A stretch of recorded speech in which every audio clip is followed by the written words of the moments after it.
Arcanites.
Okay, hello. Testing the sound, testing the sound, testing the sound.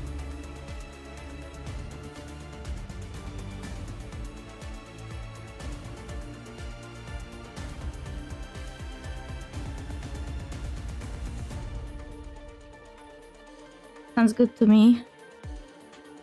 My cat going around me. No, kitty. No, no, no. It's hot. You should find somewhere cold to be. Not on me. I am not cold.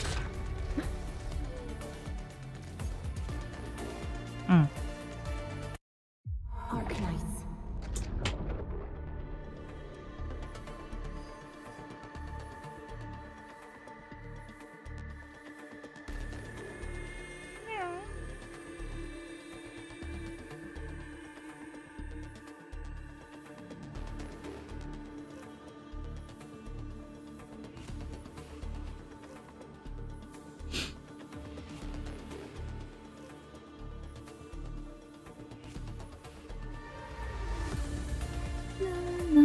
You should drink water, you know? Go drink some water. You know what? How cats are annoying because you have water in your house, even the fucking fountain, and they never want to fucking drink. What should I do for you to drink water in this heat wave?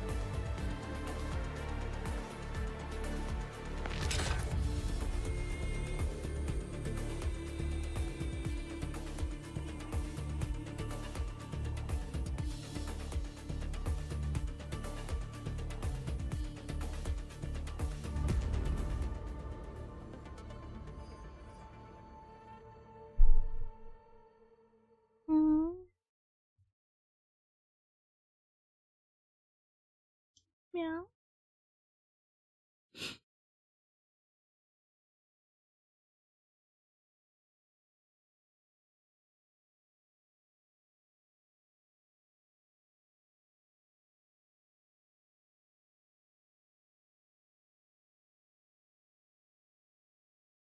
Kitty, your back paw is putting a claw into my leg.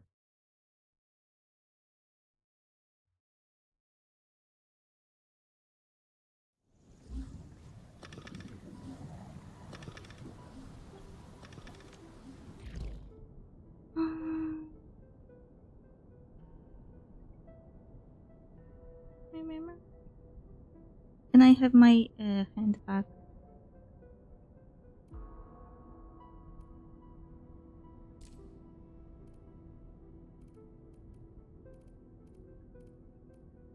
Oh, there's a new quest for Camille. I wonder what is it about. I wanted to do Lee Fang's quest, but I think this one may be interesting actually.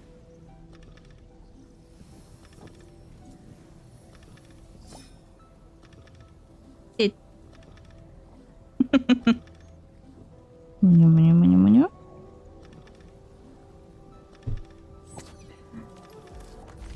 I am starting to treat my cat like a very fussy toddler.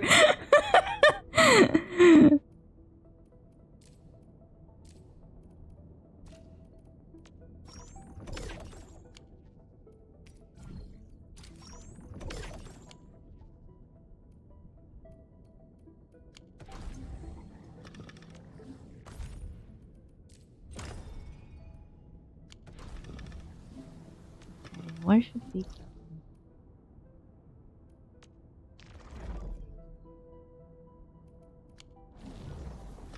Ah, open baker. Okay. And mean we received a request for help from Seska. Seska hopes you can offer an Akas Mekanas or Keeper of Wisdom support. He's looking into a case involving a special blood sample that went missing in Valley 4. A brief background on Seska: the organization represents the Sarkas on Talos 2, and they have been a long-term ally of Endfield. Blood sample? The Keeper is waiting at the worker dorms. He will give you the details himself. Also, the leader of Seska also expressed their concerns regarding your health and joy for your return. Interesting. In fact, many of them have invited you as a guest to the floating city. Floating city, you say? They have flying cities in Talos too. Thank them for their concerns. I'll find the blood sample. Got it. I will sync the Keeper location with you. Sanguine Inquiry. Okay. Return to the hub base.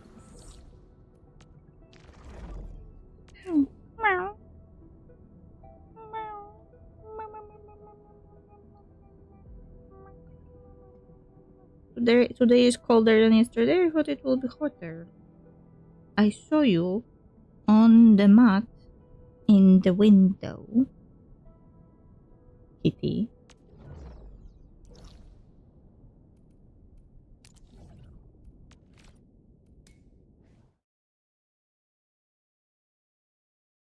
Now that I removed most of the browser sources, the game can use all the RAM at once, but it looks like I will have to buy more RAM, actually.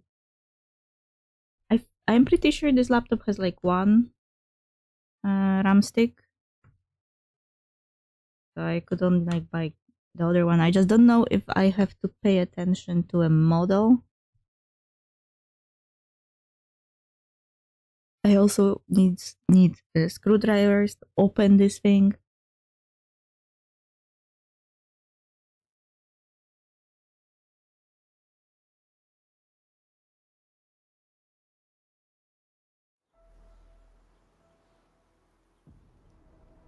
Prophecy based on ancient Sarkasian witchcraft that permeates the entire history. A while ago at the hub base.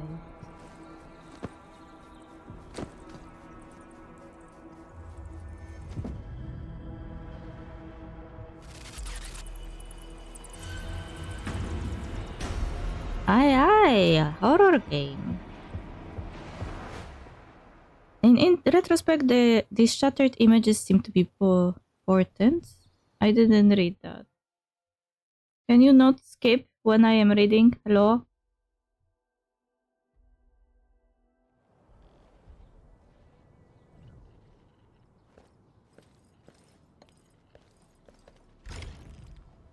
Dance Macabre. Of course they named it like that. The Dance of Death?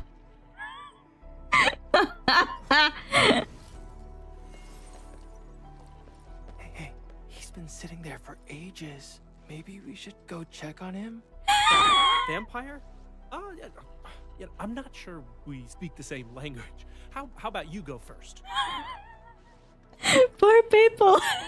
The guy has affinity for high places and everyone is like sweating.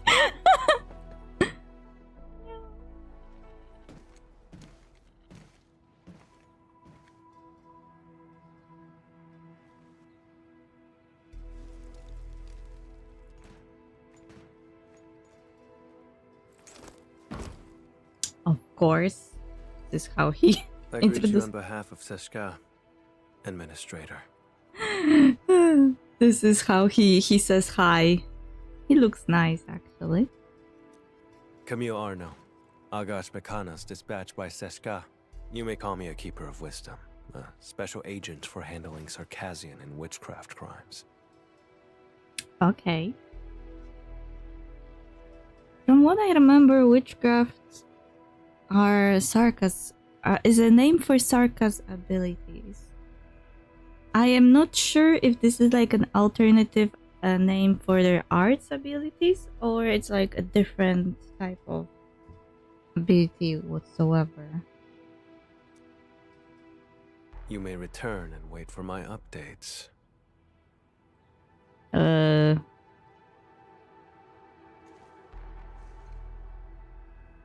I came and he just told me to go away.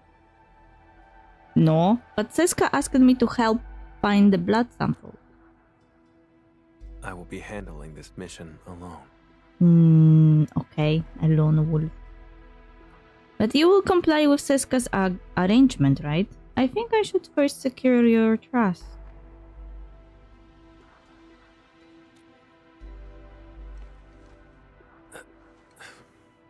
No. I don't think there's a soul on Talos 2 who would doubt you. Okay.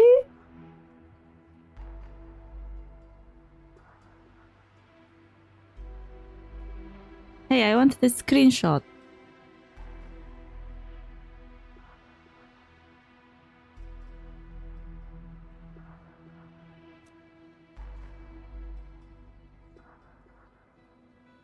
Recently, an anonymous donor sent a blood sample to Seshka. The transport vehicle went dark after departing from Valley 4.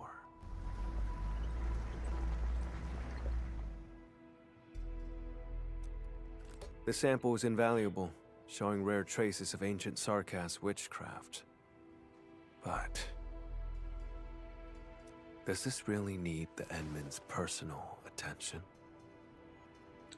Everything in this place apparently needs my personal attention so far.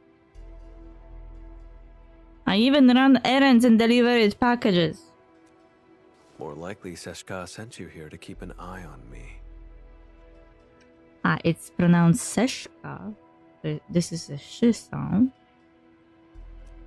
He never mentioned anything like that. I'm here to help, nothing more. I do not intend to make things difficult, but this case is linked to a fugitive I've been tracking personally. Okay. I'll handle it myself. 1 hour will do. That's quick. What he said deviated from Seshka's briefings. Maybe I should give Seshka a call.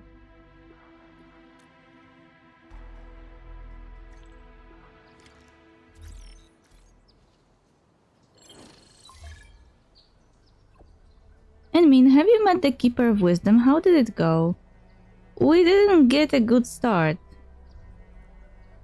What Seshka told me isn't exactly accurate. Mr. Keeper doesn't match what Seshka briefed us and rejected our help.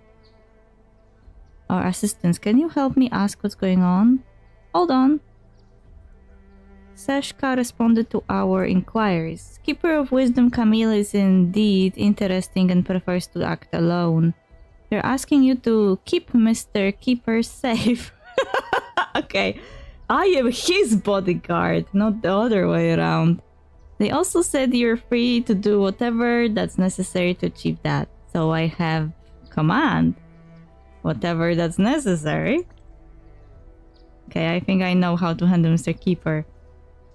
They highlighted that in the event Camilla refuses to comply, try mentioning the name Char. Char? Is it how it's pronounced? Char? Sounds like a mystery. I should talk to Camille again.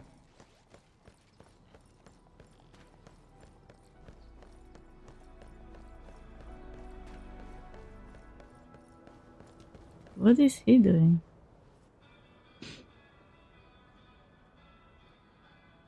I have nothing else to say. Please leave.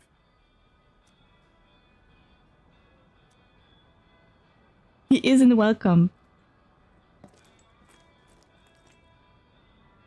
Got the cold shoulder, huh? 1 hour will do. The intel I need is all secured.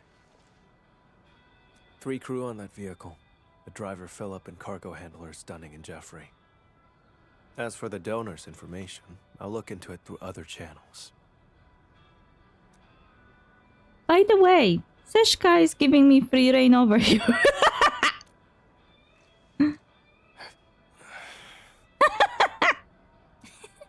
Just kidding. I wouldn't actually do anything. I'll help you get some leads on the donor. Leave it to me. Suit yourself. I'm heading over first. Lol. He reminds me of Diluc too much. Heading where? The transport's point of origin. Is it how I will keep looking at him? He's going away back. You locate Druan, the logistics supervisor in charge of the blood so samples. he's actually your friend? I would have been more polite earlier if I knew. Mm-hmm. The transport crew vanished along with the blood samples. We're all very worried. And that guy has the nerve to call Philip a suspect. Philip? Isn't he the driver transporting the samples? That's right. It's him. Philip had saved up enough creds to move to Morospolis. His application was approved too. Oh. But the attack on Valifora just washed all that effort away. That blighted Sarkaz said maybe he stole it himself. Impossible. Philip would never do something like that. As his friend, you have every right to believe in him. I understand. You don't need to question him. I'd stake my life on it. Philip is a fine young chap through and through. I believe you, but there are suspicions we must clear up. All of them were so young. I should have contacted the security bureau sooner. I will bring them home. The Sarkaz asked about an anonymous donor. I'll need time to dig through the logs. I'll contact you the moment I have any leads. Okay.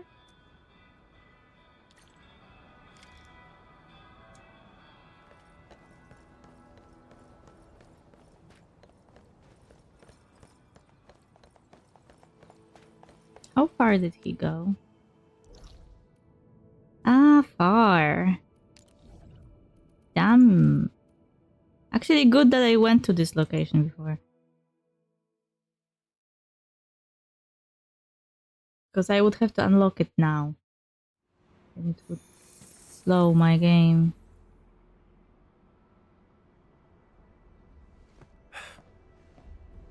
According to the worker in charge, the vehicle went that way. You're really good. I don't think you need my help. I see. The special approach by a Keeper of Wisdom. Nothing special. Observation, investigation, standard skills for the Keepers of Wisdom. We're always on the hunt for criminals. The criminal you're after. Is it Char? How do you know that name? Your supervisor told me. You suspect that sample is linked to Char. Take a guess. Seshka gave it away. I knew it. They still doubt you?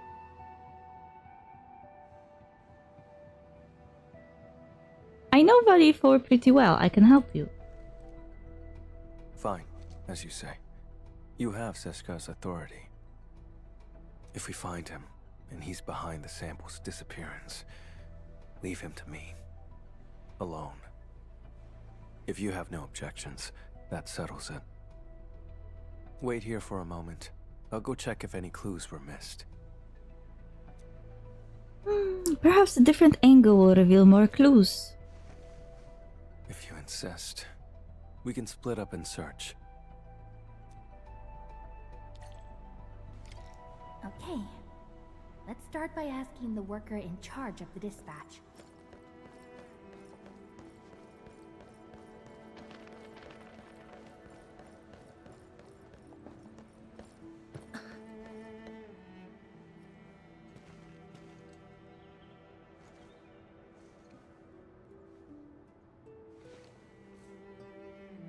The station has 2 exits. The transport vehicle you mentioned left from that side.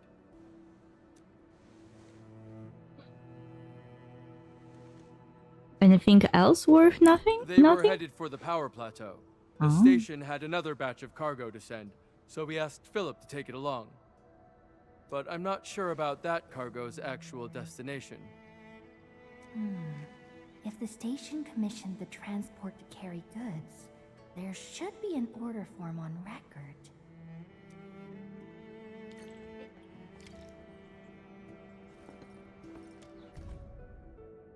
Transfer of delivery job. After the Ether eruption at Valley 4, availability of UWSD crews took a serious dip, and this has affected our transport capacity. An application has been sent to HQ to transfer a portion of delivery jobs to the TGCC. Before the TGCC convoy arrives, we should sort out the deliveries based on the nature of the goods involved and the urgency of the job. Get the urgent jobs delivered first to minimize losses to our supply.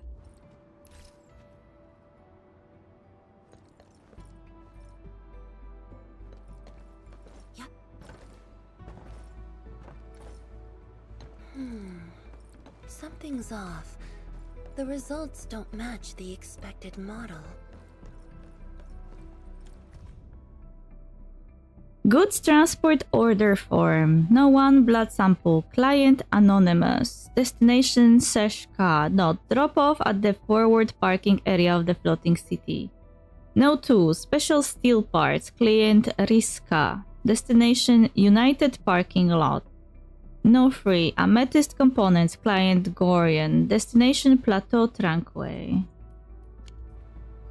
The convoy would pass through the United parking lot, then head toward the Plateau Trunkway. If Char is involved, he probably visited the station. The station should have a visitor log.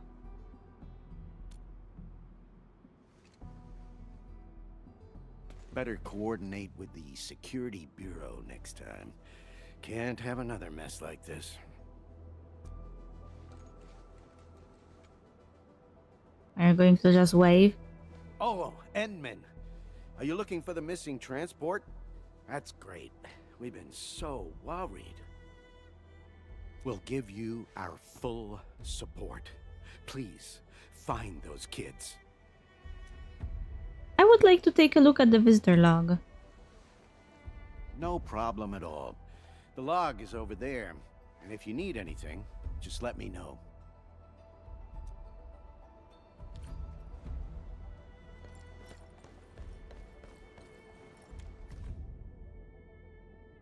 Visitor log. Visitor name, Char. Respondent, Philip. Purpose of visit, submission of a job order. A few words have been scribbled below this entry. The name of this Sarkas isn't familiar to me. The guy probably came from another region. These are troubled times, so please call Seshka and verify his identity. Seshka hopes we can provide the descriptions of this individual's physical and facial features. Maybe we should ask the person on the shift. We asked 5 crewmates, none of them remembered the looks of this Char. Serious? Someone named Char came to see Philip. I should show this to Camille.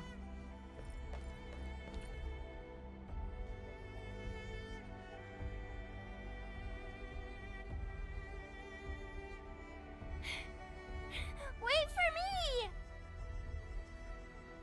Mom's calling us. Dinner's getting cold. Come on, take my hand.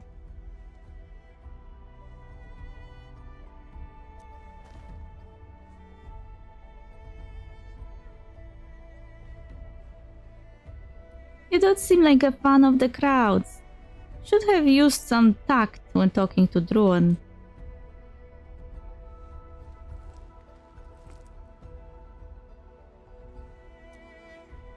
Did you have a close friend before? I don't need friends. Oh. Getting back on topic, I've mapped the truck stops along the route. We'll follow this road for a stretch, then head to the United parking lot. Guess I really did bring a different angle after all.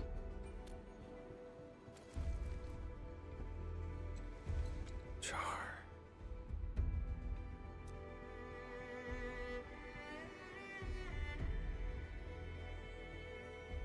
Well, we can't jump to conclusions based on a name alone. The odds of his involvement are very high. This piece of the puzzle is very helpful. Thank you. Aw, he thanked me. Tell me about Char. Is he a wanted man? Char is a vampire, too. We come from a Sarkas lineage who can wield witchcraft through blood. He was once a member of Seshka, too. But he fell from grace and became a landbreaker. He's extremely dangerous and cunning. I faced him a few times, but never managed to capture him.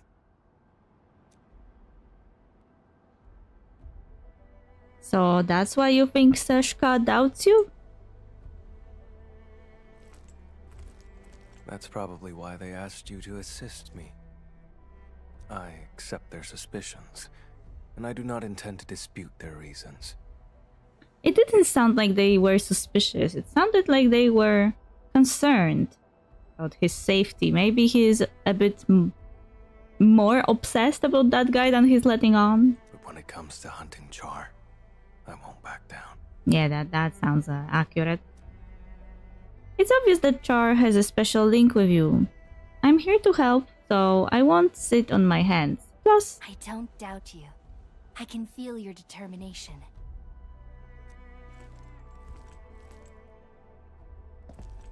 he keeps walking away.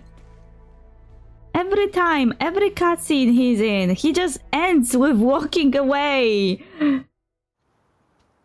I will get well acquainted with his bag. You smell that? Blood up ahead.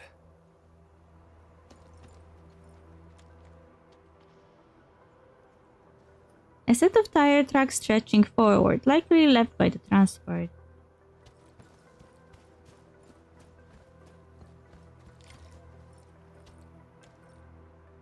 A streak of crimson leading up the uphill road. You catch faint scent of blood when you got closer. Ordinary blood. Based on the color and scent, it was spilled recently. An omen of ill fortune.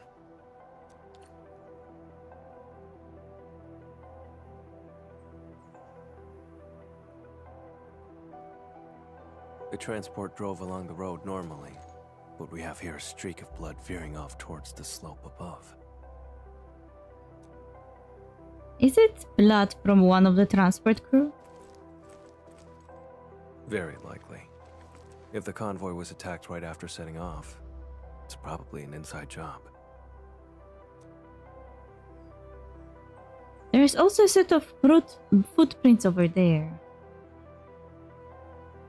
The hub hasn't rained for quite a few days, has it? It hasn't. Those footprints look a bit deliberate, don't they? Sharp eye.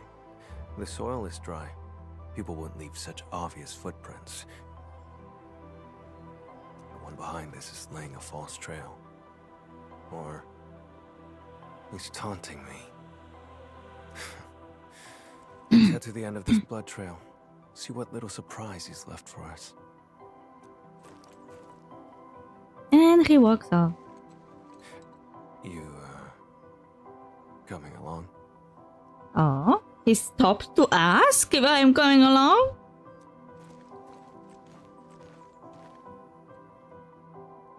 Still no trace of witchcraft, and the scent of blood is very faint.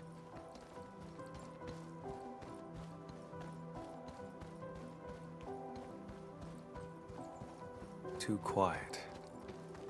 Something's off.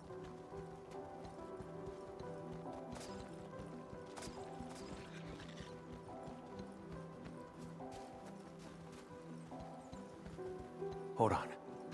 Look over there. He's no longer breathing. Oh no.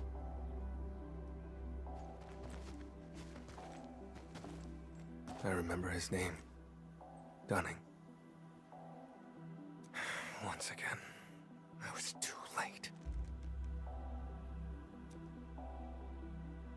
He has been dead for a while. Something feels off about this scene. No signs of decay on the body.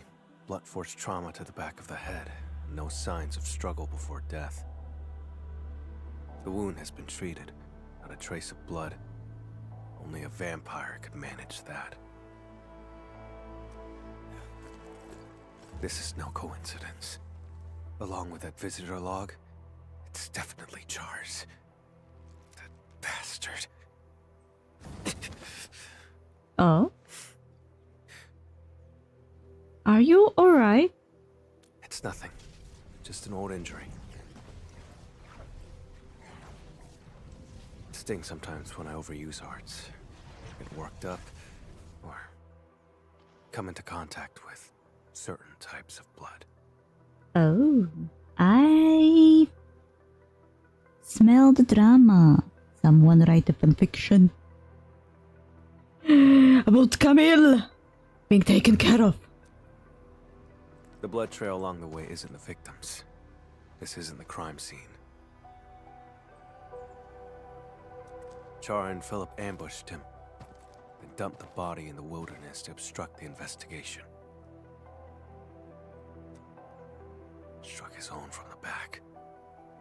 Utterly despicable.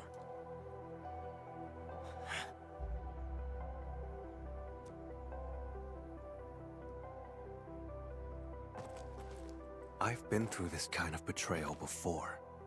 And now, I smell it again.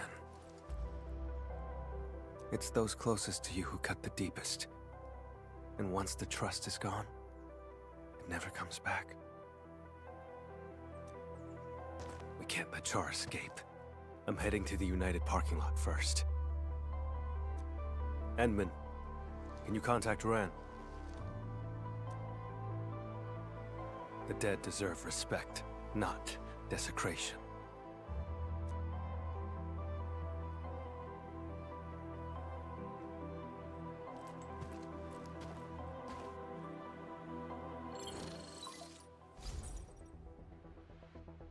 Endman, any progress?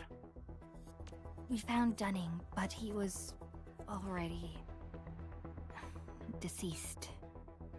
I'm so sorry. Dunning, he's gone? I'm sorry.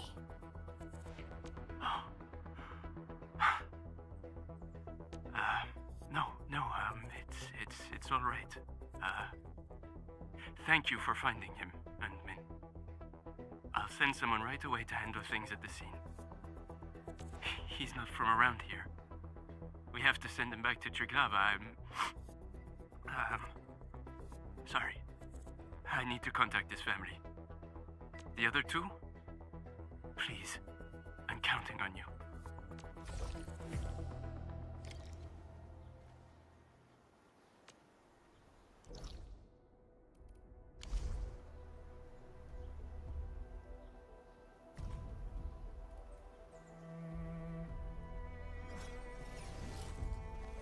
Hey, where did you go?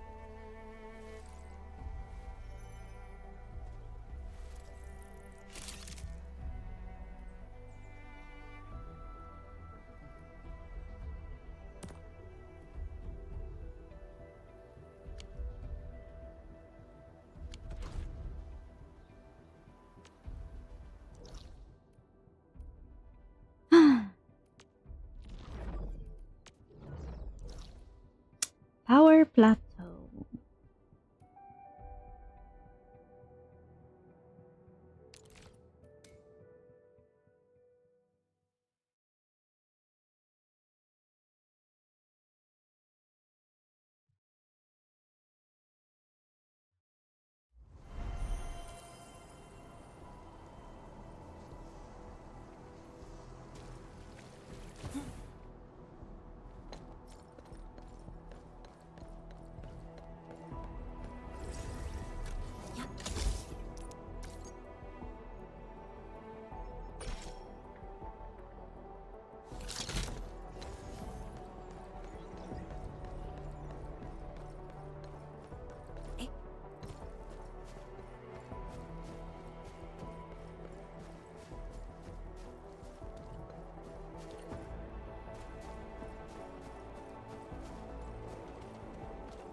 Oh.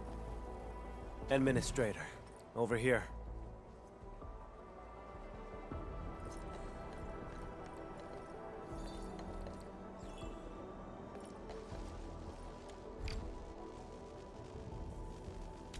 Wait.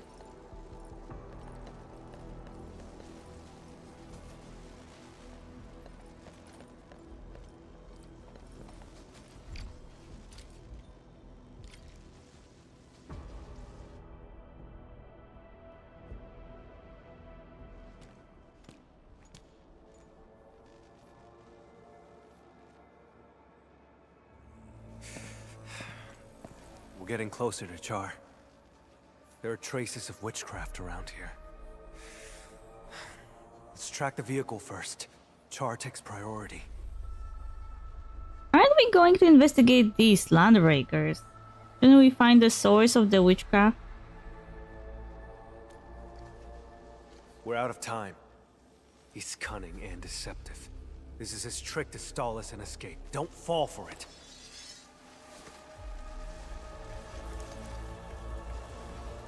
I won't let him get his way. But the transport team and the blood samples. That can wait for later.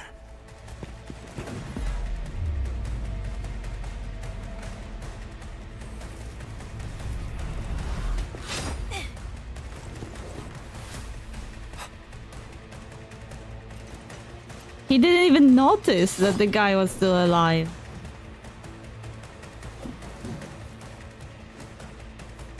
He was so shocked. Or maybe they are not alive. Maybe they're zombies. Camilo has sensed the presence of his sworn enemy, granting him a buff for battles of this story mission. His final strike will absorb hit infliction, stacks from enemies within a certain range, and convert them into his attack.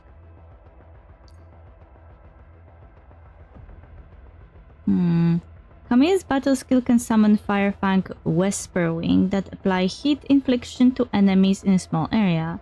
The Whispering also hover around the target for a while to apply temporary weakness and heat susceptibility.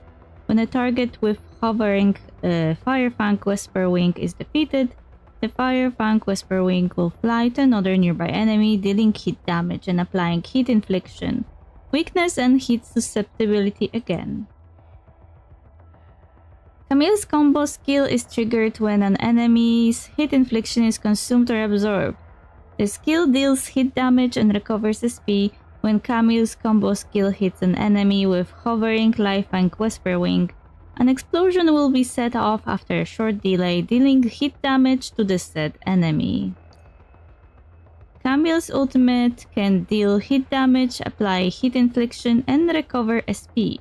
Casting the ultimate also temporarily replaces the battle skill with Hunter Pursuit. Hunter Pursuit is regarded as a combo skill and it deals more damage and recovers more SP. An ambush. After all these years, treachery is still all you're capable of. Witchcraft is red bleed forth. Impurity. No second chance.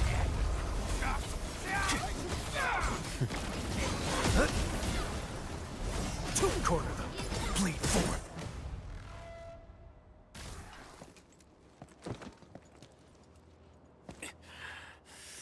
My mistake for not noticing Jar's ambush. I should have neutralized them first. Uh-huh. Camille, stop. You don't look very well. Let's talk. He does really have this thing about being obsessed. That's why Seshka sent me to keep an eye on him. But Jar... You said we can't let Char play us like fools, but now you're agitated and he's leading you around. Oh? Good? Good advice, Enmin. Perhaps you're agitated because you think you can't afford to trust me. Have I made you feel that way? Aww, he sounds so sad. I've noticed how unusually fixated you are on Char. Capturing him isn't just about Seshka's warrant, is it?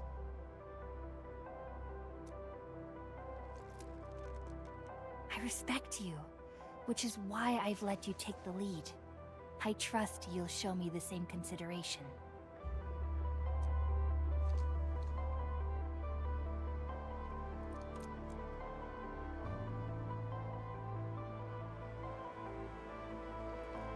Jar stole from me when he left Seshka. I have to get it back with my own hands. Okay. What did he steal? He's the reason why I became an Agash Mekanas. No.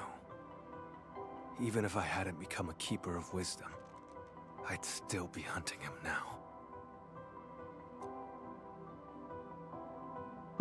If it matters that much, why not let Seshka help?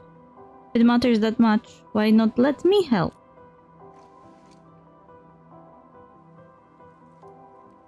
It's not you specifically. It's just...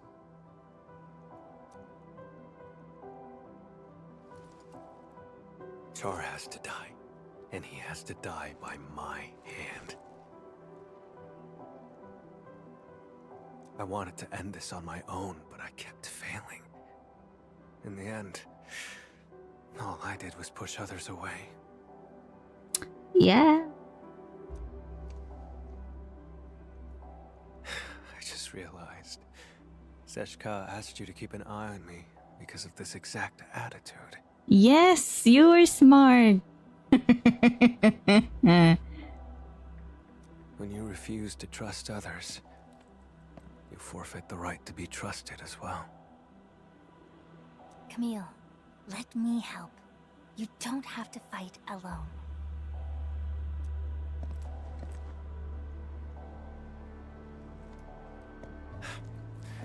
The leaders of the stop would definitely want a word with me.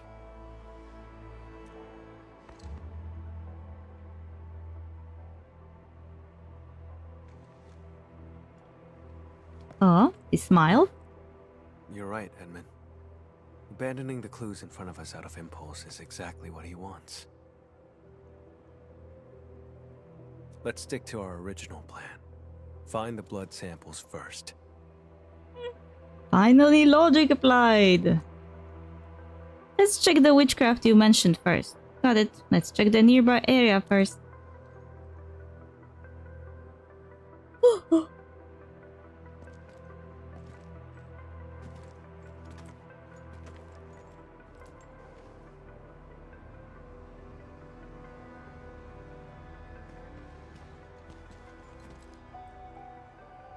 An empty vial stained with blood, with marks on the ground leading outward. Camille, check this out. This isn't the sample we're looking for. It's just ordinary blood. But the witchcraft. Oh? Their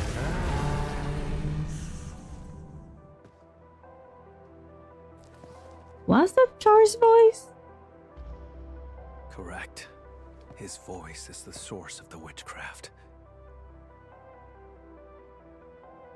This blood trail points toward the Plateau Trunckway, which matches the clue we found at the station. Another act of provocation. But given the absence of other leads, let's just follow the blood trail.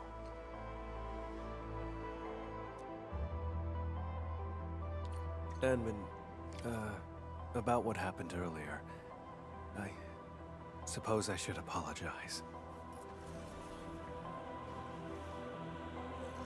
Okay, there is no further response. Hello, admin.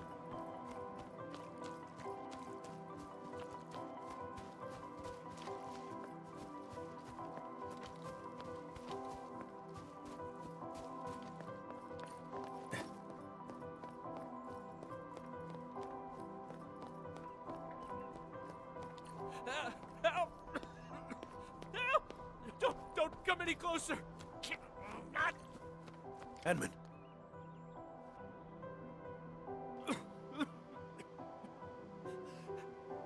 Help me! Leave this to me, Edmund. What? Time for your assistant to pull some weight. I won't let you fight alone. All right, then let's fight side by side. Vampire? Boss? No, you're not.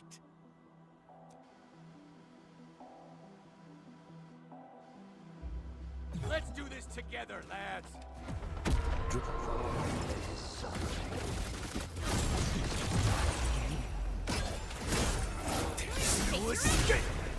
Ready? No second chance. Find mercy.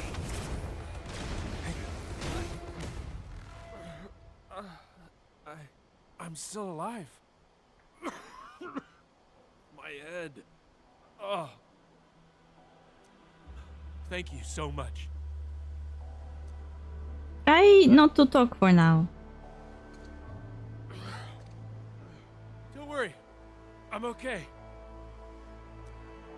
Sure you're okay? You're coughing blood. Fine. They're just blood clots. Cargo handler Jeffrey. Where are the transport and the blood samples? The transport drove to this area. Philip attacked Dunning, then went after me. Any other unusual details you noticed? Just as we were leaving, we almost hit a Sarkaz. I spoke to him for a moment. There was so much blood. And then... I can't remember much. It's like there's a fog in my head. Oh, crap. What about Dunning? Have you seen him? Dunning.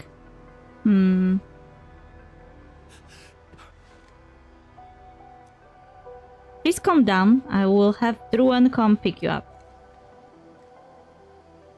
Before I blacked out, I saw the vehicle head that way. Try following the road and take a look. That Sarkaz who appeared out of nowhere had to be Char.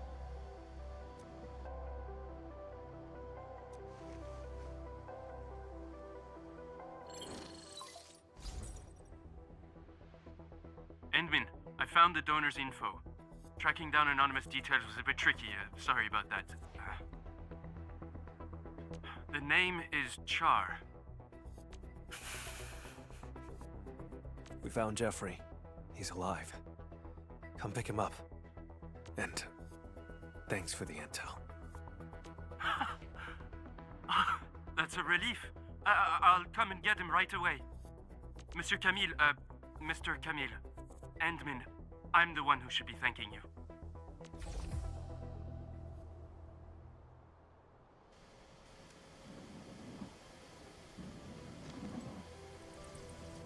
Char donated his own blood.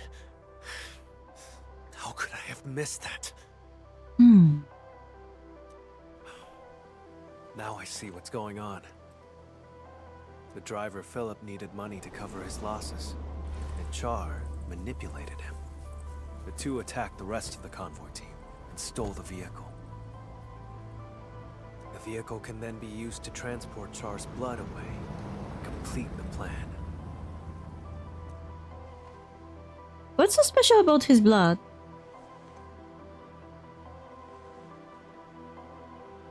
As mentioned earlier, Char is also a vampire.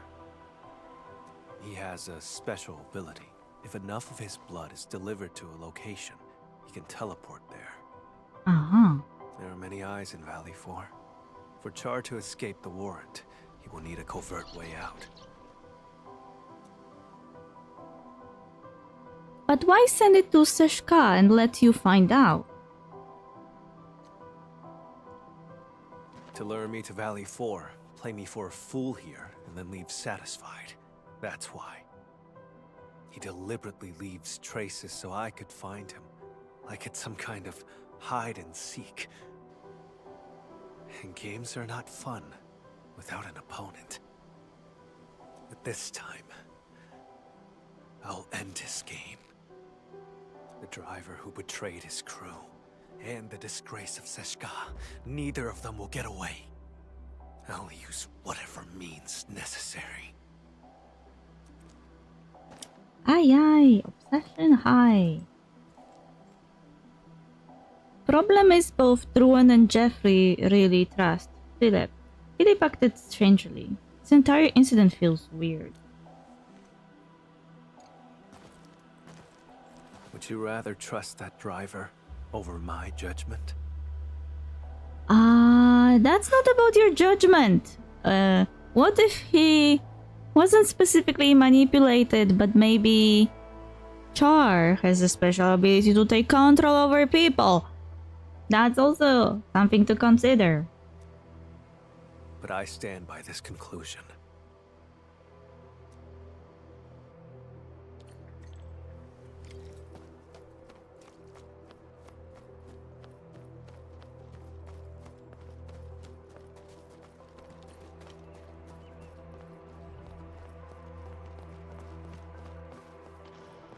The lost and the fated. Can we still hold on to them at all?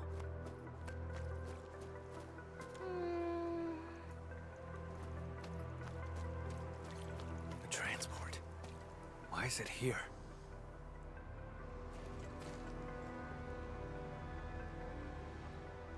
Why would he abandon the vehicle here? Doesn't make sense. Investigate the vehicle. Blood samples are gone. No signs of struggle in the cab. The vehicle's ignition has been remotely locked. As the vehicle could no longer work, maybe the driver took the samples and fled on foot.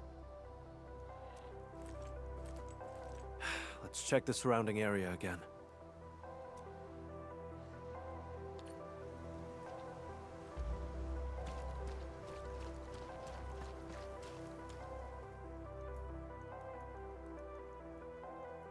A receipt for a ticket to Morospol is paid under the name Philip.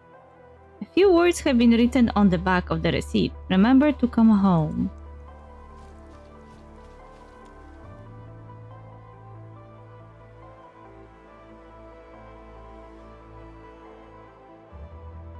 The vehicle has no obvious blood stains, but here's a smudge of old blood pointing back the way you came.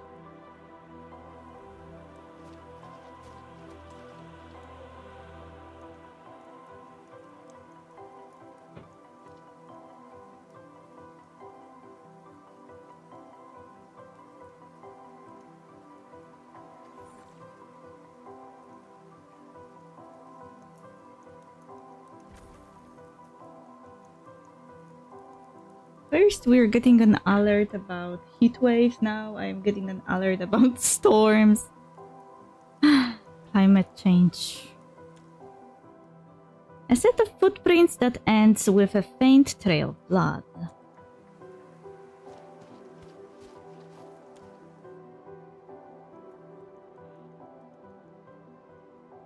Cargo scattered on the ground. The refrigeration units are opened, but there's no trace of the blood samples.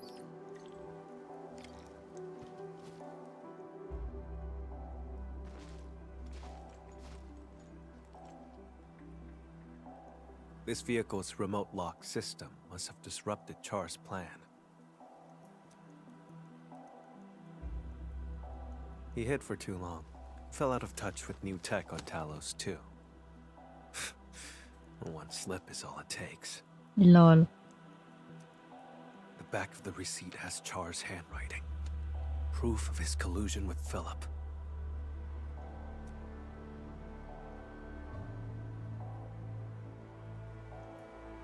You know Char even better than I thought. I'm really curious about your past with Char.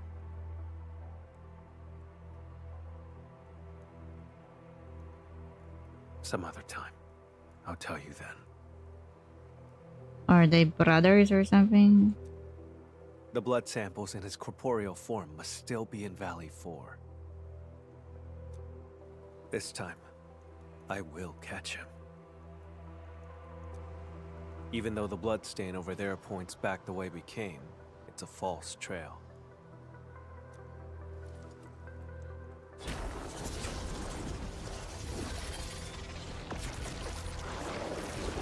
It's ordinary blood, laced with a trace of Char's witchcraft. He left the invitation for me.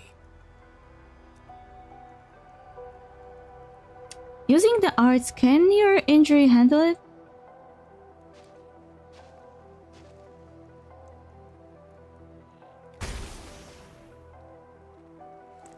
It's fine. To catch him, I'd pay any price. Aww. Does it count as self-harm? Besides, don't I have my assistant here with me? Ah, of course you have. Seems like we work pretty well with each other.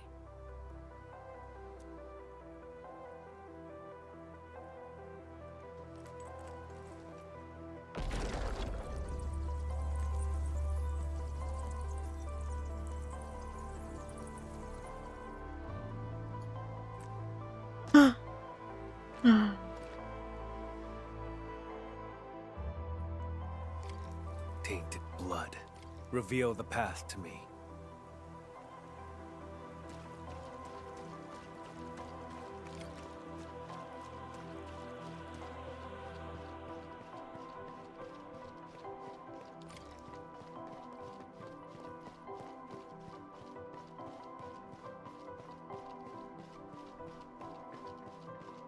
Took a detour, huh? How tedious. This way.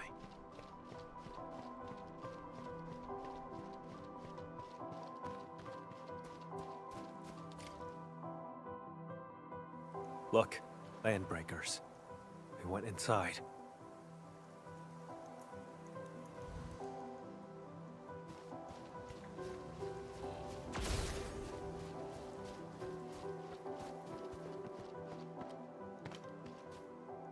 There's movement underground. This has to be Char's hideout. Enman, let's make a deal. Char invited me here. This place must be rigged with traps. Stay outside and be my backup. Trying to keep me out of this? My safety isn't your only concern, right? If you really don't want me involved, I won't force it. I'm not trying to push you away, it's just... Would you trust me? No matter what happens? If that's the case, then... we shall do this together. Okay.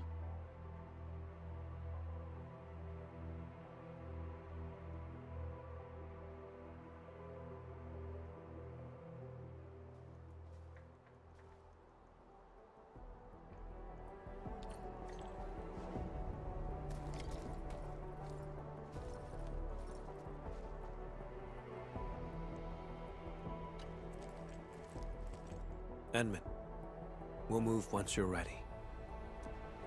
Let's All go. right. Stay alert.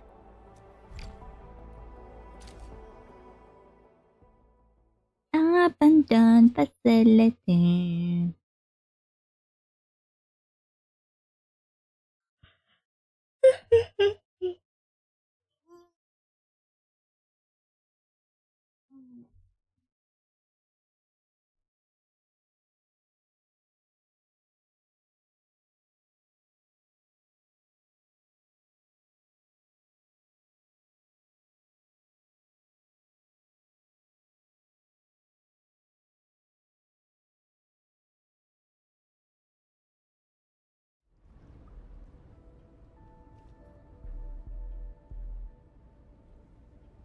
This facility has been completely taken over. Neferith's Bone Crusher clan should have pulled out by now. The ones in front of us. Did Char recruit his own followers?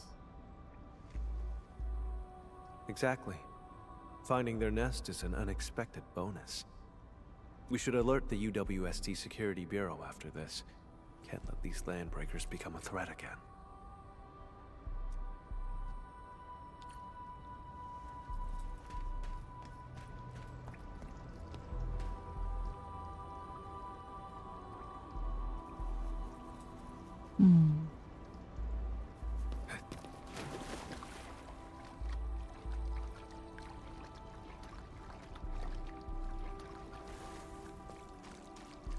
Edmund, watch out! Time to try my brand new toy!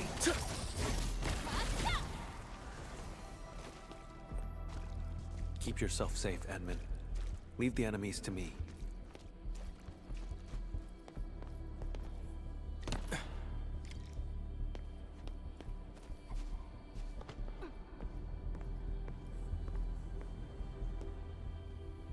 The blood trail leads over there.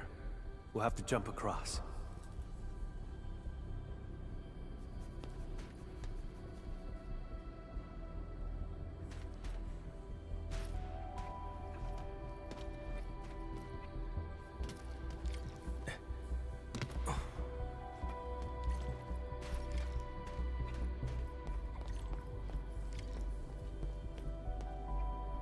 Traitors of the Civilization Band. Witchcraft is ready. There's no escape.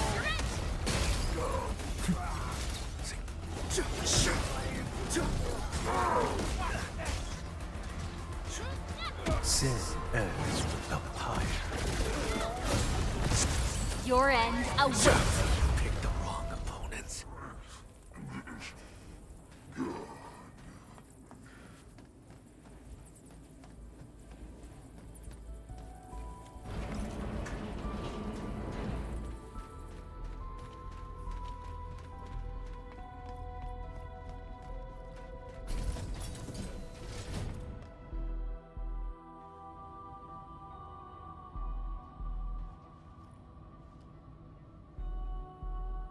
Oi, oi. Char. He left his touch here. I saw a photo. Let's split up and investigate.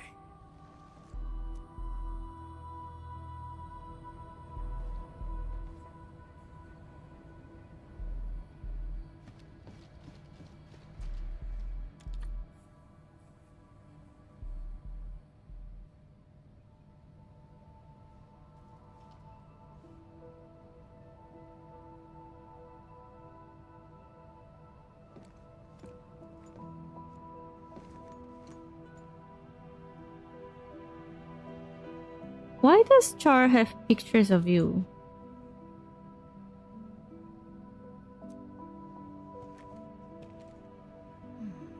There are 4 people in this photo. He's in it too, isn't he?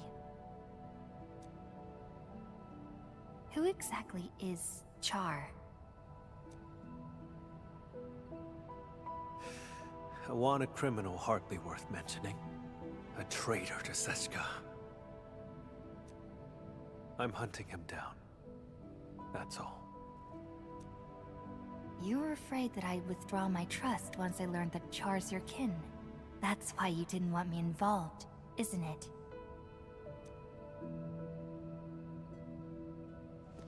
I used to be connected to him. But now... that connection is gone.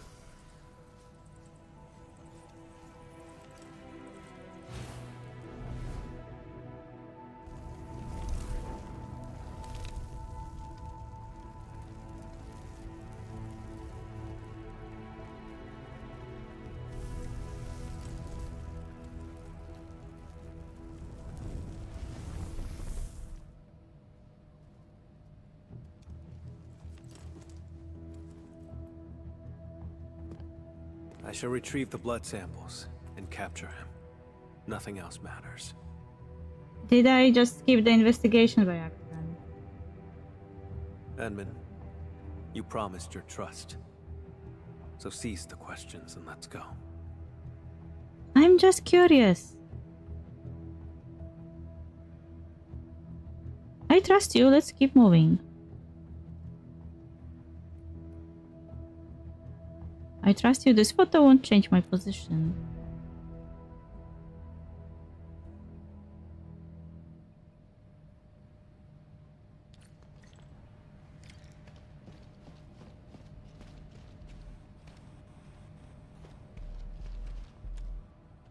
A soft, even humming is coming from the other side of the wall.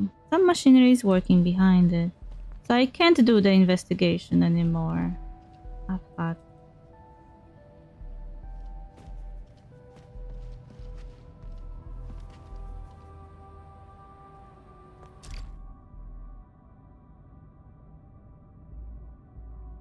Oh, it will be resetted. Okay, we can do that. I'll try to quickly catch up. I just didn't want to skip the investigation, you know? Because maybe there will be interesting information there. I didn't realize that coming to watch the photo will skip the investigation.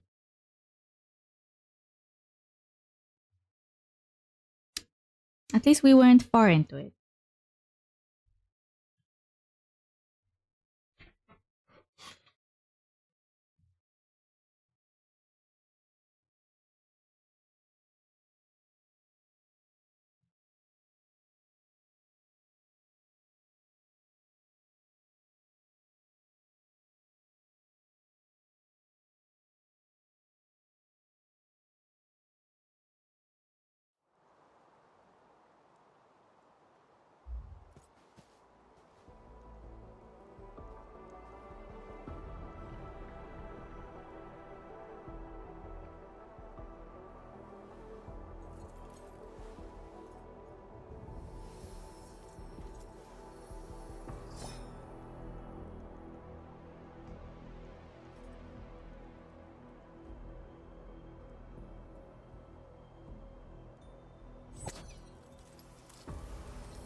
Okay, I went for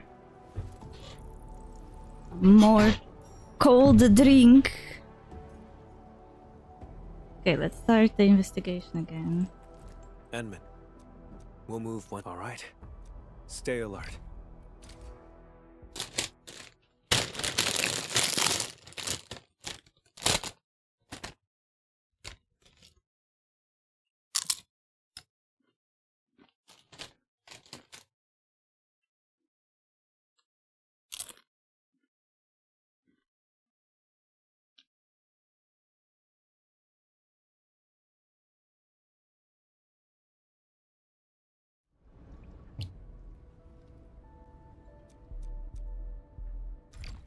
This facility has been completely...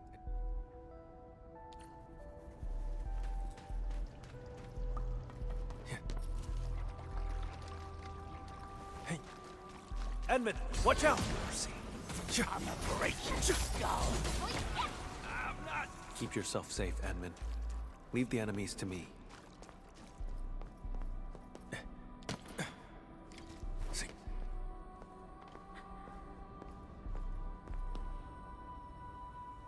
The blood trail leads over there. We'll have to jump across.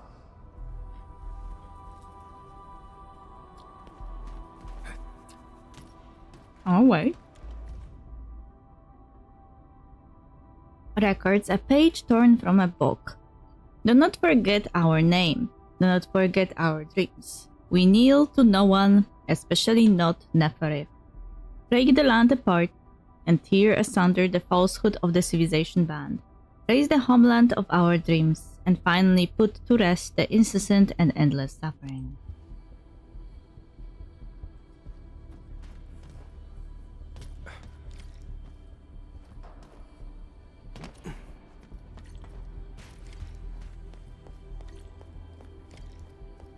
Intruders! Alert the others! Corner them. There's no escape. Your end awaits. Sin ends up higher. The wrong opponents. Hey.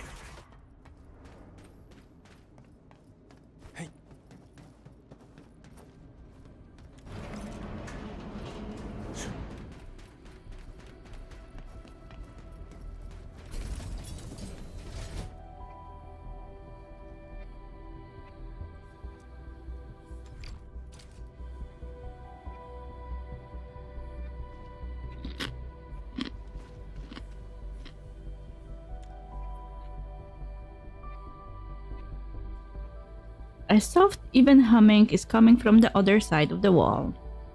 Some machinery is working behind it. Photographs of Valley 4, UWST materials, all kinds of documents linked together pinned to the wall like countless butterfly specimens. Information about Endfield is mixed in among them. The room's owner has been secretly observing every move in this region.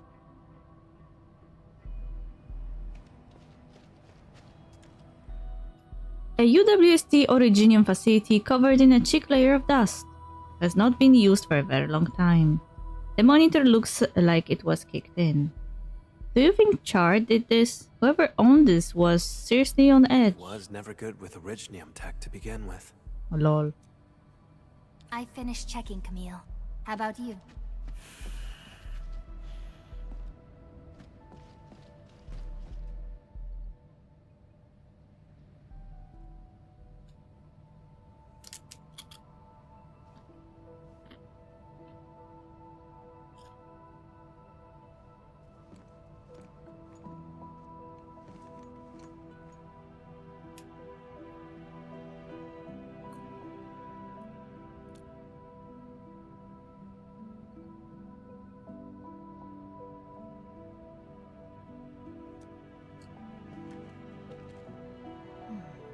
There are 4 people in this photo. He's in it too, isn't he?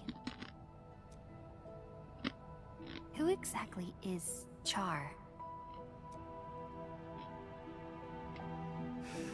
A wanted criminal hardly worth mentioning. A traitor to Seska. I'm hunting him down. That's all. You were afraid that I'd withdraw my trust once I learned that Char's your kin. That's why you didn't want me involved, isn't it? I used to be connected to him. But now... that connection is gone.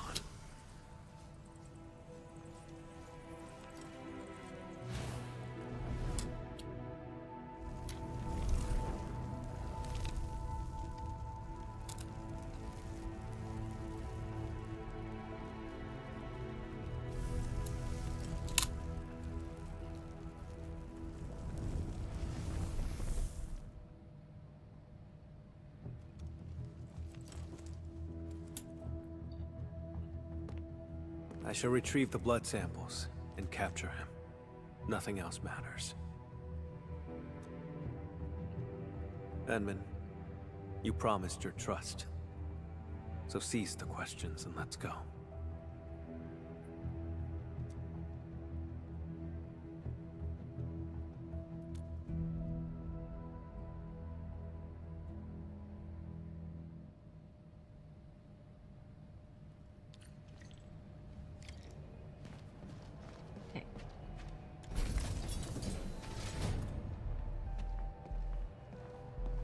This looks like a city. I can picture Char standing right here, watching the landbreakers. He's not on this floor. We'll have to cross the camp and reach the elevator.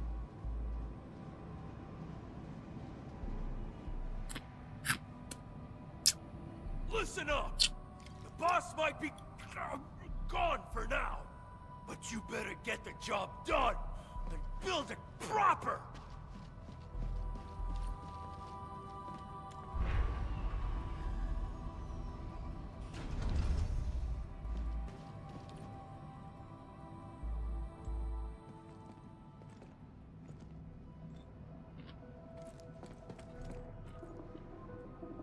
Stop right there!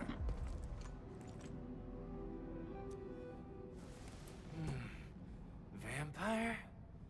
Boss, you headed out for a bit? Out of the way.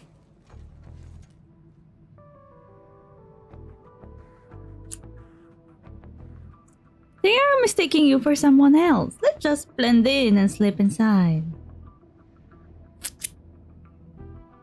I knew it. You faked about leaving.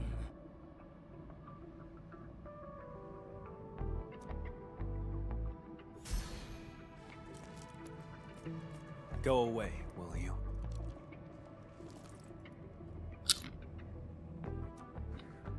Boss, you're acting a bit strange. Boss, why don't you try smiling a bit?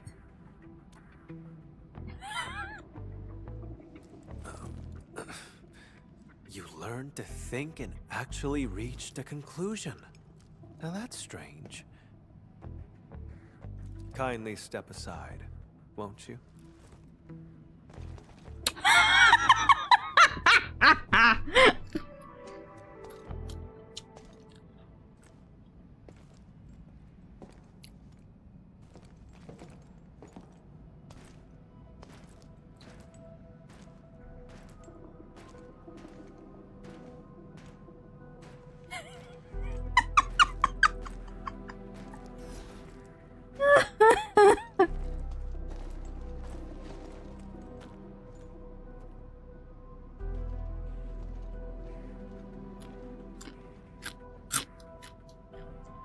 I guess you and Char look really alike.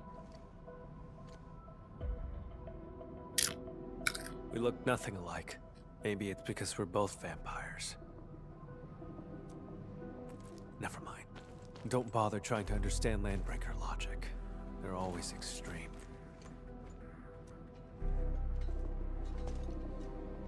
Boss! Who's that next to you? My His friend. assistant.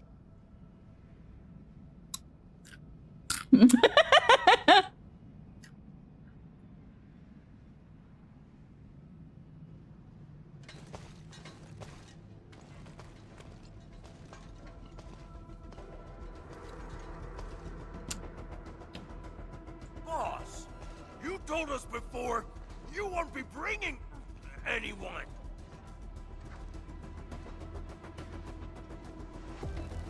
Did he say friend and I said assistant? Also, they are not as stupid as I thought they are. Now is the time. Don't give them a chance to call for backup.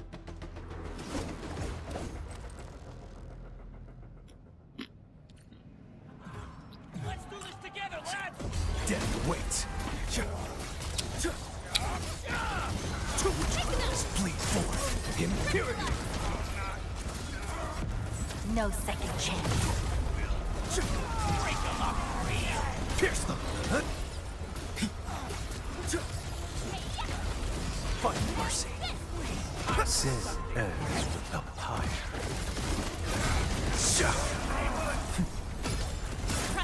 Forth, impurity! No second chance.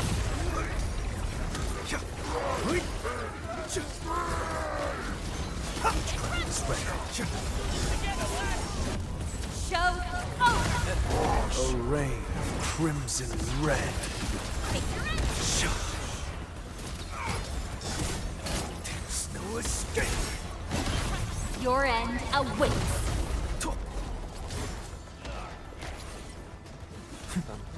Edmund, about just now. Yeah, we need to improve our teamwork.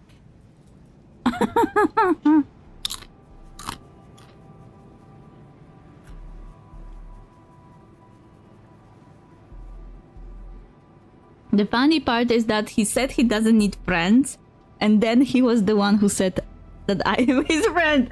And Edmund was like, okay, he doesn't need friends, so I should say I am his assistant, and that's why they didn't match.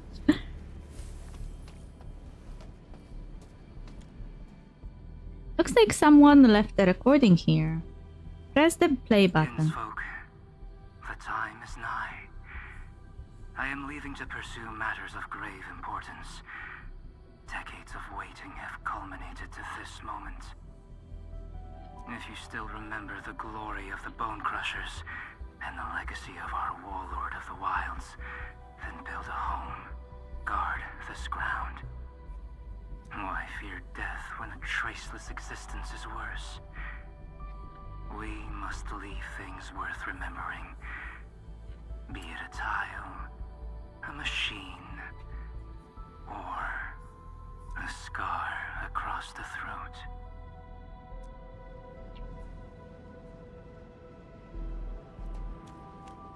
He left. So why are we even going to that elevator? What was that? Let's investigate.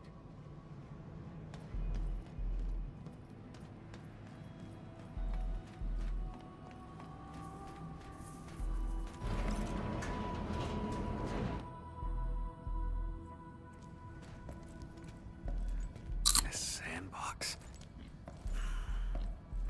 I never knew that Char had infiltrated Valley 4 so thoroughly. Turned out they occupied the underground area to build their own community. How absurd.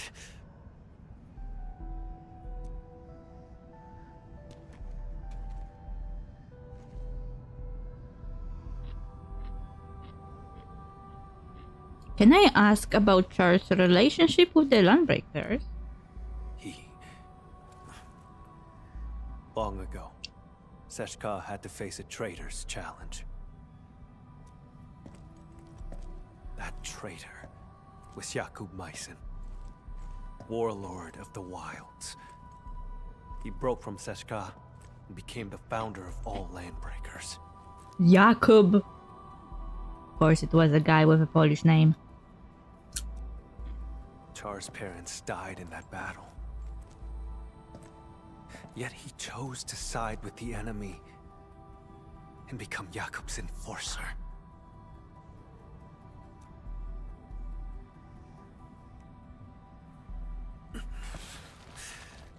More than half a century ago, he convinced many Sarkas to leave the stop. The losses were significant.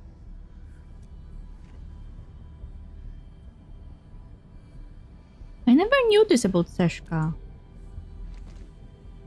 Wait, half a century? How old are you? That's not really important. Did he get self-conscious because he is an old man?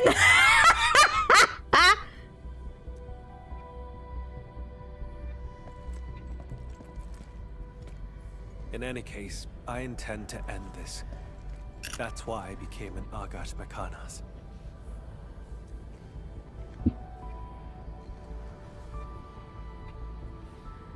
What's behind this door? Don't. It's one of Char's witchcraft contraptions. I'll handle it. My arts share the same origin as his. I can open it.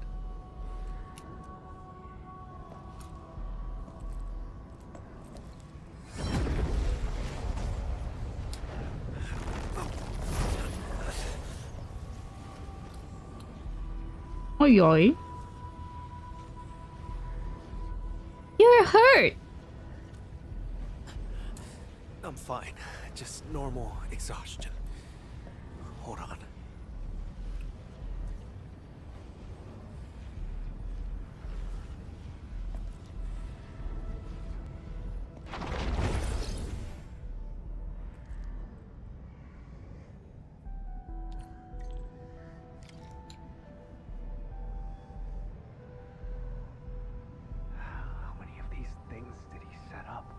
Found a control switch. Did anything change over there, Enman? Mm-hmm.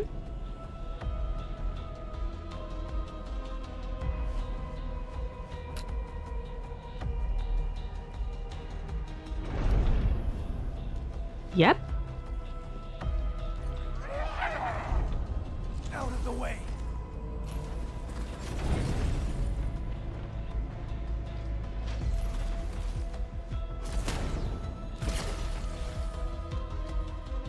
He's fighting when I am doing nothing.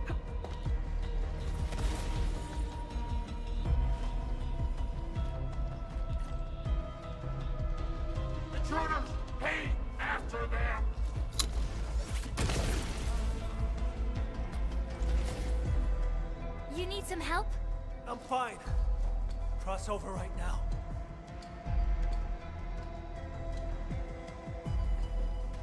Onward, Edmund.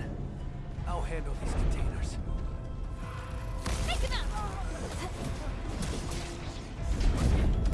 Take this! I'm not done yet.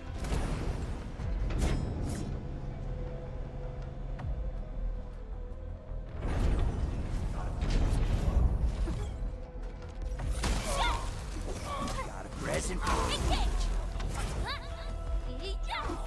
Feel the pain.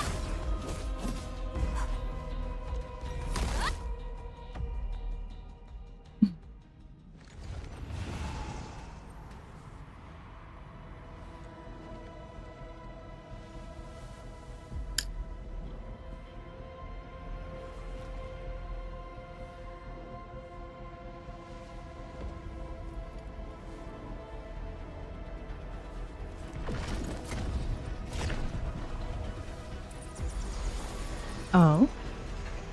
What is happening? Damn it! I can't!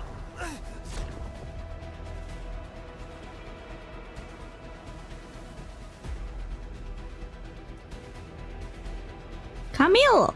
Your arts are out of control.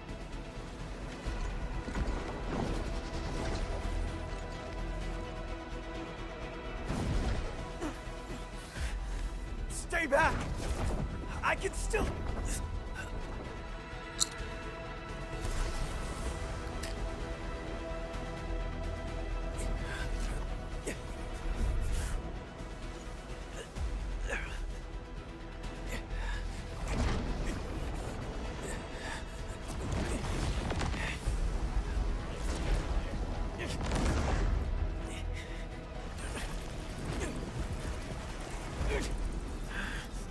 He was captured.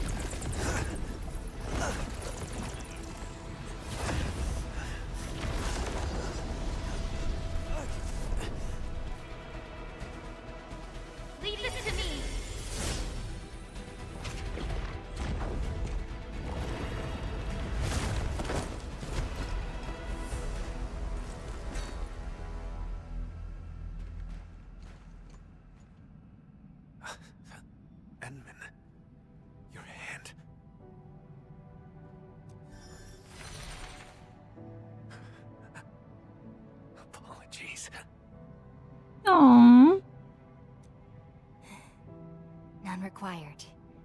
You must rest.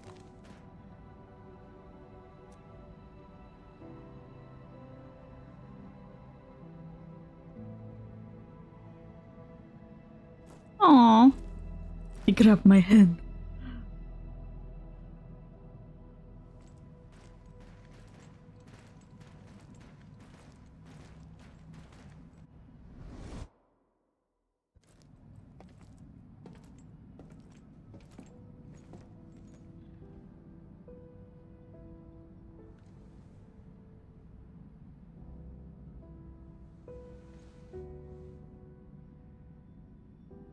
Oh. Oh. He is behaving weirdly. I am really fine. I am not hurt at all.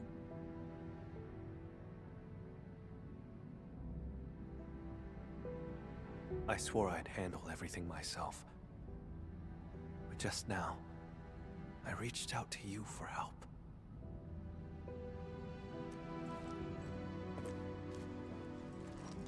Something's been slipping out of control this whole time. I'm getting weaker and less like myself. It's terrifying. Yet, it also feels like a weight lifted. Sorry, I can't really explain it.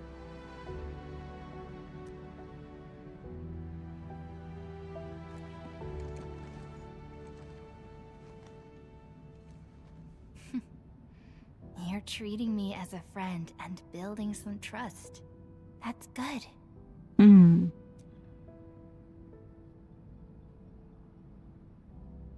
Willing to talk about your past with Char. Threaten to not understand Camille.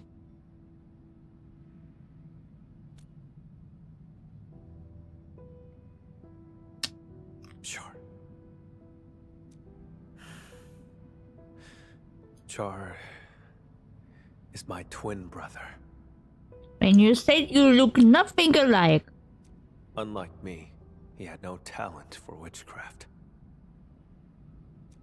Perhaps I emerged a few seconds before Char, and took what should have been his. I don't think that's how being twins work.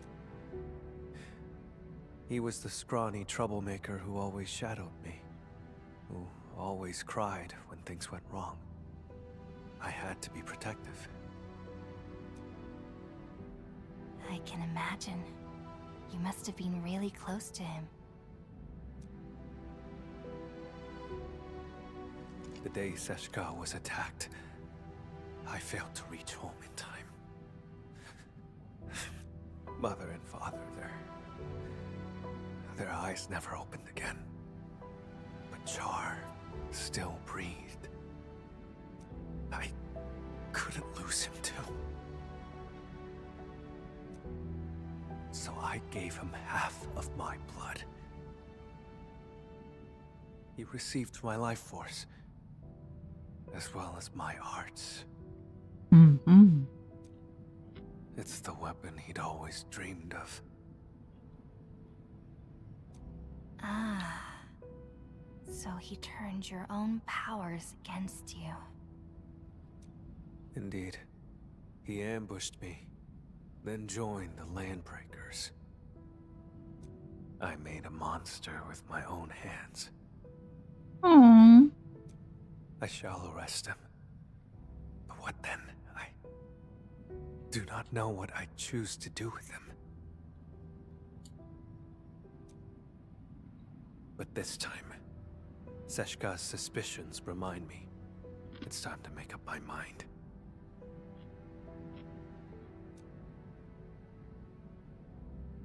I will kill him.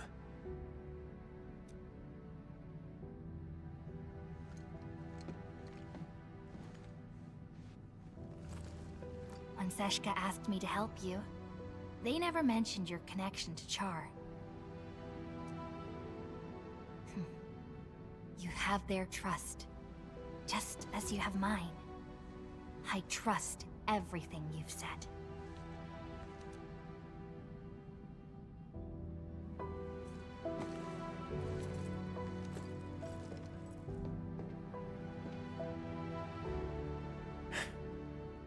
Time to keep advancing.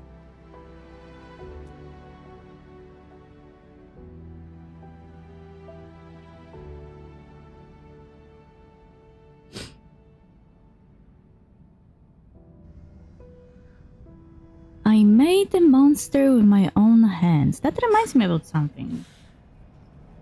Now I see why Seshka brought you in. It's how sincere you are. Mm-hmm.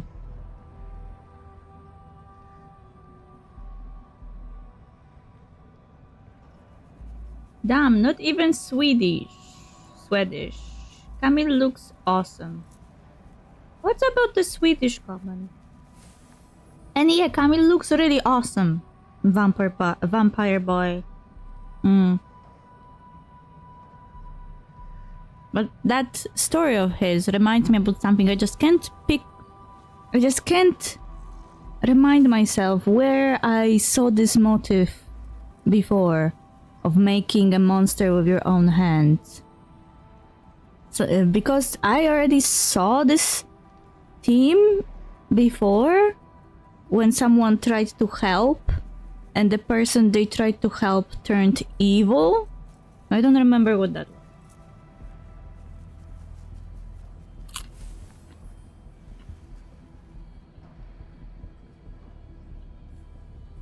Well, why should I allow on chat languages that I don't understand? Then I can't really moderate the chat.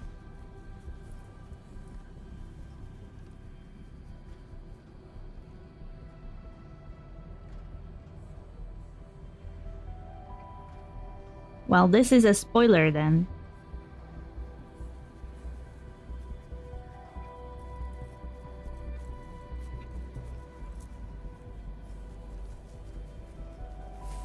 Yeah, that's one of the reasons why other languages are forbidden, because there are like people, trolls that will write really offensive stuff in different languages, so you always have to kinda have this kinda rule in place.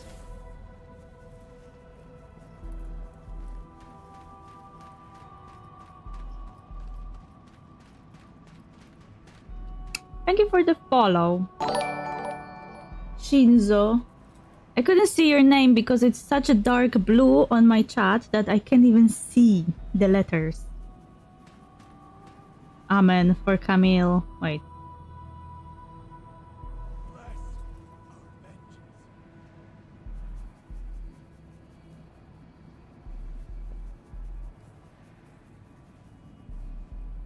But now that you followed my bot told me your name. Hey! Fucking spotted. Watch out! Time to try my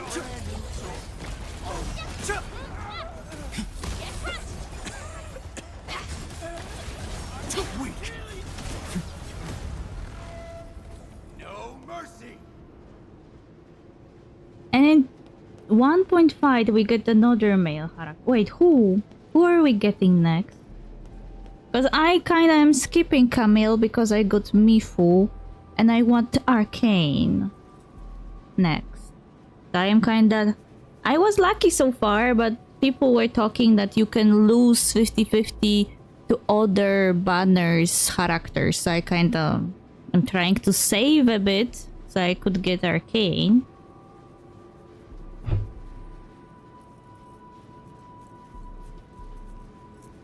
I like aesthetic of vampire boys, and I think like he's a really cool character. And otherwise I would want to have him, but I am not that much into vampires to want him more than I want Arcane, because my, let's say, my interest in women is stronger. The next male character will be an Electro. Do you know the name though? Or the race? Kinda crazy. The witchcraft isn't very strong. He's somewhere deeper. But I already have Electro character. I have Tian Shizhuang.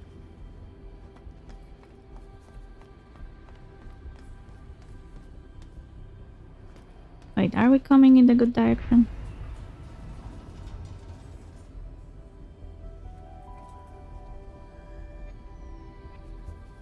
I don't remember what type of character is arcane.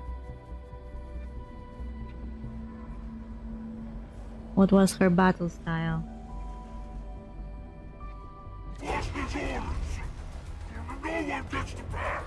Aye, aye, aye, aye. You're asking for it. Witchcraft is ready. Bleed forth. Impurity. Show over! A ray of crimson red.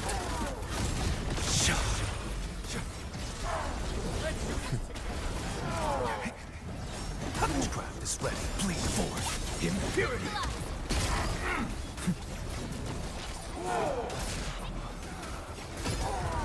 And together.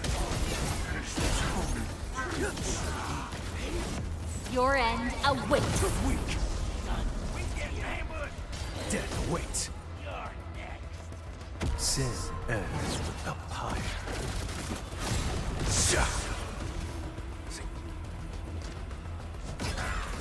Bleed forth, impurity! No second chance. Too weak. I'm not even sure at which patch we are currently, because I started the game a bit late. I don't know which is the number now. The patch.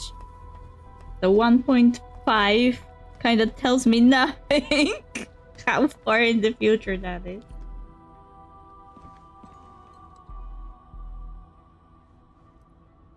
I can sense Char's presence. He's up ahead. I thought he left. Enman.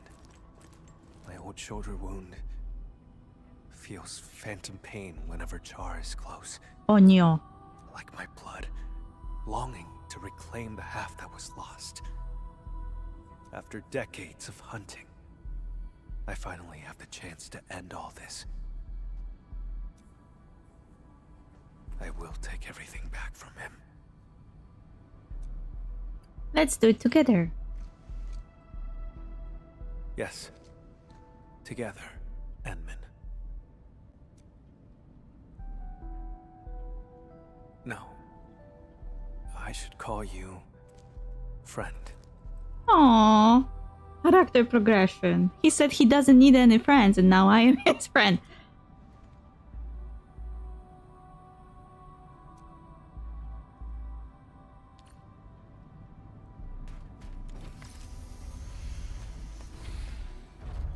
Oh.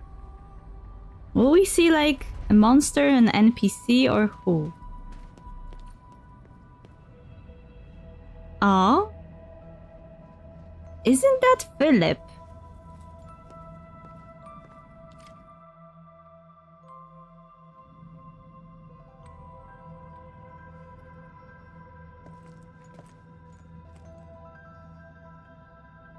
Char? It's not him.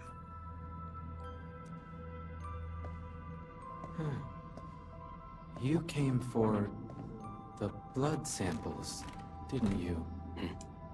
Ah, so my guess was correct. That it's not necessarily a betrayal thing, but a puppeteer thing. Like, for context, Camille was assuming we were like tracking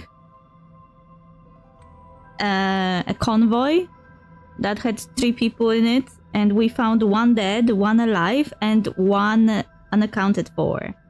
And Camille's conclusion was that the unaccounted for was the traitor that was manipulated by Char. But you as an admin have an option to tell him, hey, this sounds really weird. Like, that behavior doesn't sound natural. And Camille is very adamant that he doesn't want to change his conclusion, but the possibility of a taking over someone's body was always there. So I guess I was right.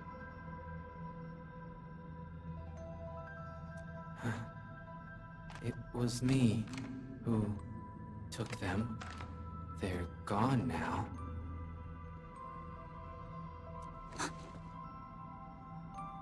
His eyes. He doesn't look alright. Like he's being controlled. I have passed the wrong judgment about Philip. See? I was right. I was right. Camille basically preferred to assume that someone is a traitor because of his own experiences and issues with trust, then considered there may be another option. You've learned how to store blood within a human vessel to enthrall this innocent driver. What are you talking about, Lord Vampire? Leave his body now.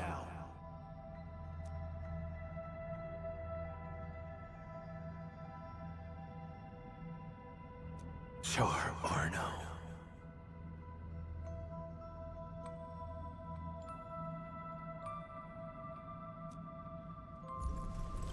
Don't make me say it twice! Ooh, angry. Hey, he has a crown. Like, his regular crown changed into more cool one. And in 1.6 we'll get the female character in the beginning of the game. Wait. Which one? That evil one with a huge monster or another one?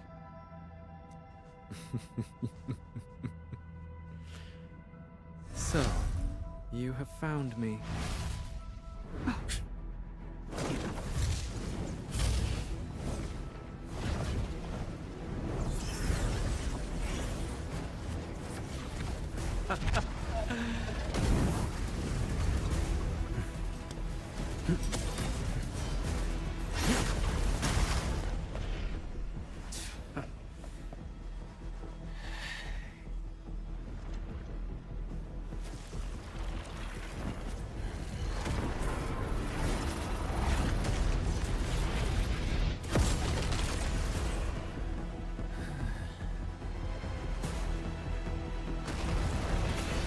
Ooh, is that a...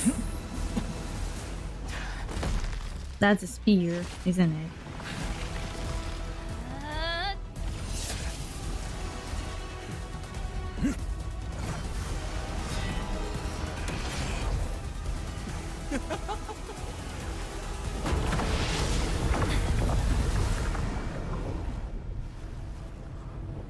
Oh. You saw that? That was a wing.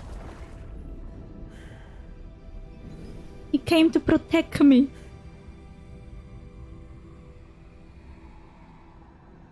Of course he had to have a cool moment.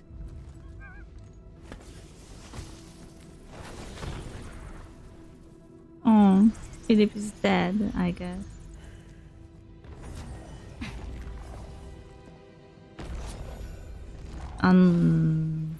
Oh?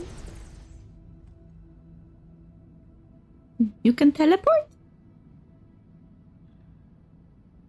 Or maybe Philip is not dead. Go after him, I trust you.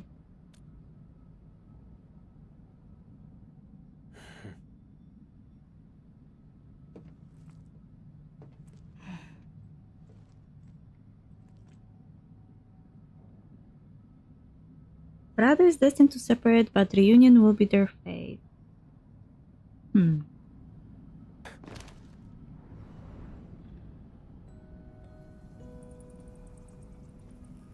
Close your eyes. Count to 10. Did I say you could chase me yet?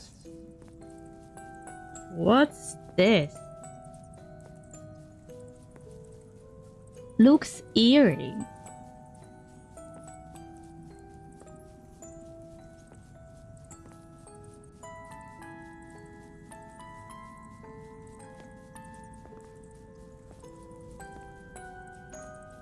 He's a twin, but why didn't he share his brother's talent?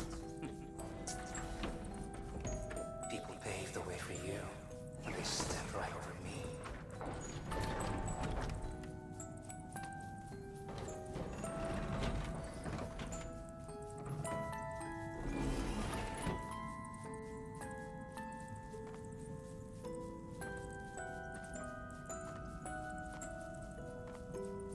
Stop!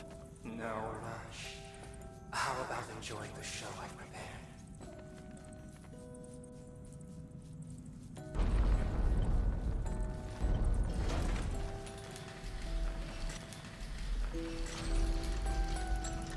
Okay. See, Camille.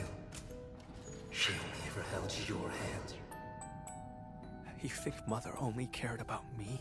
She gave you just as much love, maybe even more.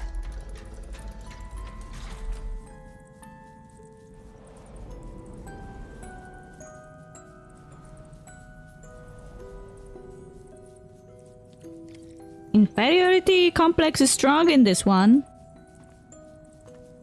What do you want, Kitty? Meow meow.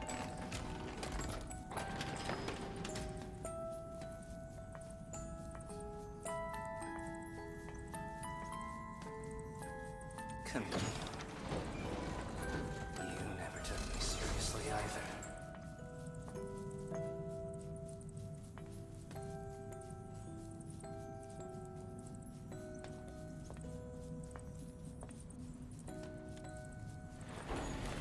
You have the talent, the strength, and everyone's expectations. All I had was this music box. That's not true. You also had... It was the only thing Mother left me. She broke it. Wow. If it mattered so much to you, why did you use its mechanism to make that key for me?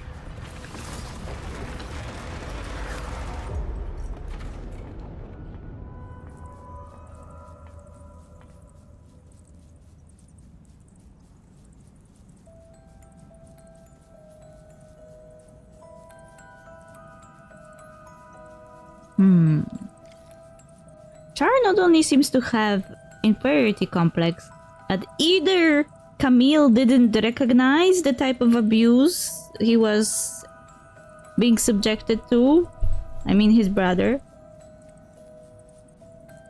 or there was no abuse, and Char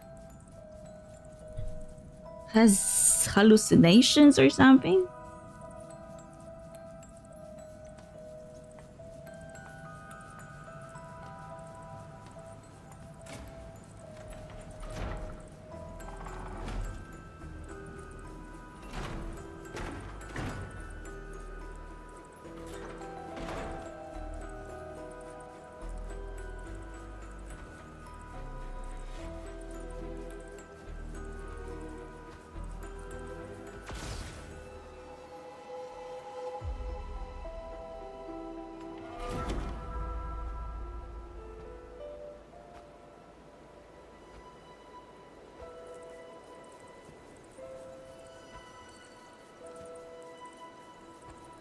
Do you still remember how you felt when you saw this?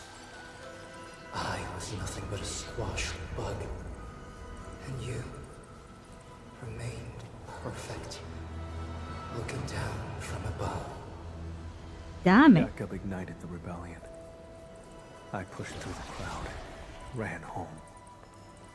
Mother and father are both lying in pools of blood. The thing on my mind was, thank goodness Char's alive. Thank goodness I hadn't lost him too.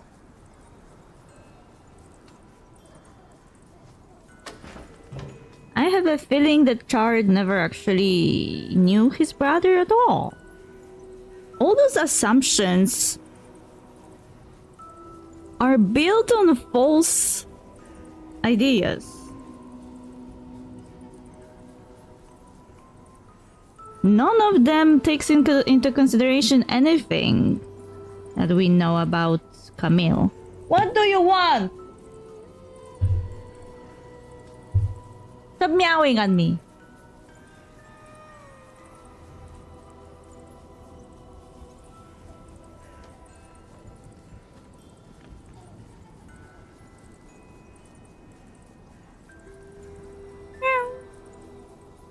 Now you're the bug struggling in the cracks.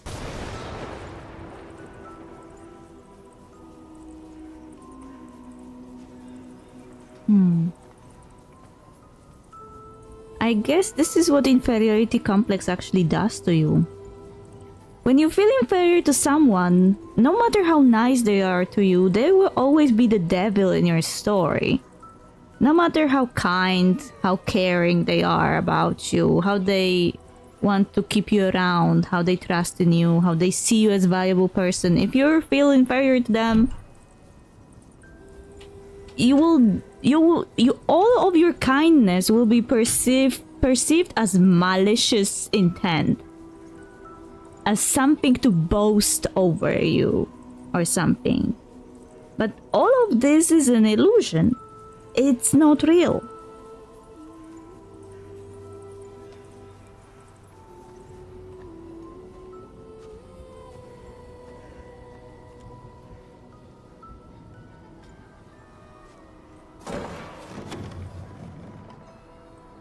This is more about Seshka society than anything else.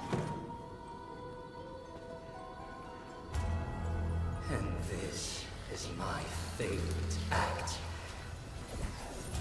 Your body torn open, howling in pain. Wow. Even without your taunts, my faith in you has already died. Char, I'll give you exactly what you want. Nothing will ever be the same again.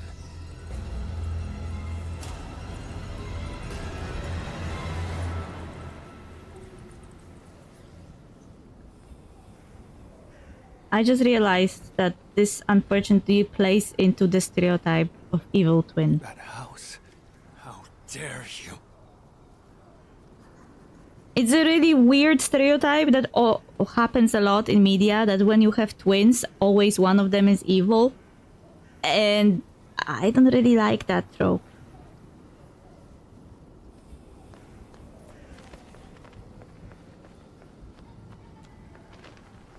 I don't remember how it originally looked, but this was our home in Seshka.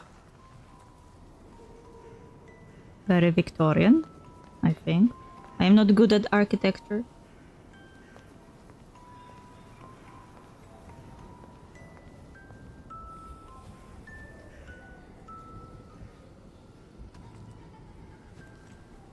I don't know.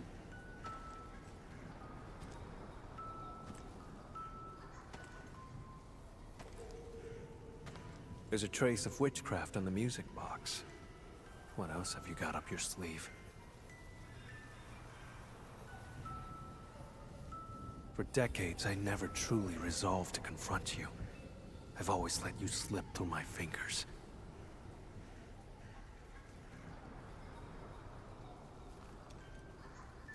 But this time, I didn't come alone.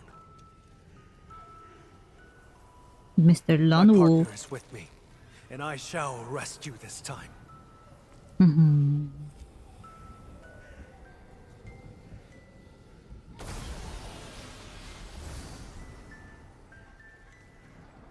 A new blood sea will emerge, an endless chase of fire carnage, till the hour they meet again.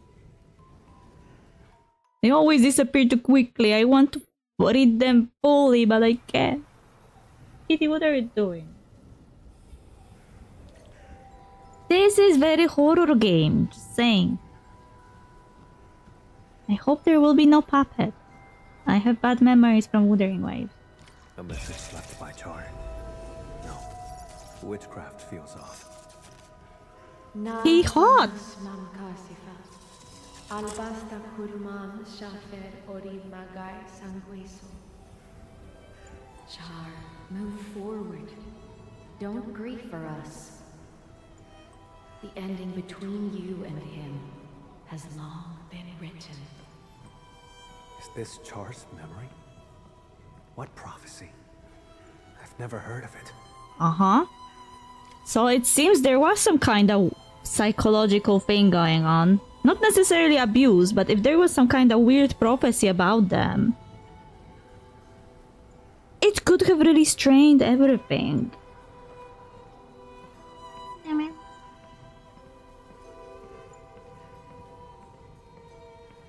View.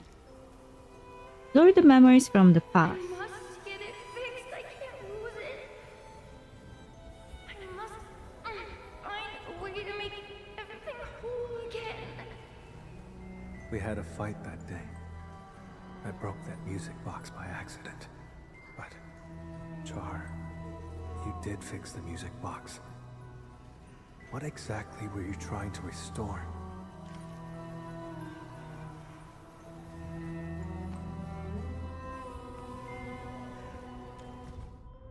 Letter from someone. Foul speck at the rotten corpse, knotted veins torn by razor beaks, ripping apart our bonded souls. The body flowing down Rabbi Bridge, fallen into an ancient sin. Who looks very nice, the brother? Kings of the Royal Courts. A reading material about notable individuals from the history of Terra. The corner of a particular page has been folded to mark it. Dukarael. Regent's Crimson. In distant Terra, Dukarael was once the sanguinarch of the Crimson Court. According to records, he was displeased with his older brother Danza's decision and chose to murder the latter and usurp the blood of Tekas. However, he failed to become the king of Sarkas, the sanguinarch's end. And there's nothing more.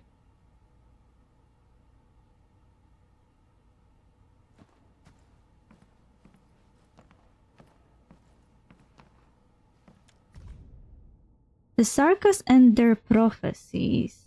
Prophecy based on ancient Sarkasian witchcraft that permeates the entire history of this race. In retrospect, these shattered images seem to be portents of disasters and ill fortune. Brothers destined to separate, but reunion will be their fate. Upon the moment dictated, a blood sea shall wash it all away. Wait, those were these weird things that were appearing on some loading screens when we were playing this story. Were those part of the prophecy?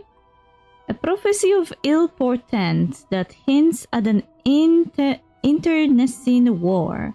There was a time when the vampires could not stop talking about it. Many even regarded it as an inevitable fate. Will this prophecy be fulfilled? Will those who learn of it be able to resist their fate? Perhaps only those affected by it will find the final answer. Regarding this prophecy about the vampires, it is also followed by a stanza that cannot be proven. A new blood sea will emerge, an endless chase of fire and carnage, till the hour they meet again, the hour when light and dark mixes. Barely legible scribbles have been written at the bottom of this passage. The prophecy says the two of us will meet again, and when that happens, a blood sea shall wash it all away. What do you want?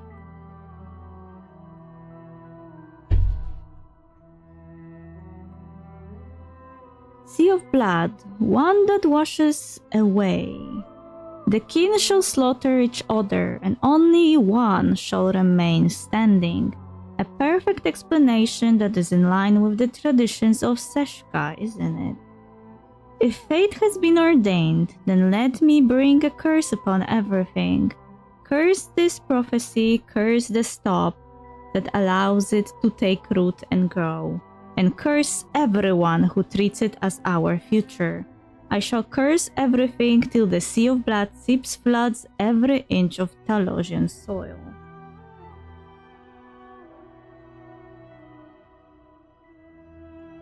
It's fine.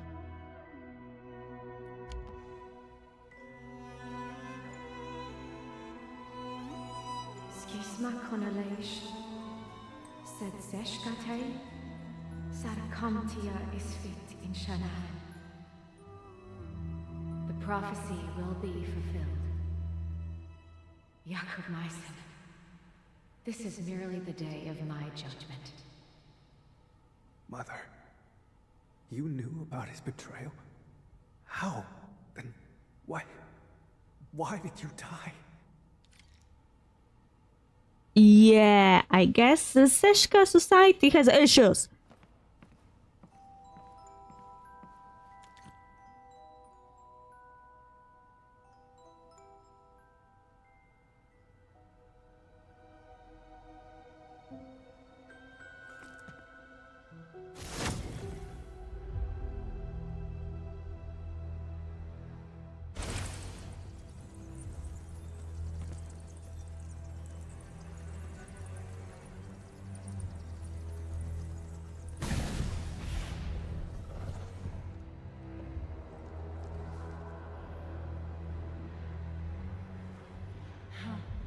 Strange.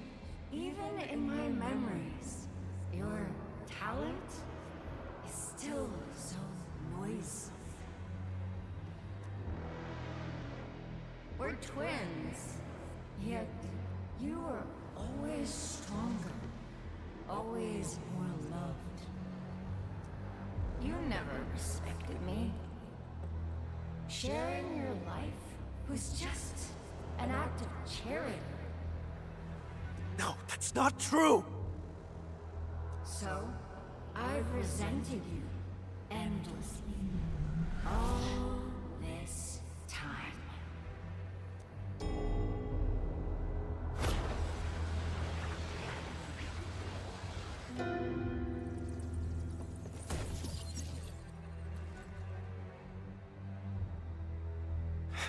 What are you trying to do? Me? Look, no matter how much hate we carry, we still only have each other. We must join our forces. To completely bring Seshka down.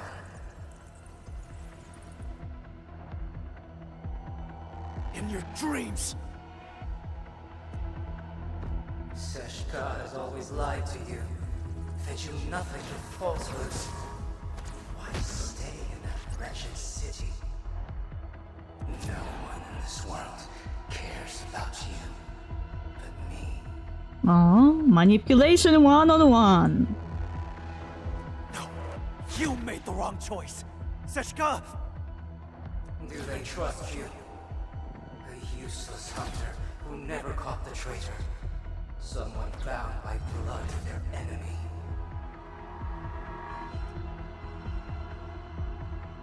Aren't you lonely? Come to my side, brother.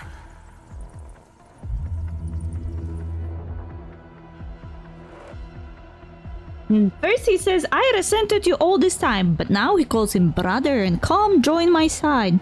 Sus. Don't trust him. He wants to eat you. We sprung from the same drop of blood. It is our fate to become one again.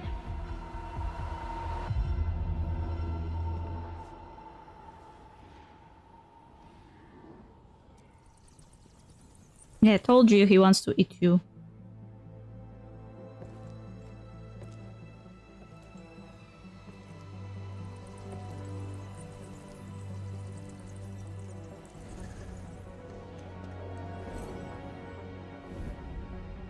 Admin!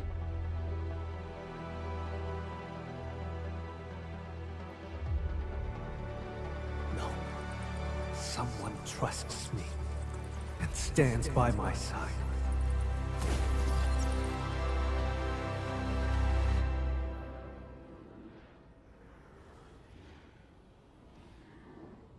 How droll.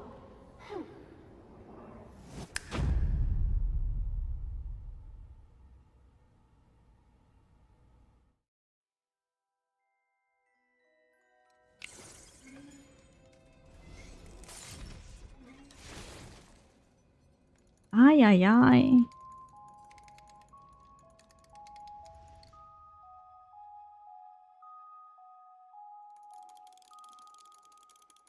When blood takes blood, Hang in there. Please live.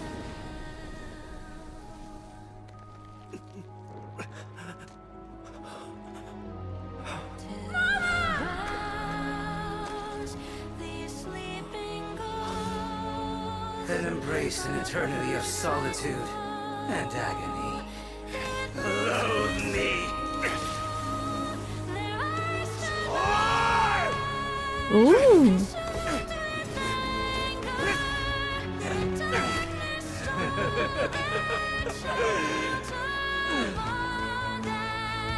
I won't give you another chance. Come to my side, brother. I said I never chased you. Camille! Don't fall into the darkness!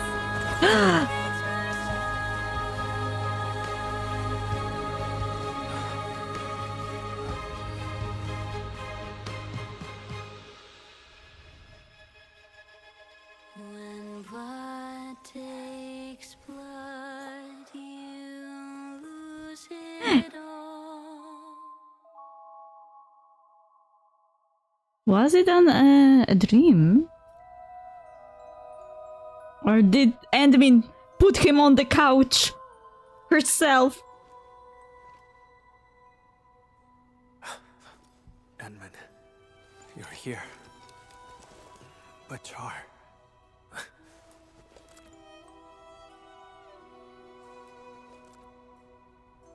When I got here, all I saw were you and traces of hearts.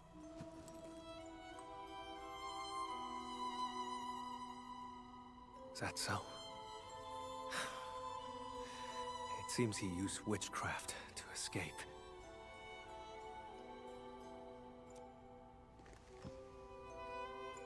What just happened?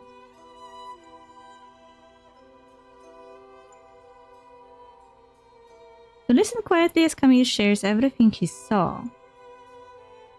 Char has an unshakable belief in a prophecy that speaks of brothers fated to fight one another and leave only one standing.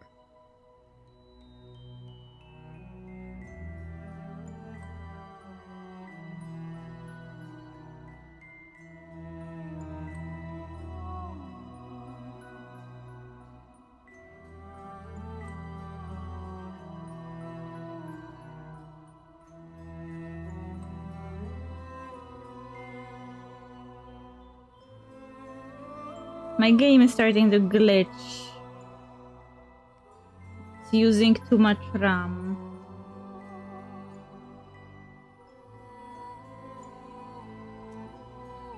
Although Char himself has left the scene, the prophecy still holds and his plans will continue.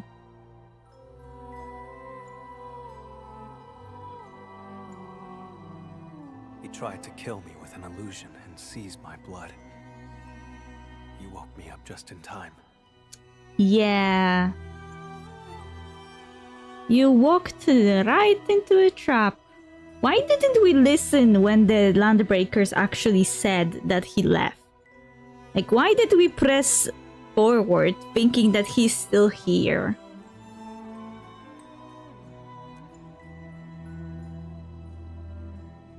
I'm sorry. I failed your trust. Aww, her baby. You didn't. You did everything you could. Your awakening had more to do with your own strength.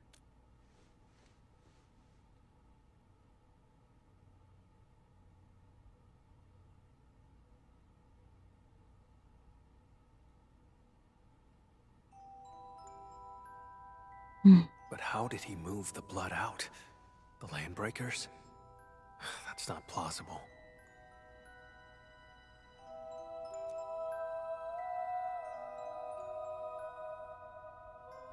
The pieces we found along the way do not complete the puzzle.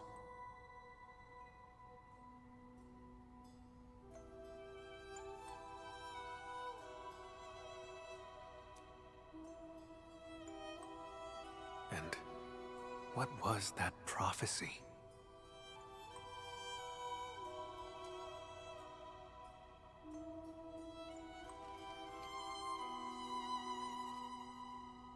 Let's head out first.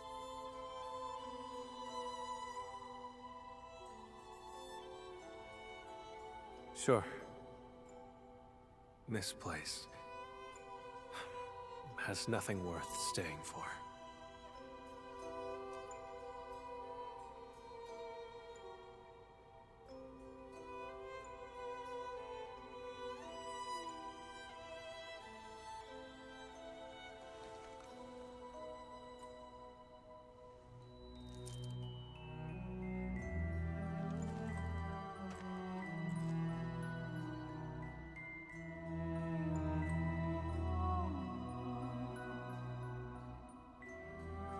This entire story is full of moments when Endmin keeps extending her hand to him, which is a significant thing. It's tied to the whole trust issues problem.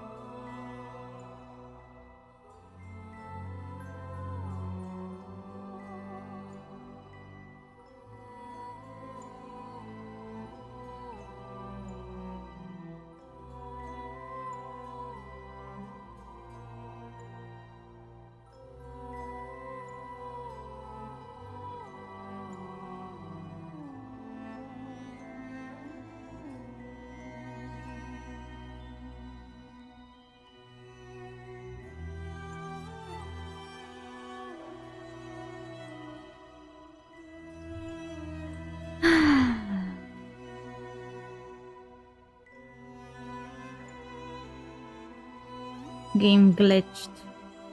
Need to wait for it to kinda jump up.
It doesn't want to load.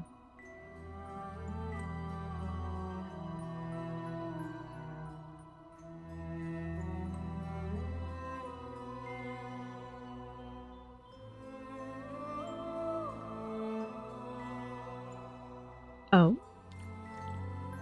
Finally. I was afraid for a second.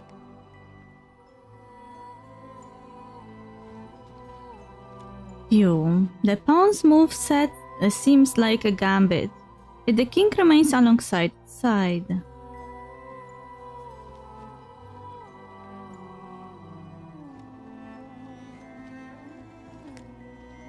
A piece of paper that has been torn apart. Putting it back together made some of the writing legible. Seshka is the cause. It should not exist. Prophecy of slaughter. I shall fulfill it.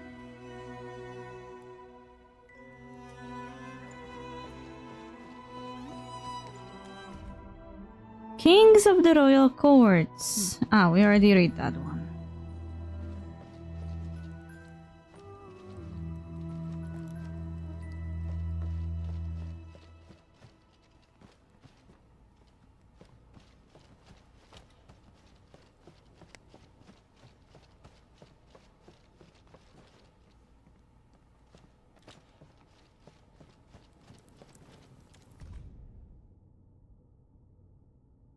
And we also did read this one. Let's go. Elevator, elevator, elevator.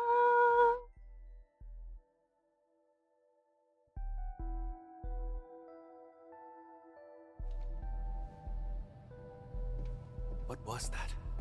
Let's investigate. It's not the end yet? Interesting.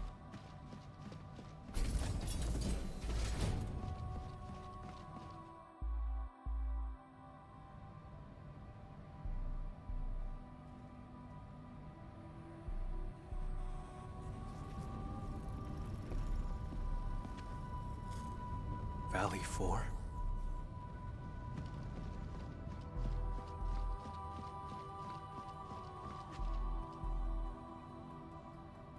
Hey! Game. Don't do this to me. You can load. I think Mifu's quest was shorter. Or maybe that's just my imagination.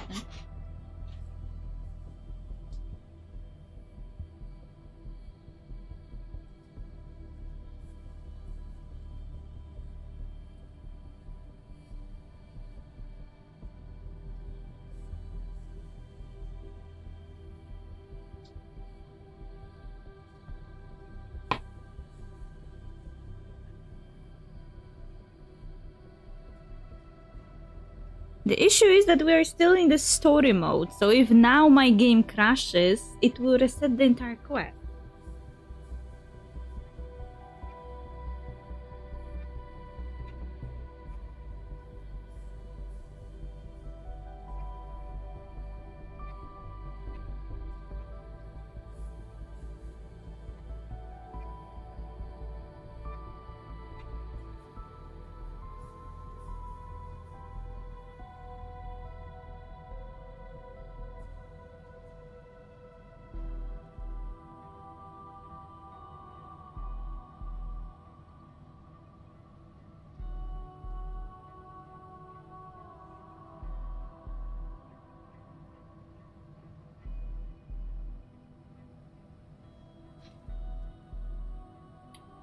Okay, it loaded back.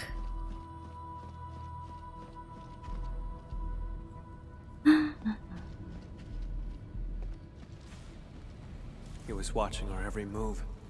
No wonder his reactions were always so precise. Yes, I noticed there were cameras everywhere, and I was kinda suspecting that we were watched. Char has been tracking me this whole time. I had fallen in his trap the moment I set foot in the hub. Mm-hmm. The deceased has been carried away. If the body was just a smokescreen, why would Char keep eyes on him?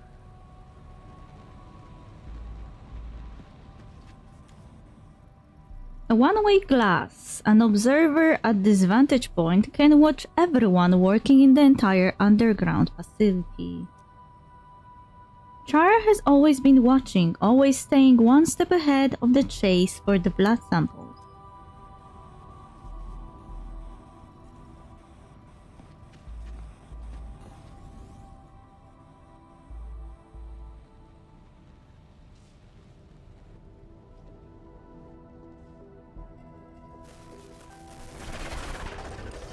Glad to see you're still breathing, brother.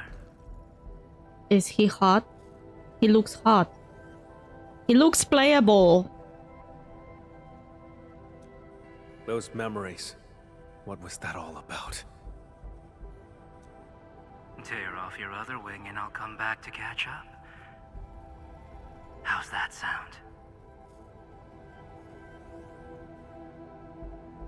But his aureole is blue, and he wears blue ornament here. Sounds good. Once I catch you, I'll peel it right off your bones. Drop the tough act, Camille. You couldn't even figure out how I escaped. Or are you pinning your hopes on this help from outside? What could she possibly offer? This guy really underestimates the hero of this planet. You never intended to use that vehicle to escape. Sending that sample away was never part of your plan. Oh. Go on and tell me more. I can resonate with your blood. When we first found Dunning, my old wound gave a faint jolt of pain. You controlled Jeffrey and Philip from the shadows, murdered Dunning, and filled him with the blood. That body was your escape plan, wasn't it?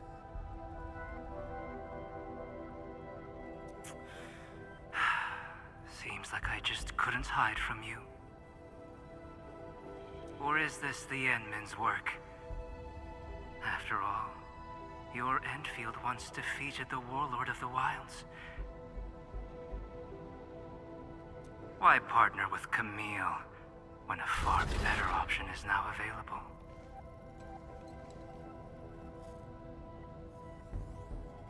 You won't drive a wedge between us.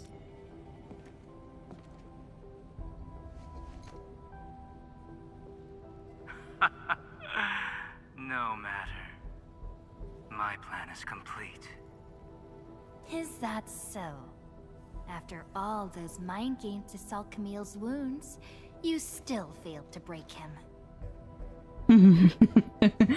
He just looked at me like, "You're so confident, enemy." That carefully concealed prophecy of yours. That's what this is really about, isn't it? Oh, he doesn't look happy anymore. Too bad for you. Now we know it exists, we can find a way to tear it apart. Outsider. This is none of your concern. Everything is my concern. I am special. I mean, the endmin is special. How pathetic. A homeless vagrant forced to drift along the fringes of the band. If anything, you are the outsider.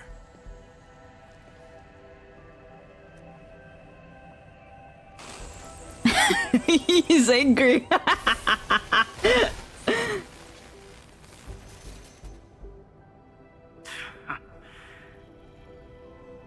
I had a gift for you, but I've changed my mind.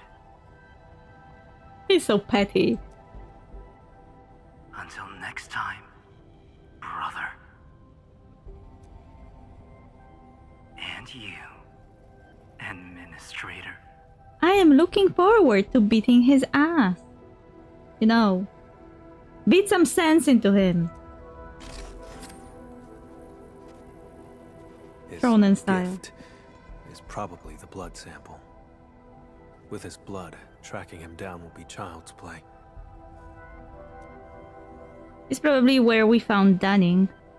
If he actually left it behind. Come on, we should leave. And if it was with Dunning all this time, why didn't we discover it then? Was it injected into him? To his dead body?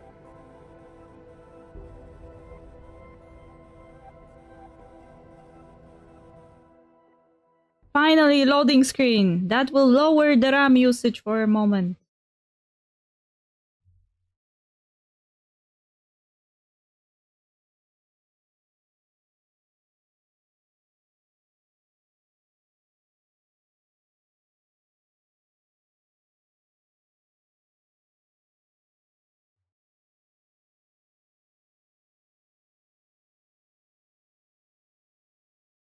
La la la la la la la la.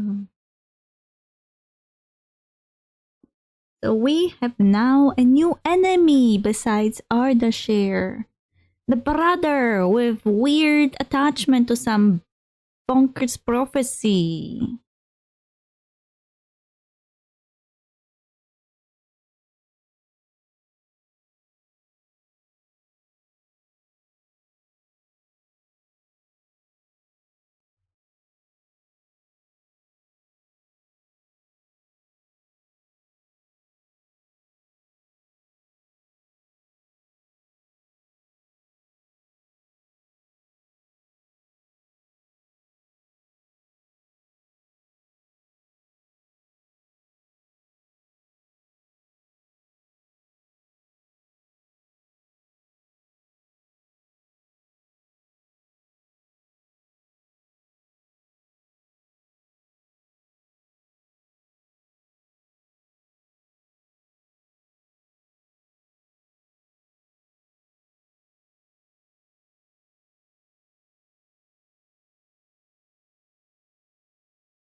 We saw many pipelines when we first entered the facility.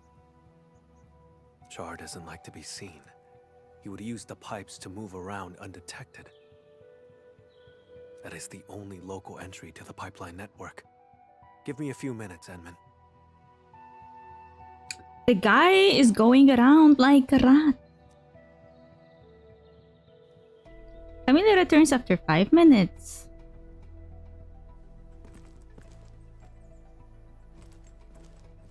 Char's blood and a note. So much alike, yet so divergent in essence. Why? Because you're not clones, idiot! Even clones are different. Just saying. I do not know. Just as I cannot fathom why he attacked me, or why he trampled upon our parents' legacy, and why the prophecy, one that I had never heard before. Keep it. It might be useful.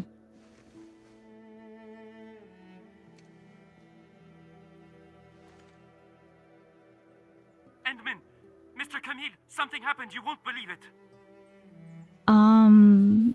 It feels like Camille was deliberately being kept in the dark about the prophecy by his parents, by the society itself, that somehow knew about this, and by his own brother that apparently had talks with their mother about that prophecy. Well, we actually just... Never mind. Go on. A miracle! The crewmate transporting Dunning heard movement in the cargo hold and investigated.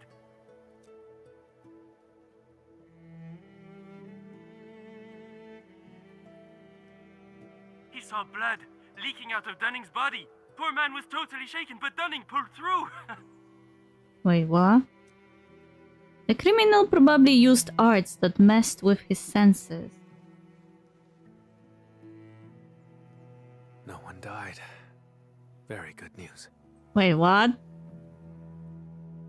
But we determined that the guy was dead. How is that possible? Enman, your assistance uncovered the truth and helped me defend the honor of Seshka.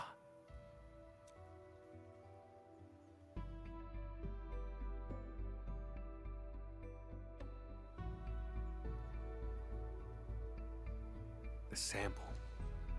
He knew I could track him with the blood, yet he left it behind on purpose. Escape was not his plan. He's simply luring me to the next location. So, are you biting or what? Yes, I will. This only ends when one of us lays dead. Perhaps I should request further assistance from the stop. Wow, he actually wants to ask for assistance. Character development. I will tell Druan and have them notify the security bureau. By the way, Enman, there's a thing I'd like to discuss. Once things get settled. May I contact you? Oh.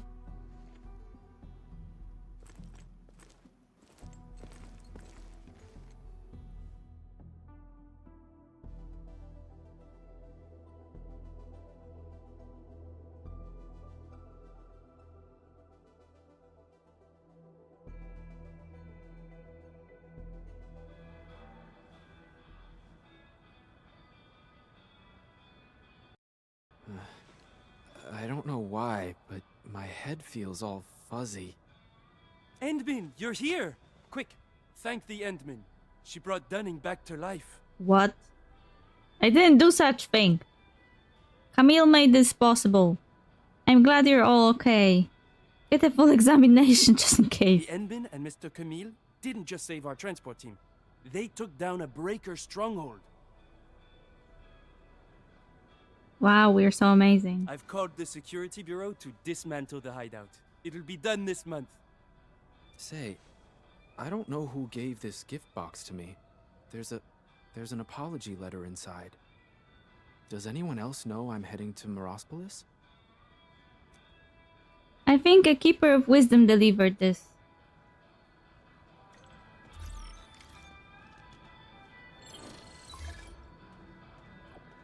Enmin, do you have time? I await you at the place of our first meeting.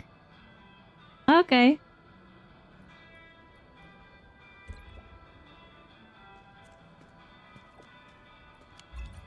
Is he still sitting at the high point? Like a typical vampire boy? Yeah, he does! Hey, man! I can't get up.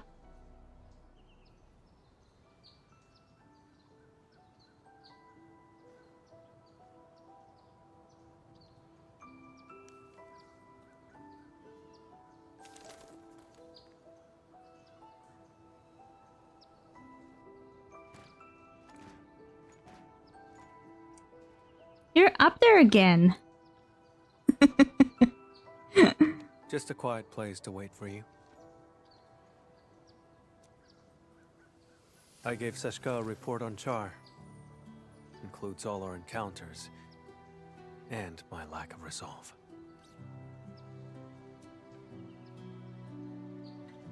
Seshka replied, "Carry on as usual. More resources will be focused on Char to help me track him down." See, they did trust you. It kinda sounds like they care about him for some reason. Do they also believe in the prophecy, but they chose the different son? He won't be able to run for long.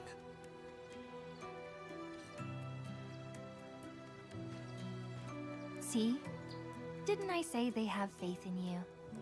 Mm-hmm. Of course. Speaking of which, Endman, may I ask you a question? Of course. Are you going to talk to me from above?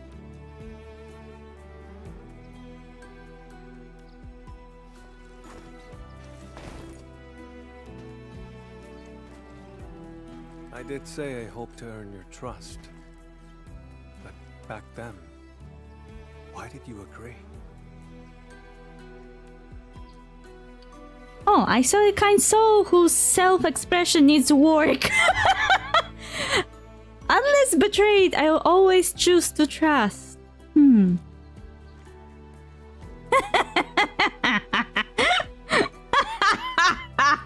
His face. So, it boils down to sincerity. In that home built by Char, his questions struck true. But I remembered your words, your help, and your trust along the way. I had a feeling that Char is the manipulative master chess player type that is playing chess 5D.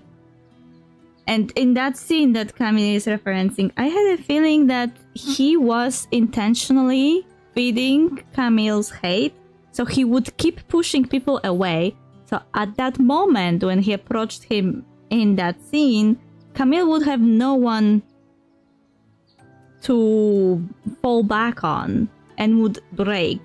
But because Endmin intervened and showed him unwavering, sincere trust, he had one person that he could fall back on during that scene and not fall for the manipulation.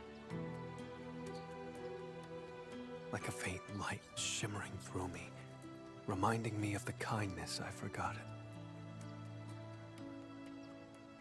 Always. That light grew stronger and pulled me out of the darkness. I believe this is the reason why Seshkas asked you to help me. Yeah, they did sound like they were worried you will be eaten by the brother. Or die.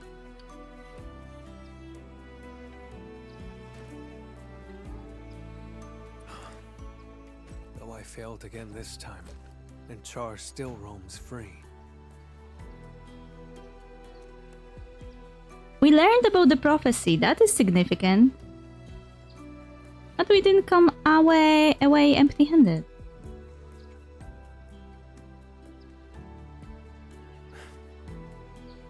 Exactly. Thanks to you, we took out Char's lair and uncovered his true plans. Seized my abilities and attacked Seshka. Everything he's done is tied to that prophecy. Most importantly, I broke free from the past. I earned trust and...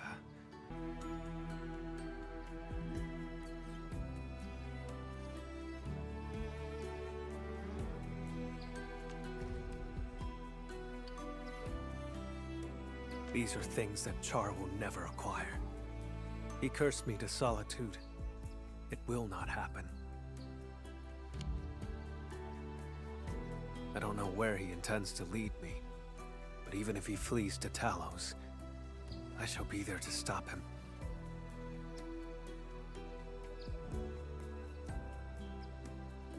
If I intend to go further, Edmund, would you be willing to join me? Aww. Papi needs help. Papi will get help.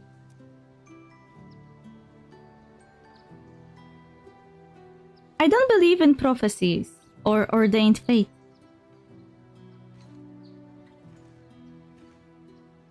I will fight against any prophecy that means you harm.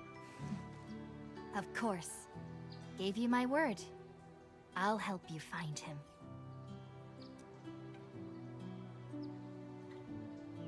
I thought my ability to trust others had been permanently destroyed along with my past. Well, that was something Char would definitely rejoice if it was true. Time and time again, you reached out to me. I wish to reciprocate. See, this is why I mentioned that this storyline was full of the scenes in which Endmin was extending her hand. That was an important moment, and like you see, Camilo remembers every single moment when she extended her hand to him. Reaching out for him, not leaving him behind. Friend, I promise you this. Wherever you go, my blood shall be with you. Aww. Whenever you call, I shall stand by your side.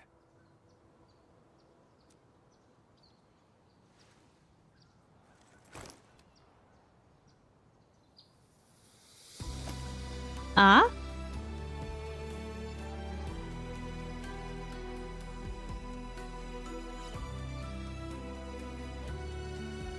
Until the very last drop of my blood is spent.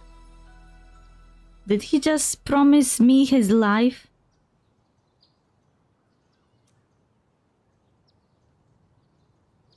Why the cool boys are always going all the way in? They always go to extremes.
Operation complete. Talos 2 may be further explored.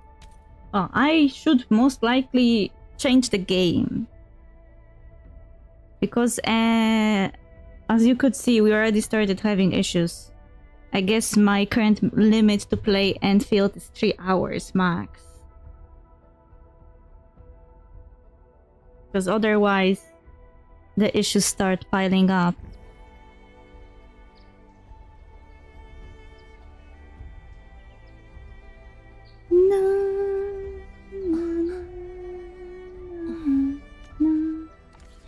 I also will need quick break.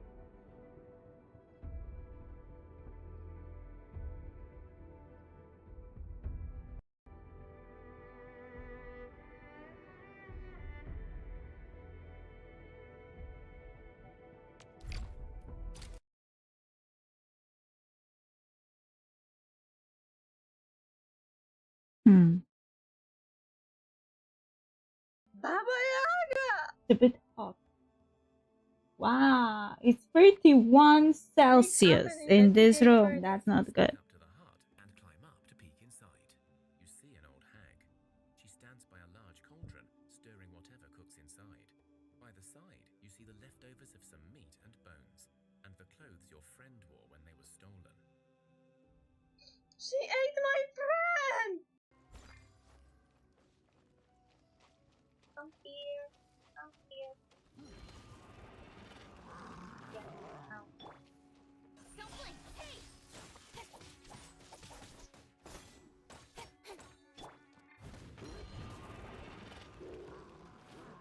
Come here. Come. Come.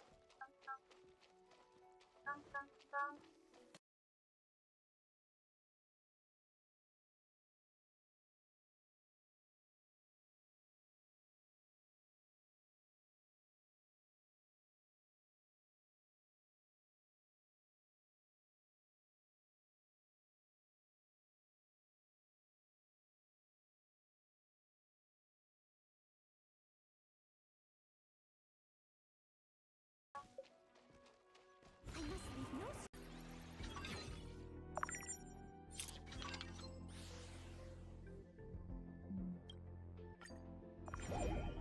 What's the honey bean conch? Jesus Christ. This is so scary.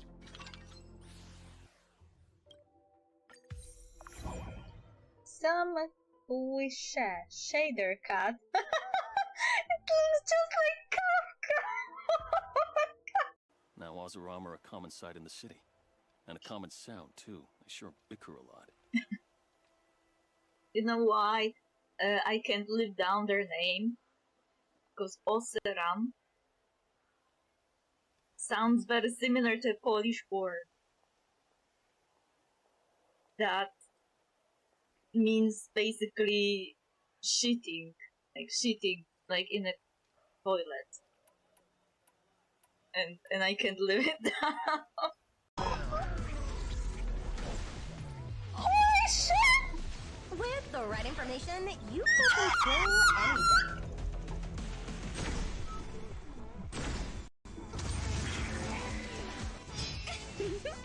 Danger is a fair price to pay for inspiration. I nearly cried here! I got her! We'll fix everywhere. Achoo. Achoo. Achoo. Achoo. Achoo. And what should I do? Wakarimashita. Wakarimashita.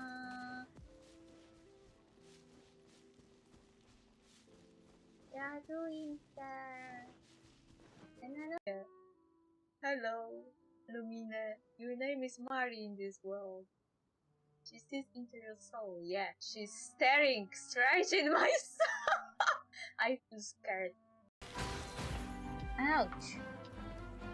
Oz, reveal! Don't be scared! Scatter! Speed of light. Nowhere to hide. Stretch your wings and raise a storm! Goodbye. But we'll meet again. Ah, come back! Come back to me! You give, you receive. I want a date. I guess she got overpowered vision because Nuvulette became an overlord of Hydra again.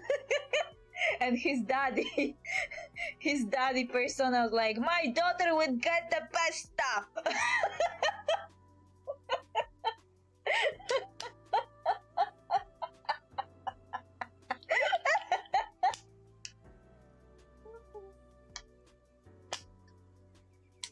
Sovereign song halts as it measures your worth.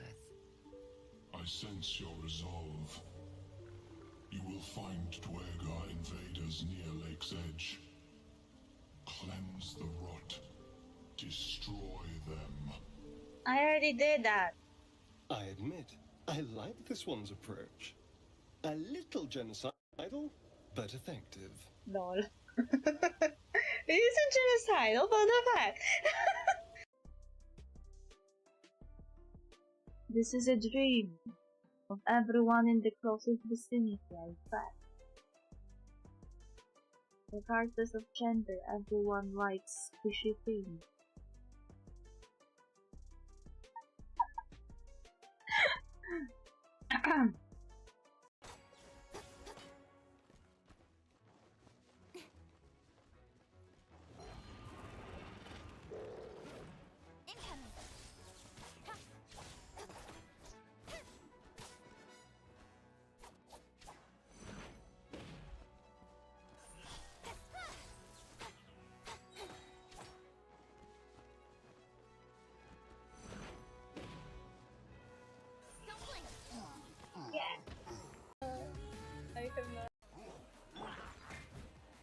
I don't see the game. What's up?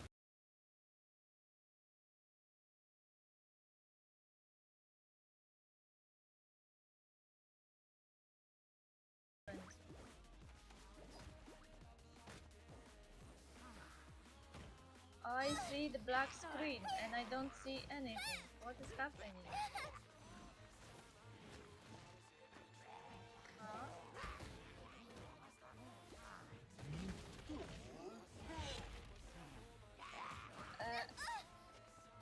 Dinner's gonna burn.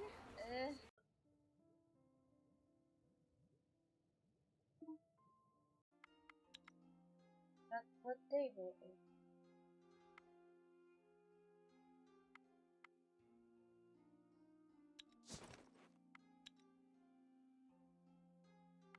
Oh my god. Okay.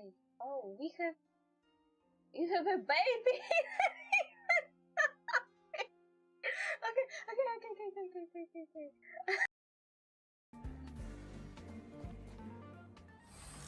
Ooh, another new character. Hey, you're all together? In a relationship sense, maybe in the future. We don't know each other that well yet.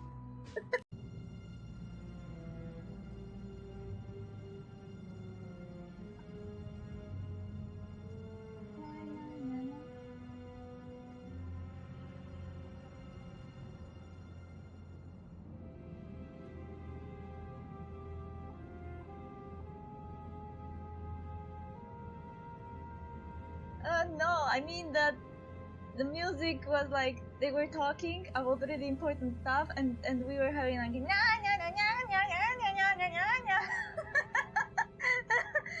I mean, if we put it that way, that was a perfect timing. Whatever you need, ask. Kislana, I only need you. Kislana, whatever I need. We'll talk about this like, which one should I choose? Oh, no.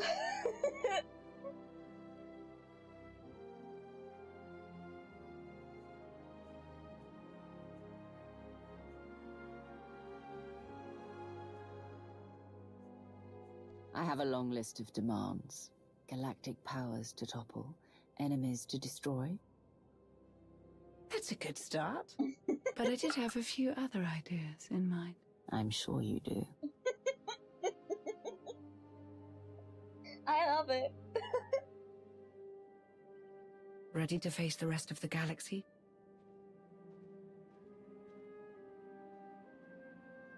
This is so nice. One pull. Granddad says that the puppies can find food for themselves, but I'm worried. Could you help me go to the city gate and feed my puppy? Gotcha. Yay, pets. What should I feed it? Granddad usually prefers the doggy food, but it's fall, I think. Then could you help me get the food?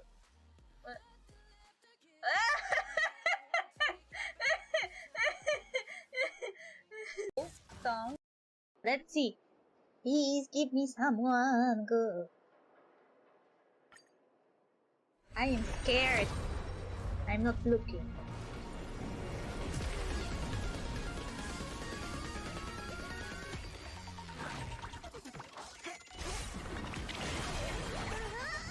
Ugh. Cornucopia. Collapsing sky. The moles welcome you. What the?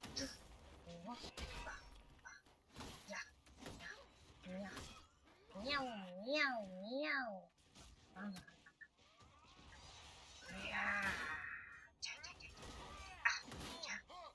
Meow, meow, meow. Feel my sword. I still prefer. Oh no! Although they hit the buffalo. We are so.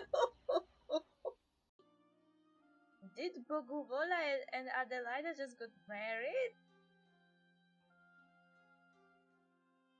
This is so gay!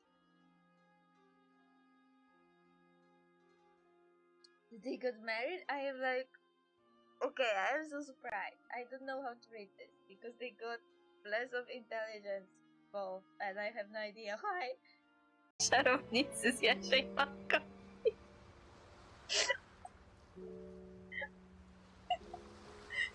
No Polska długo nie postoi w takim razie. Skoro minimum zjedzenia pierogów to jest zjedzenie całego kubła, więc Polska długo nie powstanie.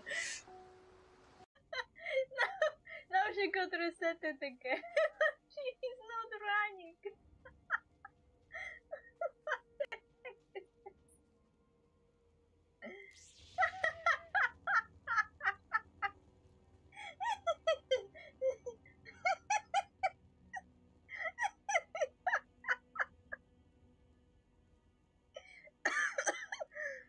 It's my friend! He wants to still. Stop staring like this, I will ship it even more. Stop. I like ships that start at odds. It's such a drama. I love the drama. Dehya is so not impressed. Me too. Durmialza, if she was here, she would be like, God damn it, man. Get it together. Go to bed. Honkai Impact Third Part 1 are basically a love story of Kiana and Mei. Two versions of the same tragic love story, one tragic, one ending in happy end, where nobody died actually. Well, nobody except Kevin. Do you like Noah? What? No! Not! Ugh! I can't believe you would. Dad! She's angry now. I mean, jeez! Why would you? Ugh! Gross! What happened to the rest of the world? Like, was only Fontaine flooded or everything else too? Because it looked like only Fontaine was flooded and Fontaine is elevated, so it's even more weird. Anyway, let's go see if there's anything we can do to help. Like, if the whole nation is elevated to the level of mountains in the other regions, then if it got flooded, what happened to the other regions? have questions. What would he do if I lose? That was amazing. Why are you talking like this? My mind is finally clear. I feel strong. I feel happy.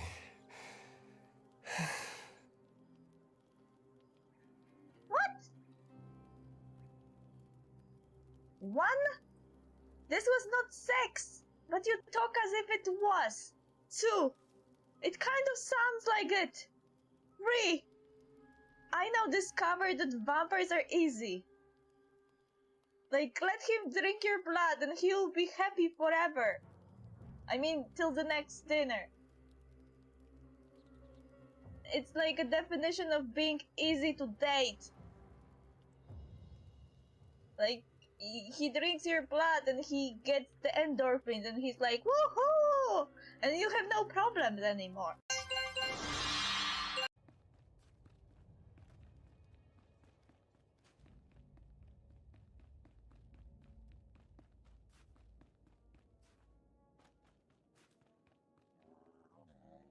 How dare you be here and stand in my way?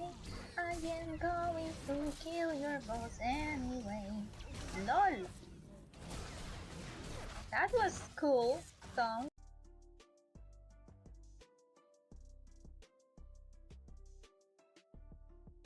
This is a dream of everyone in the closest vicinity, I bet. Regardless of gender, everyone likes squishy things.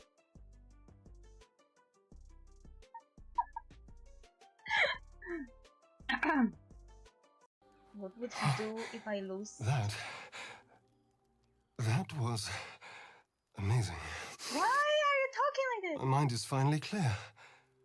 I feel strong. I feel happy.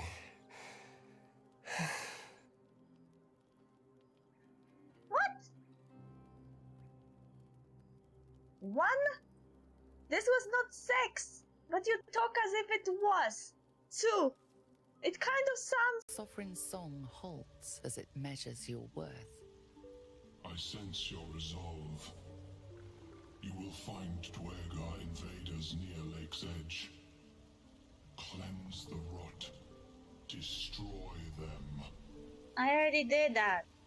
I admit, I like this one's approach. A little genocidal, but effective. Lol. It isn't genocidal, but the fact. now she could reset it again. She is not running.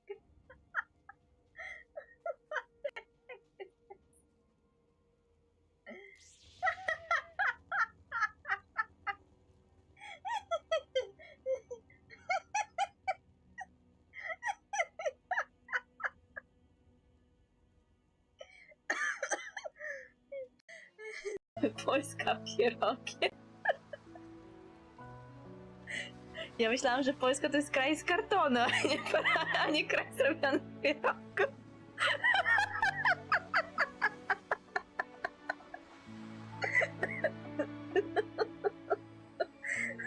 To znaczy, że Polska to jest jak chatka tej czarownicy z Jasiej Maka.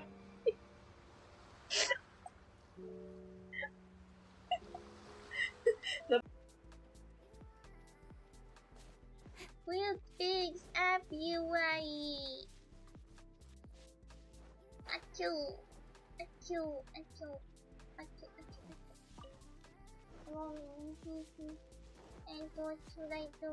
Wakarimashita. Wakarimashita.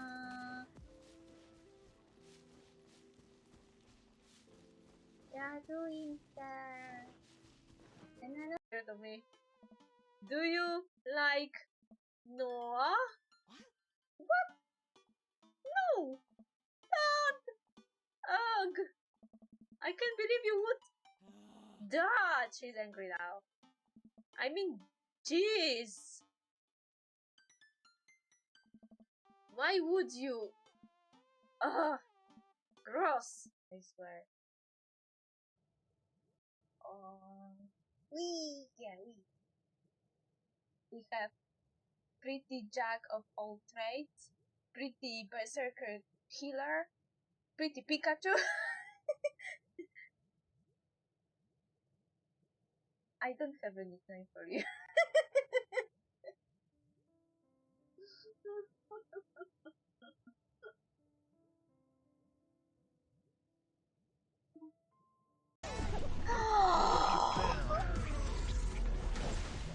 Holy shit! With the right information, you can control anything.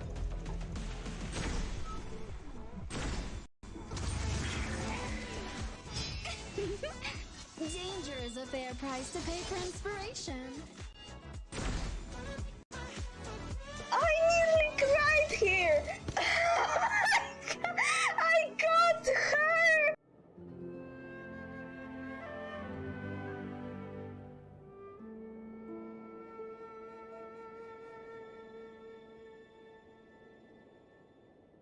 Okay, I'm back. It was a bit longer break than I thought it will be.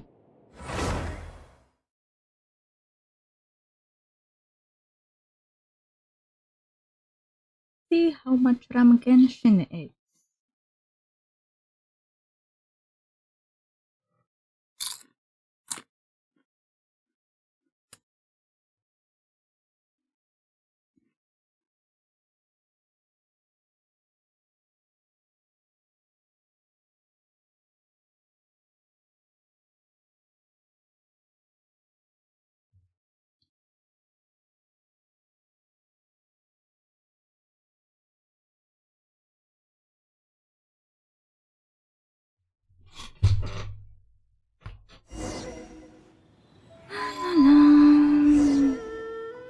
Yeah, I forgot to go to the Witch's Lodge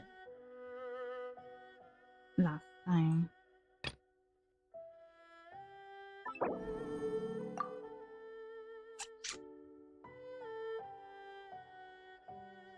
Like last week, I completely forgot about it.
Oh, you're here! I was just starting to wonder if I should send you clearer instructions. But then I thought, if I make my hints too obvious, it might get in the way of your travel plans. Yeah. And then, just as I was pacing back and forth, agonizing over what I was going to do, you turned up here anyway. So, it looks like everything worked out fine. Hey, Nicole! You're so full of energy today! And words! You're so full of words! I'll take that as a compliment. All right then, are you ready to check out my next room? I also forgot there will be update for this This game Nicole's this week. studio? Why is it just a bunch of empty frames on white walls? Let's take a closer look.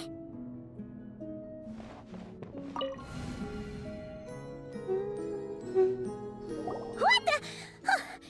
Paimon almost had a heart attack being sucked in by a painting like that. Wait a sec. This place looks familiar. Oh, it's the table where the mages hold their tea parties. It all started the first time Alice invited me for tea. On that day, I didn't attend in person, mostly because back then, I still hadn't decided whether I really wanted to join the Hexen Circle or not. Alice was the only one there who knew my true identity. She warned me not to say a word or let anyone else discover who I was. I was only supposed to observe. And then what happened? Well, then I concluded that she was punishing me for my hesitation to join. Everyone was talking about such interesting things. How could I not chime in?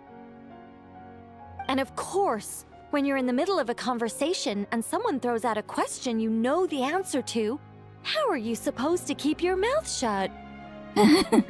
True. Which brings us to the bet between Barbeloth and Alice, Rhindaughter's forbidden creations, Ivanovna's political machinations. It was like a series of exquisitely acted plays, distilled within the confines of a teacup. Their words alone were enough to ignite my instinct to lay the truth bare before them. So, you piped up inside their heads? Of course not. Even though I felt like my head was going to explode, I still made sure to hold it all in. I'm a responsible angel, after all, and I'm well aware of the difference between what I want to say and what I'm allowed to say. So, I had a private little word with Alice inside her head, just me and her, and I agreed to join the Hexenzirkel, right there and then. Lol. She was quite happy about my decision, but as for the talking inside her head, well, she claims that over the next few days, she had such a headache that she had to visit a doctor in Liyue to get some relief. But she can hardly blame me for that. Doctor in Liyue. Men ärligt. How about we go look at the other frames? Paimon's starting to feel like she needs some relief too. Is that an Irminsul tree?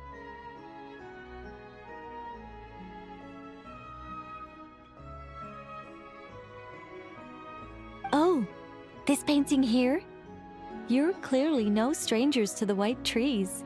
But did you know that the first angel's betrayal happened beneath one of their very boughs? I don't think so. Sounds familiar. Huh. Paimon's curious now. Well then, I guess it's finally time for me to tell you a tale of romance and horror. Let me just think how best to protect the identity of those involved. All right, got it. A long, long time ago, there was once a traveler who wandered among the stars. They were nothing like you, but that's not important right now. One day, he traveled to a silver tree to visit the princess of the morning star. Before long, he started asking her about her kingdom's most forbidden secrets. His words puzzled the princess. How could he possibly know of all these things forbidden by the gods? The young man revealed his origins and showed the princess things she had never seen before: a free will and love, both noble and spiritual. His words awakened her sense of self, hitherto shackled by the gods. Her heart soared, carrying her beyond limits she had never crossed before.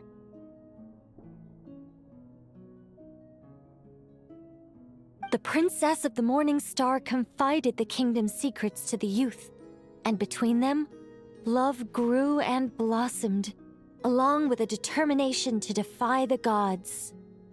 This is just a cookie-cutter love story. You said there'd be horror. Don't worry, Paimon. The horror's about to begin. They yearned to help the people live lives of unfettered freedom, but the gods could not forgive their betrayal. They sent down thunder and fury, destroying the lovers' home. And when the Great War subsided, the power and the wisdom of the princess were lost, never to return. Even her closest friends were cursed.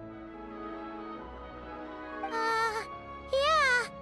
That ending was pretty scary after all.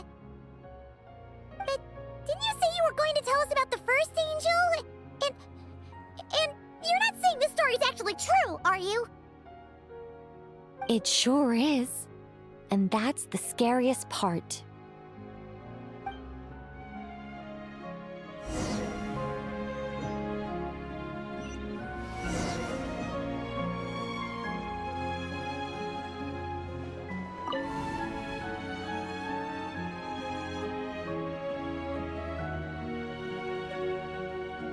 Hey, this is Simulanka!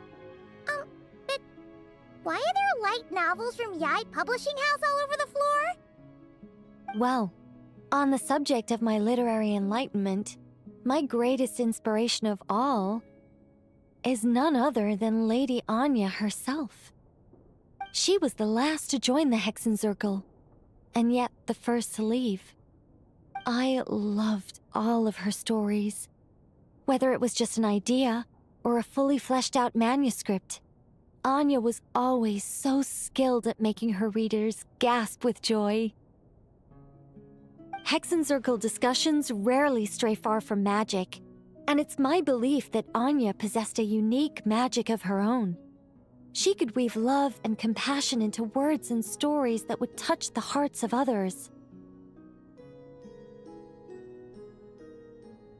I asked her for tips on how to write compelling tales. She taught me a lot of tricks and techniques, but in the end, my biggest enemy has always been myself. Too lazy to put pen to paper. That's one way of putting it.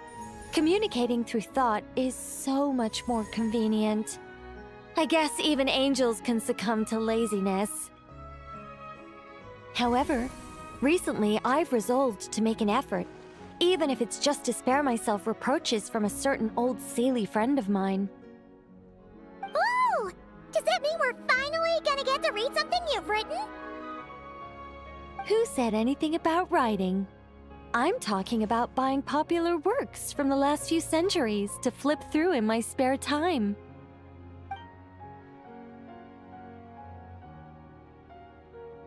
Okay. I feel called out by this.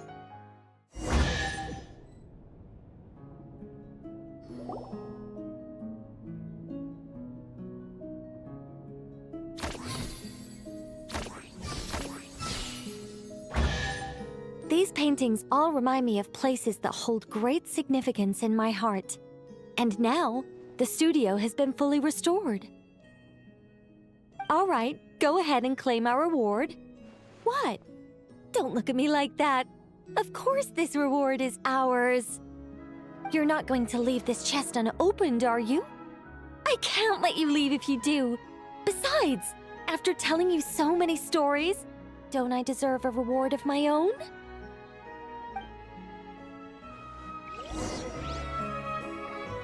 A happy story all wrapped up. See you next time. Wait a moment, I need to give food to my cat. This was a quite quick quest for my life.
I'm back.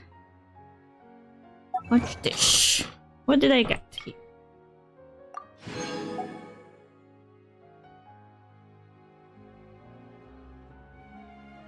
Na na na na na. Na na na na na.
Before we finally start doing those quests I put out. We've been to so many places lately. What do you say we take a day off from adventuring and just find somewhere nice to relax? Let Paimon think. Where are some nice places we could go? Oh, why don't we pay Cloud Retainer a visit at Mount Outsong? It's been a while since we last saw that illuminated bird. She's always the one popping up out of nowhere and scaring us half to death. So let's surprise her this time. Here we are, right outside her place. Do you still remember the first time we came here? We even brought offerings and everything. And when we told her that Rex Lapis had been assassinated, she immediately threatened to squash Liyue Harbor. Paimon thought she'd be impossible to get along with. But now that we've spent some more time together, she's really not like that at all. We probably don't need to bring any offerings now that we've gotten to know her pretty well, right? Still, Paimon's got some snacks around here somewhere, so if she really wants something, we can just use that. Huh? Traveler, did something catch your eye? Wow, it's... Don't think we have ever seen her before. Whoa, what a pretty lady. Is she also here to visit Cloud Retainer? It seems like she could also be a powerful adeptus. Yeah, you're right. All it takes is one look and you can tell she's someone special. As expected of that bird lady, really. She must have a whole bunch of Adepti friends from all over the country. Okay, but if we're both friends of Cloud Retainer, then we're basically friends by association, right? Want to go up to her and say hello? Who knew you were such a social butterfly, Paimon? I'll leave the introductions to you. Helping you make more connections is a part of Paimon's job as your reliable guide. Paimon's got this.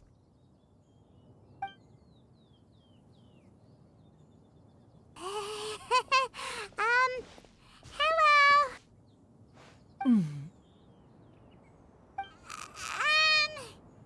Paimon is Paimon, and this is the Traveler. Paimon, just say everything in a nice, even tone. Paimon doesn't think we've met, but we're also friends of Cloud Retainer. May we have the pleasure of learning your name, Madam Adeptus? You two... What is this tomfoolery? Has a shift in form so clouded your eyes that you no longer recognize one anymore? Wait, you're... Cloud Retainer! Huh? You're the illuminated bird? But you look... human! How did that happen?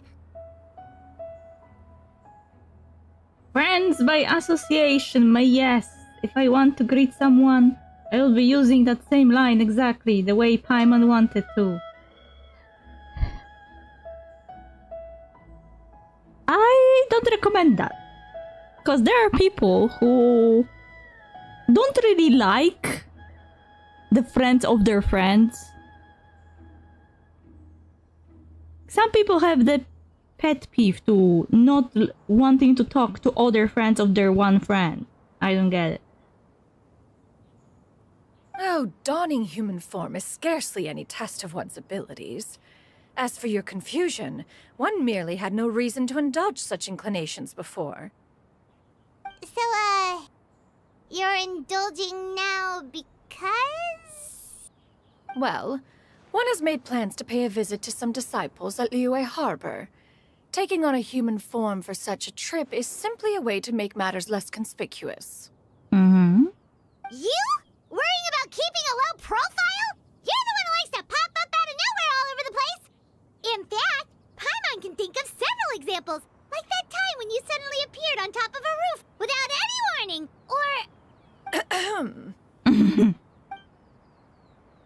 It feels like Cloud Retainer has her reasons, but doesn't want to discuss them too openly. I almost forgot. Paimon brought you some gift. Hey, didn't we agree not to bring that up unless she asked? Oh? So you have taken care to follow the proper rules of etiquette after all. Most commendable.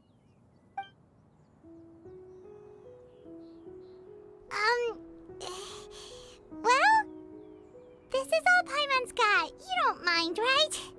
Hey, random stranger, I am friends of insert relative name of friend. Here, do you want to play some D&D?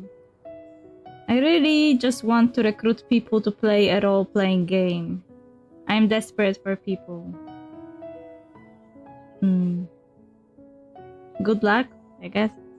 One has never found oneself lacking in basic comforts. On the contrary, it is the gesture that one values above all else. So long as you've shown proper respect and consideration, the quantity or quality of the gift is but a trivial matter. That kinda makes Paimon feel a little guilty for trying to keep them for herself. Anyway, where were we before you reminded Paimon about the gifts? Cloud Retainer said that she's going to visit some of her disciples. Ah, right. So by disciples, you must mean Ganyu and Shenhe. It's also been a while since we last saw them. Maybe we can come too. One planned to extend the invitation even if you had not raised the matter yourself. Shenhe and Ganyu should be quite pleased to see you again. However, one would first inquire as to the reason behind your visit here.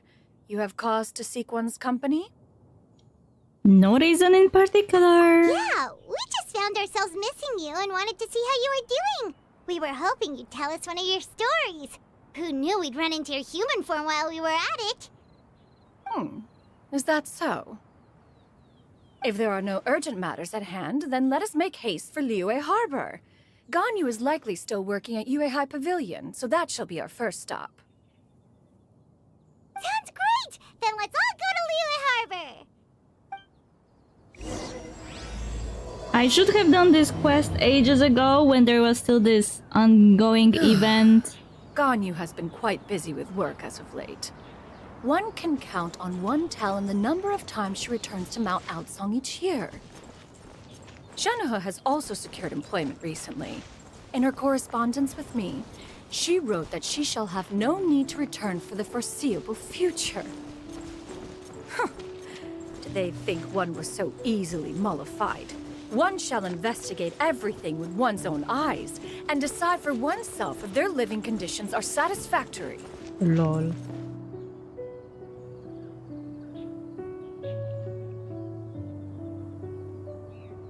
Yup, just wanna make sure they like guns too. It's going to be a fun one. But I need people who can relate.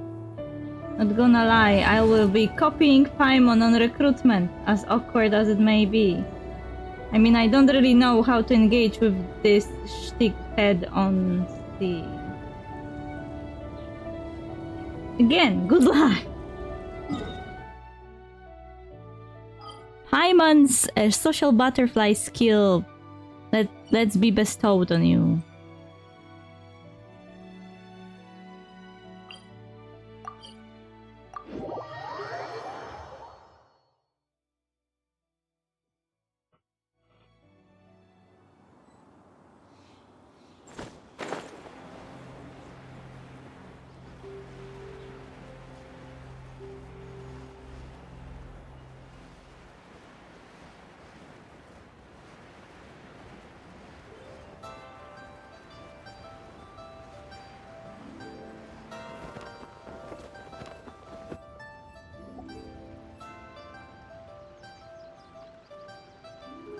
We're almost at Way High Pavilion.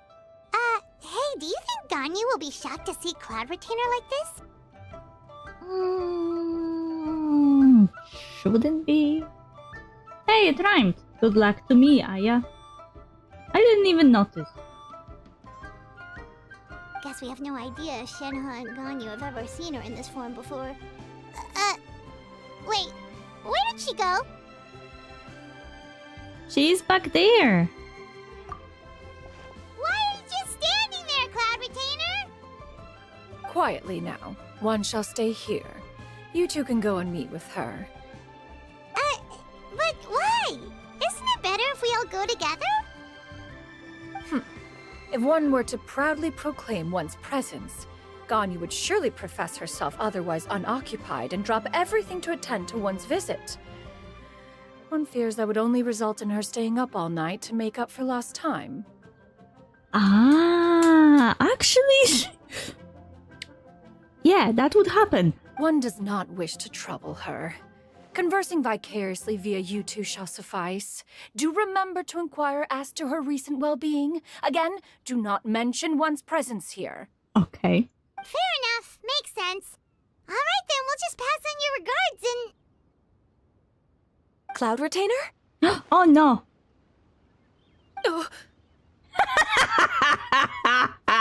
She's not such good. She's not good at hiding her presence. She is even visible behind this tree. Oh, busted. Is that lady someone you know, Miss Ganyu? She is indeed. I'm sorry, Huixin, but could we delay the upcoming meeting for a little bit? I believe my schedule today is quite full.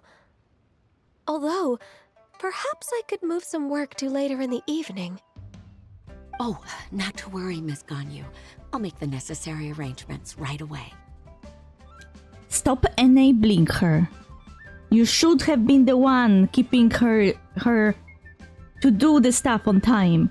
You are the secretary, Huixin. You should be the one stopping her from not sleeping and catching up on work. Thank you, Huixin.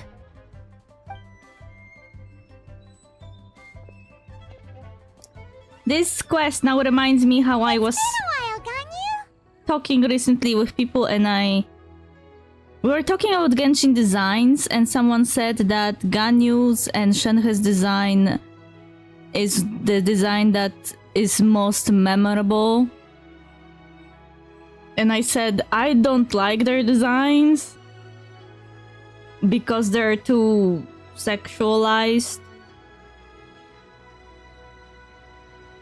But then that person said that, but you remember it because you don't like it. And I am sitting there like, that's not the point.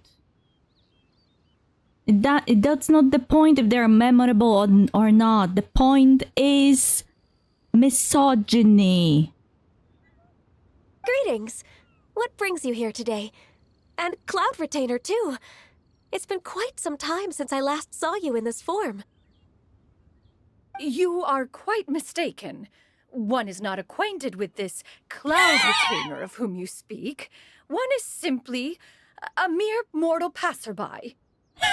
Yeah, definitely a mere mortal passerby would call themselves a mere mortal passerby. She's so bad at this. Huh? Seems she's not buying it. Nobody with a brain cell would buy it. Can you so root through her? That was but a simple test. Mhm. One did not expect you to be able to recognize one so easily, especially after so many years of only seeing one's other form. Ganyu looks totally bewildered. She's thinking, why wouldn't I recognize you? I used to see you every day. How bad do you think my memory is? But recognizing you is, my responsibility as your disciple. Lol. An apt observation. One was simply passing by while attending to some important business. One thought it would only be fitting to pay you a visit while in the area. Wait, Paimon wasn't aware of any important... Cloud Retainer's right! We've still got something super important to do, so we can't stay here for too long today. Oh, is that so? But it's been so long since we last saw each other.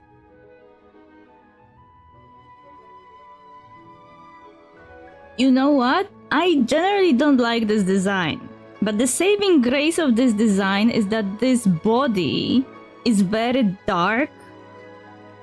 So even though it's really close to the body, it's not see-through. But I still would prefer her to have actual dress. Because what the fuck is supposed to be this? Where is this even attached to? How is it not falling off? What is going on? One simply desired to see you and had no intention of interrupting your work. A quick conversation should suffice for today. A more involved reunion should wait until you find yourself less occupied. I understand. That should be fine. While one acknowledges the amount of work that you have to deal with every day, one must also remind you to rest. Though Adepti blood flows through your veins, excessive exhaustion will still cause grave harm to your body. It still makes one nostalgic to see you as you are now, respected and independent. When you were young, you oft begged one to cuddle you to sleep when you suffered from nightmares. Must you say it out loud? She's now adult. You're embarrassing her. Cloud Retainer! Stop! If you insist. We are running short on time regardless, so one will refrain from going into each and every story. Why don't you continue your conversation? One shall simply stand by and listen. You discuss some of your recent adventures with Ganyu. Wow, you've been to so many new places since the last time we spoke. If you ever need anything, please just come find me at Uehai Pavilion. Also, forgive me for my presumptuousness, Cloud Retainer, but if you plan to continue appearing in this form, don't you think it'd be helpful to adopt a human name? A human name? Huh. You raise a valid point. Considering the sheer extent of one's renown, Cloud Retainer is surely too recognizable as a name. You really think so? Not that you're not famous or anything, but that famous? You presume to know the extent of one's illustrious achievements. One would hardly think such a thing to be possible. Nevertheless, Ganyu's advice cannot be ignored. From this point on, when in public occasions, be sure to refer to one as Shenyun. Shenyun? I assume that's a reference to the full record of Pristine Pavilion. An Adeptus of years past would rise with the clouds and rest with the moon. They were enlightened and wise, free and unfettered. The writer referenced Master's name to describe her carefree and spontaneous nature. Oh, that sounds super cool! Paimon feels like only the most powerful of Adepti could rise with the clouds and rest with the moon. Actually, those lines were originally written to describe Cloud Retainer herself. Aha. Huh? Wait, so you're really that powerful? And what of it? Did you truly take one to be nothing more than a bird of bigger than average size? Not exactly. Paimon looked away in embarrassment. That's totally what Paimon had in mind. To be fair, Cloud Retainer rarely speaks of her past accomplishments. The tales of her past can only be found in ancient texts. It is said that once, a long, long time ago, there was a severe drought in Liyue. Left with no choice, many people left their homes, while others spent day and night praying to the Adepti. Although I did not live through such tragedy, simply reading about it is enough to gain a visceral understanding of all the pain and desperation during that time. On top of the drought, a noxious gas also began to spread through the land. If not for Cloud Retainer's efforts, much of Liyue would be nothing more than a barren wasteland today. The books had this to say about what happened. Upon arrival, the Adeptus borrowed the wind to retain the clouds. Immediately, the clouds gathered together, and abundant rain burst forth from the heavens. Drought and plague were both driven away, and the people were saved. Wow, that's incredible! Mortal records add embellishments to dramatize past events. One did merely with one art, and even if one had not interceded, the other Adepti would surely have stepped in to help. Even so, you stopped an entire drought! Can you really control the weather like the book said? Oh, Paimon suddenly has a lot more respect for you. So it was Paimon's bad for calling you Illuminated Bird before. You're not too mad, are you? How laughable. A name is but a simple label we carry with us on our journey through the world. Why would one be offended by such a trivial matter? That's a relief. In that case, Paimon will continue to call you whatever feels right in the moment. Well, that is quite enough ancient history for now. Ganyu, have you had word from Shenhe? One has heard that she procured a job recently. Have you any thoughts on her workplace?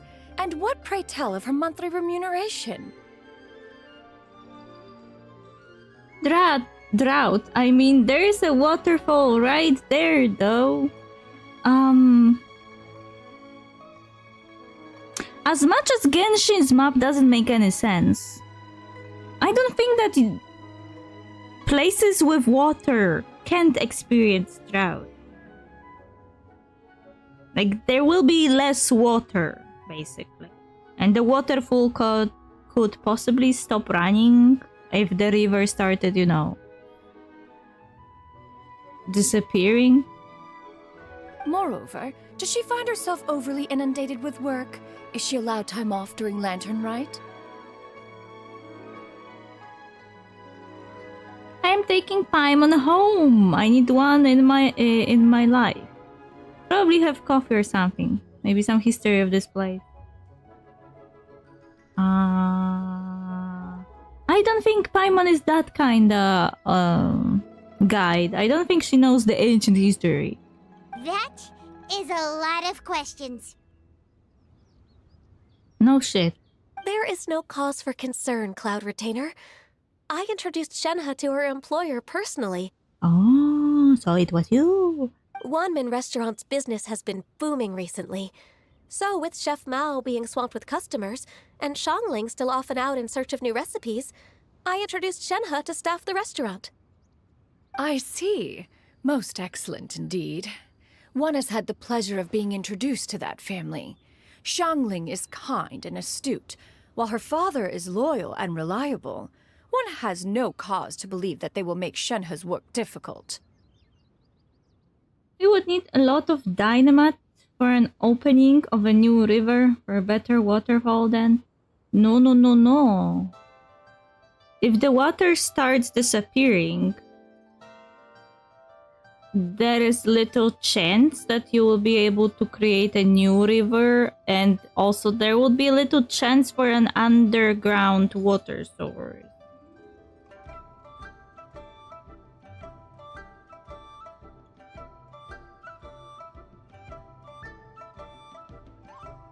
Oh, she sounded like she knows a lot of history. Lumine will do then. I'm into blondies, see. Paimon doesn't doesn't know a lot of stuff, actually. She knows, like, basic stuff. Which is already weird because we fished her out of the sea. So how does she know some of those information, you know? But she doesn't know any ancient knowledge. She is often surprised during important quest lines when we discover certain stuff about this planet.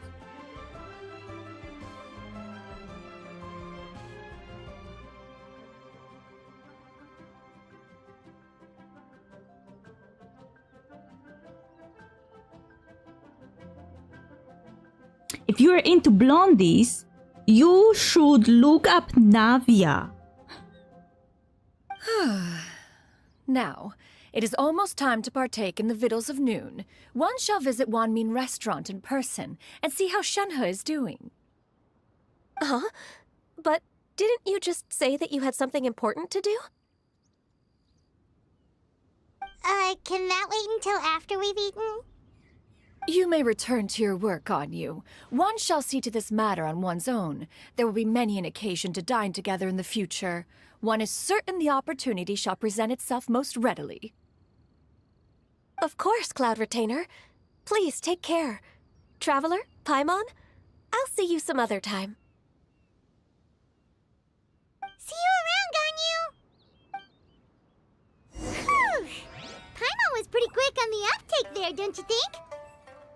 As soon as you mentioned important business to attend to, Paimon realized that you were just looking to cut the conversation short and not take too much of Ganyu's time. Is Paimon right? No, in fact, it was not an excuse. One is indeed visiting Liyue Harbor for an important purpose. Wait, for real? The moment is not yet upon us. Still, the truth will be revealed to you in time. Okay. She really seems to be playing up the whole mysterious Adeptus thing right now. Is it because we just heard that cool story about her powers?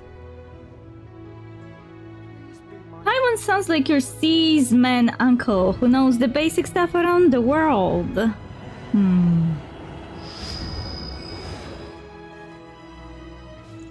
Is it a stereotype that the seamen know something about the world?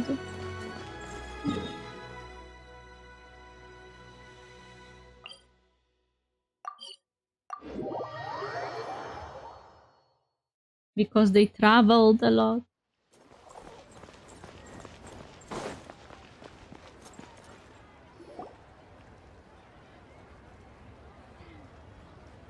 You get what I'm saying, right?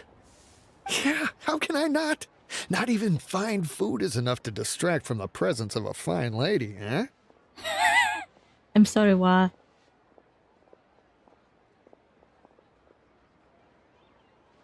Navia looks... I need Navia to help me navigate around time, then. Interesting. She is a mafia boss, by the way. You would most likely become her subordinate than the other way around. Around town. I mean, why town is in quotations? Oh, I'm far more interested in getting her details than ordering any dishes. Oh my god. How about you ask her? Oh my god. A woman can't even work in a place without some man being like, oh, I want her number. Let the girl work, okay? She's at work. Go away. You do it. No. I think you should. Wait, she's coming. Serious Adeptus sounds interesting. Who?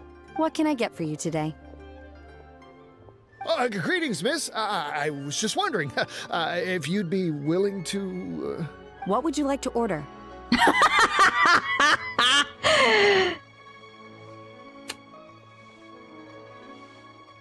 That was pretty aggressive.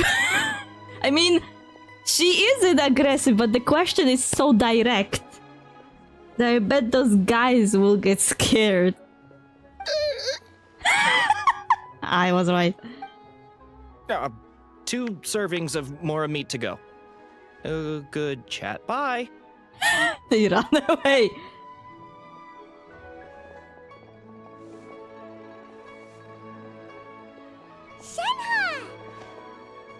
mean, seafarers have a lot of free time in the sea. No pun intended. They have to go... They have got to have some interesting stories to tell. Think about it.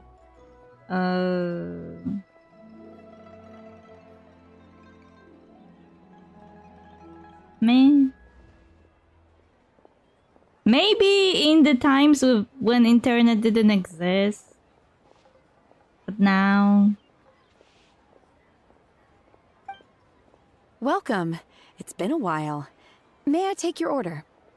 Don't welcome us as guests and greet us as old friends in the same line. It's weird. It's been a while, Shanha. Mm-hmm. Oh, and this is? This is Miss Xinyun. I just wanted to highlight town. I mean, she probably likes to roam around, you know. Oh, Navia is the outgoing type. Yeah, I would say. She walks around a lot. But she always has like a bodyguard around. Not for her own protection, but to look cool, you know? Master? One does not recall ever revealing this form to you before. How were you able to ascertain one's true identity with such ease? I've trained and lived with Master for more than 10 years. I would recognize you no matter what form you take. Wow. Meats to go! I will take a spare, please. You... Is something the matter, Master? Hardly. Hardly. One simply learned of your employment from your letter and came to check on your well-being. And check out the great food, too! Indeed. It's almost lunchtime. My apologies. I'm still on the clock and can't talk for very long. Well, if it isn't the Traveler and Paimon. Are you here for Shenhe? The lunch rush isn't in yet, Shenhe, so I've got things covered for now. Go ahead, sit down, and enjoy some time with your friends. I'll let you know if things pick up. Thank you, Chef Mao.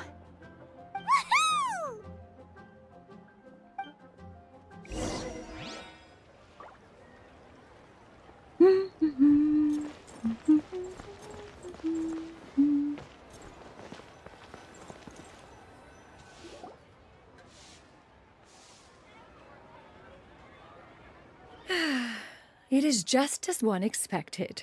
The owner of Wanmin Restaurant is indeed a most reasonable and accommodating human.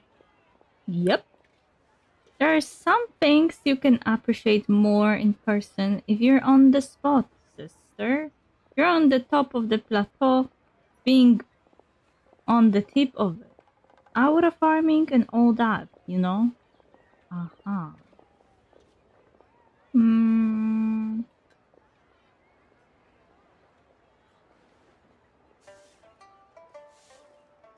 If I were to say what type of person I am the type of person like Frieren. I go somewhere where people say it's beautiful, I watch it, I think it's really nice, but ultimately meh? Like average?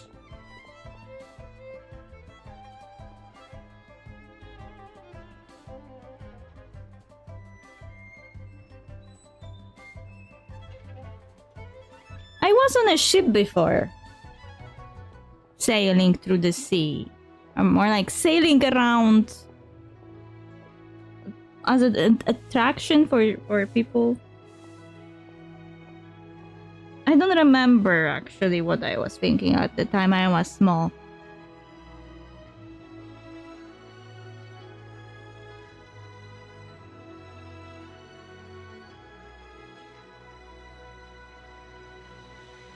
Shenhe can make sure I get the perfect crew cut any day. What do you mean? Still, the work here entails dealing with quite a varied group of people. Has this been difficult for you, Shenhe? It's been manageable so far. I sometimes run into strange people, but I have figured out a way to deal with them. Seems like you've been making progress. So by dealing with them, you mean... First, I try to talk sense into them. If that doesn't work, I threaten them with violence. At this point, they usually decide they are in favor of a civil conversation. Yeah, I think that happened not long ago. Oh, When we were doing Lantern Ride and Zubai was with us. I think that's exactly what happened. Sounds reasonable enough. Oh, a sensible plan. One is gladdened to see you integrate so well into human society. And you, Master? How have you been? Simply marvelous. Though Mount Outsong has scarcely enjoyed your presence recently, one has hardly found the pleasure of one's own company to be lacking.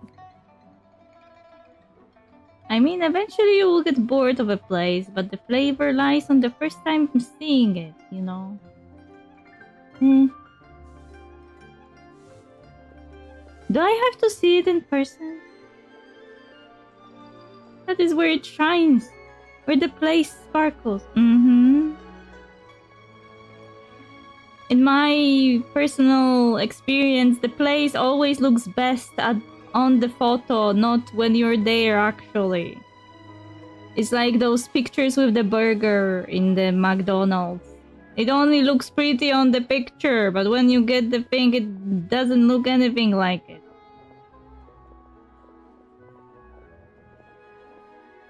I see. Just as expected of Master.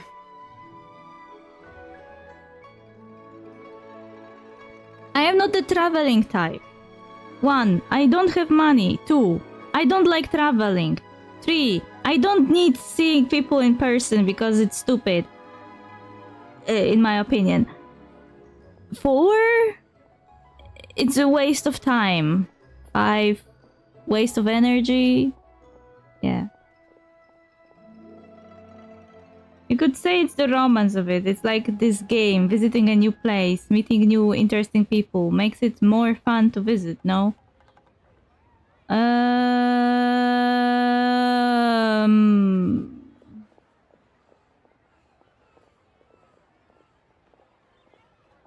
am playing for the story, not for the places, if that makes sense.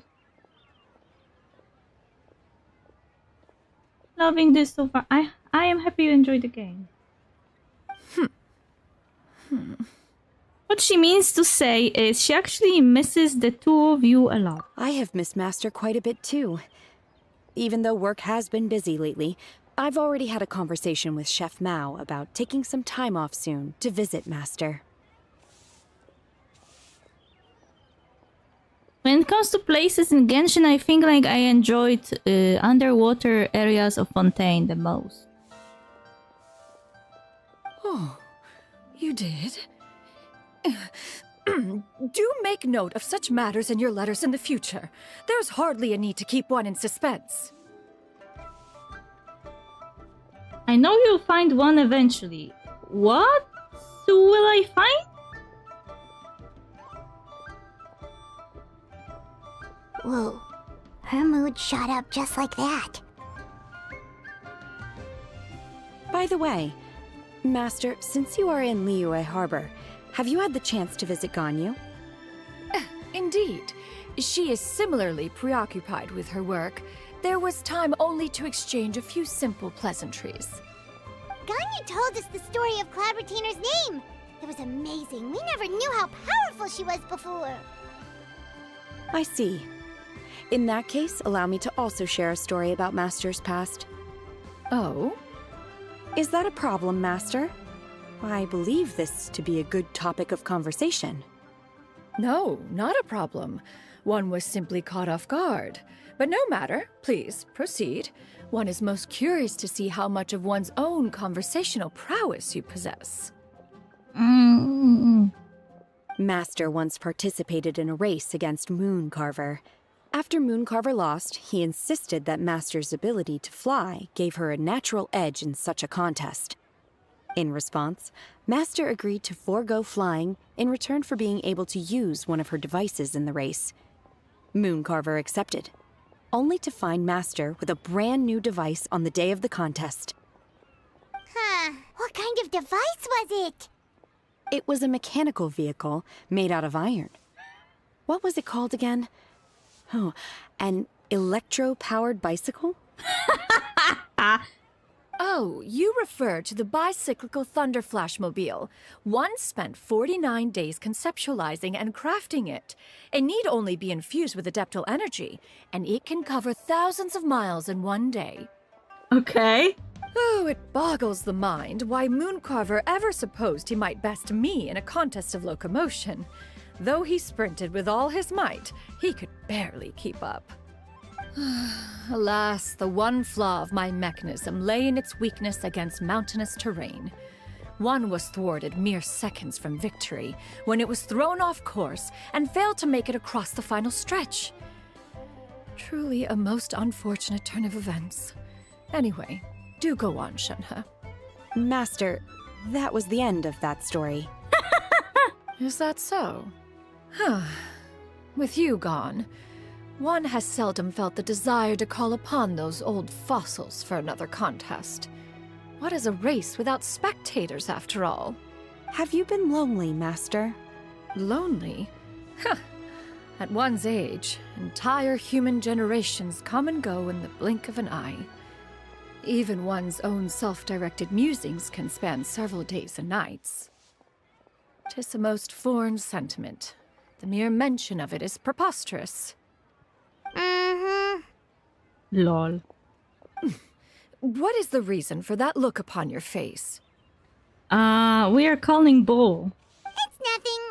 It's just... Well, Paimon gained a lot of respect for you after listening to that story of you summoning the rain and everything. But all it took was a few words out of your mouth and it's like you're back to being that illuminated bird again.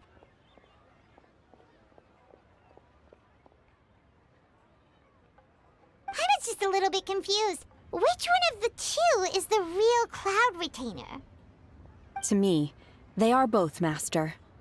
One is the Master that's widely revered by the people, while the other is the Master that I respect and adore. Daughter talk. Huh. One finds oneself exalted yet again with sweet words of praise and flattery of a most extravagant nature. You chose to exalt one with your words, yet you refuse to grace Mount Outsong with your presence for any extended period of time. One would almost question the sincerity of your estimations. She sounds like the mother who is complaining that her daughter doesn't visit often enough. This is not to say that your words paint an inaccurate picture. One has always lived by a single ideal. Eschew all action and abide by no rule. One does as one pleases and speaks as one pleases. Others may critique or praise as they see fit, yet one places little weight in such judgments. She got, like, what, 2 sentences of flattery from her disciple, and it's as if her ego is about to burst. Do you have any empty tables?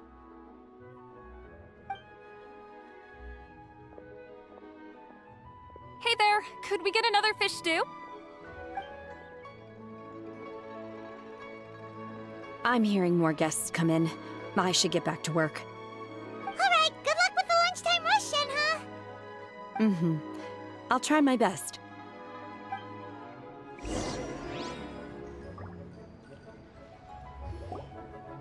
As more and more guests begin to trickle in, Paimon takes the opportunity to order a whole array of delicious food. So much yummy food! Paimon's gonna feast! Can you eat this kind of food, Cloud Retainer? One is fond of all kinds of delicacies and delights in a multitude of flavors. Okay. The dishes here demonstrate no shortage of culinary skill. Their unique flavor profile has left one more than satisfied. In fact, one has been struck by quite the fit of inspiration. One has already begun to conceptualize the next generation of supreme cuisine machines. Everything's so tasty! A bit too hot at times, but still super tasty. Oh, I'm sorry, miss, but our tables are full. Shall we try somewhere else, Granny? But it smells so delightful. Can we really not eat here? My poor legs can't go on for much longer. Well, you could always check with some of the other guests and see if anyone's happy to share a table. Okay, I'll ask around.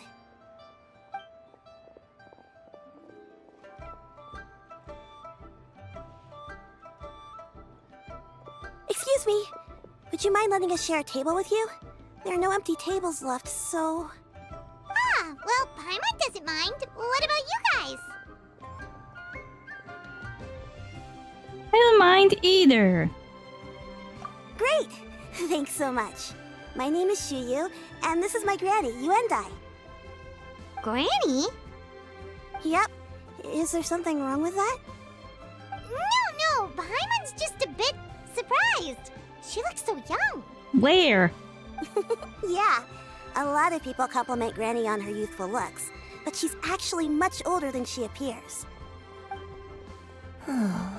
Why is she staring like that? Is she an adeptus? Granny, why don't you take a seat?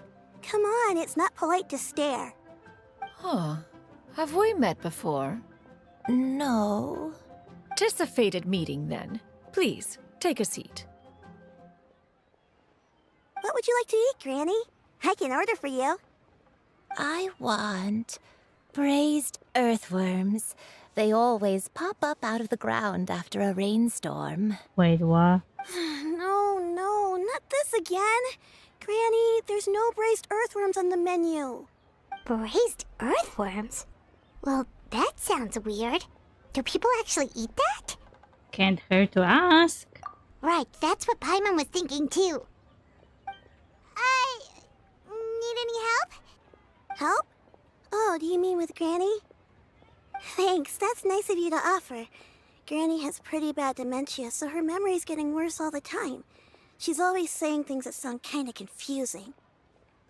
Actually, her memory's been bad ever since I was little.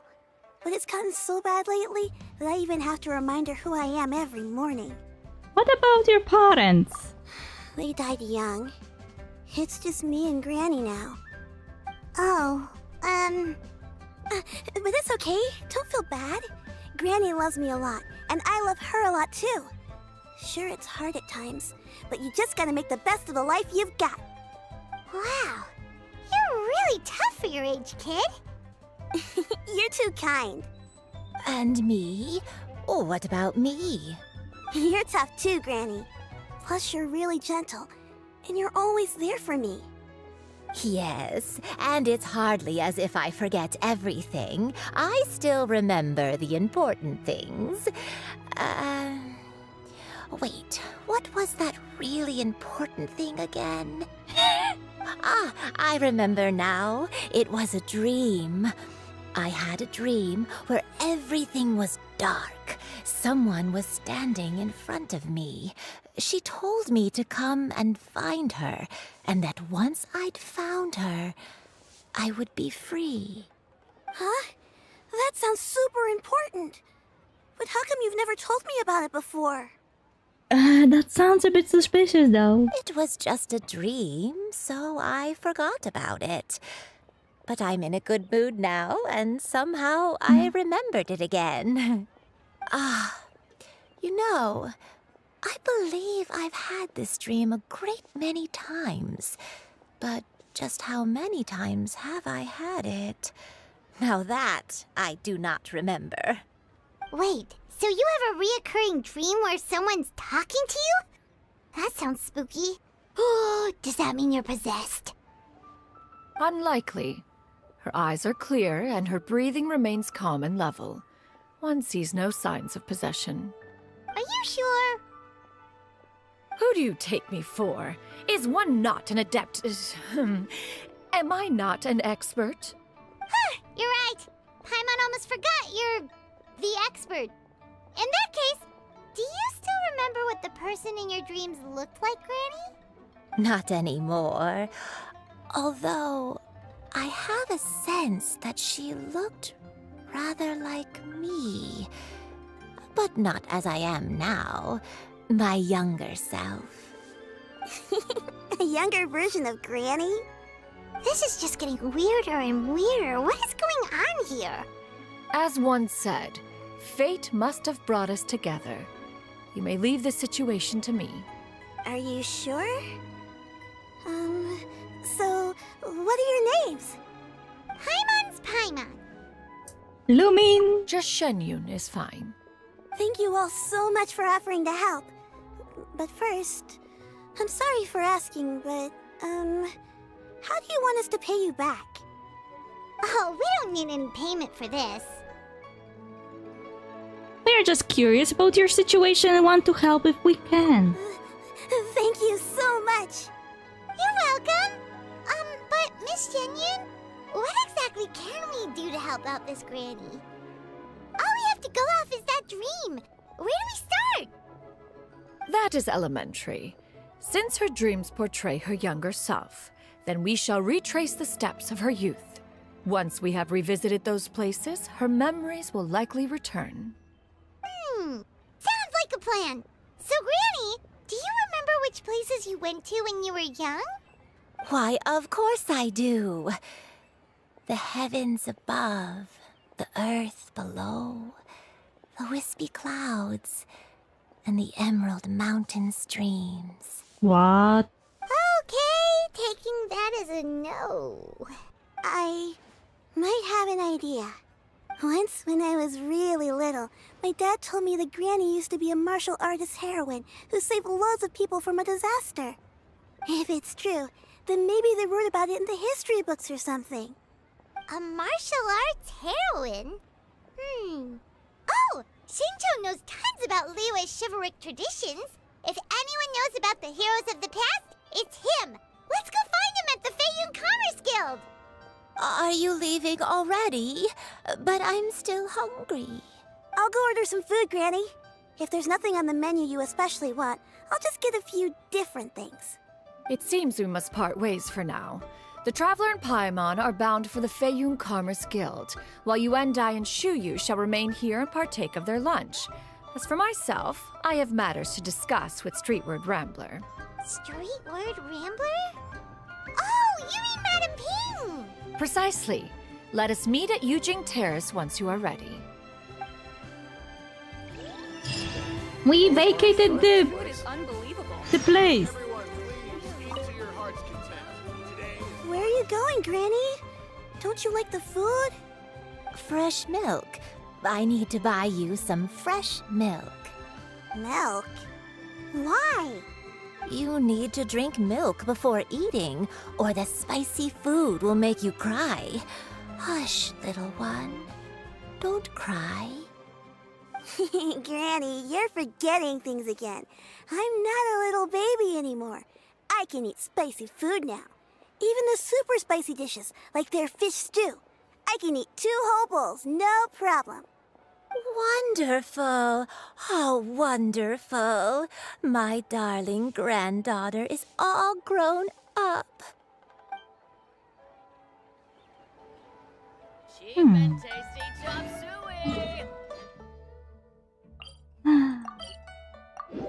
Teleporting around the wagon. Taina! Taina big! Oh, he's even here! Look! When I need him, he is in plain sight!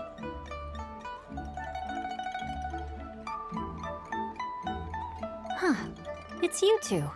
What brings you here? Shincho! Great, we found you! We wanted to ask you about something. He explained the situation to Xingqiu. That's not a whole lot of information to go off of. I don't know if I can say for sure. That's fine. Anything is helpful and appreciated. I can't pinpoint her identity from your description alone. But considering her age, I am reminded of a nameless heroine who's been featured in various chivalric novels. Nameless heroine? That's right. The novels often speak of a great drought from 50 years ago. As the people suffered, a nameless heroine appeared and began to clear away evil spirits and bandit camps. The people idolized her, but never learned her name. Well, that's Cloud Retainer. All they knew was that she always acted alone. Later, though, she supposedly fell in love with a similarly noble-minded exorcist from Mount Tianheng. They were well matched in more ways than one, often fighting together as a fearsome duo of otherworldly strength. After the drought ended, the heroine and the exorcist left the public eye and began living a reclusive life in the mountains. All that remained were tales of her incredible accomplishments. The way this nameless heroine faded from fame into obscurity later in life is not too dissimilar from Miss Yuendai. I hope that's somewhat helpful. Thanks a lot, Xingqiu. We knew it'd be worth talking to you. It's nothing at all. Just something I came across while reading. I did do a bit of extra research on her story, but it was just out of personal curiosity. Well, Paimon still thinks that's super cool. Oh, wait, Xingqiu, if you've read up on her, do you know of any places often associated with her? Let me think. In the novels, the nameless heroine always appeared near one of 3 places. Wangshu Inn, the area just north of Jueyun Karst, and Qingyun Peak. Perhaps the real-life heroine who inspired the character was also often seen near those 3 places. That would explain why those locations appear in the various novels written about her. Thanks so much. You're a huge help. You're welcome. To be honest, I found some parts of the story confusing when I first came across it. If Miss Yuendai was indeed the original inspiration for the character, she may just be able to help me put the pieces together. It's rare for a chivalric hero to fade into obscurity during their lifetime, even after retiring from the public eye. But no one ever saw or heard from the nameless heroine again. There were even rumors that she became extremely ill. I've never understood why someone would go to such lengths to erase themselves from public memory. It's almost as if she was trying to hide from something. There's probably far more to the story than what's been written. I guess he's dropping bombshells. We'll be sure to tell you if we manage to uncover the truth. That's a deal. Perhaps, behind the truth of it all, there lies a story more fantastical than any work of fiction. Paimon feels like we just learned so much from Xingqiu. A drought, a nameless heroine, a life of seclusion. Wait, why does the story sound super familiar? Oh, right! There's a drought in this story, too! Xingqiu, are droughts super common in Liyue or something? Well, they used to be. But people have long since developed methods to prevent them, like by cultivating the soil or digging canals. So while droughts do happen from time to time, they are rarely regarded as true disasters. The drought 50 years ago is probably one of the worst we've had in the last several centuries. The crops withered, the streams ran dry, and the monsters in the mountains became rabid and agitated. Countless caravans were attacked, and people who lost their homes came together to form bandit groups. What started as a natural disaster soon became a human tragedy as well. That sounds awful. Yeah, and that's exactly why the nameless heroine was so beloved. She must have been someone of true integrity, to do so much for the people while asking nothing in return. Still, as terrible as that drought was, it was nothing compared to the truly calamitous disasters that befell this land in ancient times. They say that back in those days, disasters were both more severe and more common. Only the strongest of Adepti could hope to dispel the ruin and devastation. Do you have any other questions? We're good for now. We're just going to head back and meet up with Miss Xianyun and the others again. Paimon hopes that Granny Yuendai will be able to remember more of her past. She used to be a great hero who saved many people. So sad that she can't recall any of it. Anyway, we'll be off now. See you some other time, Xingqiu. Thank you so much for your help. It's no problem at all. Safe travels. He's standing just next to the gay lion. Gay lions!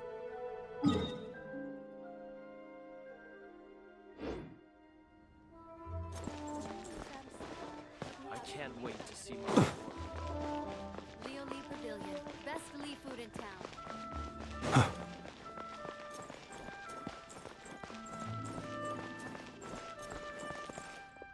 Rest assured.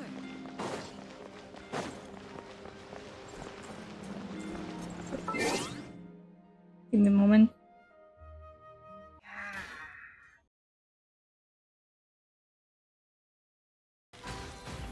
Ouch.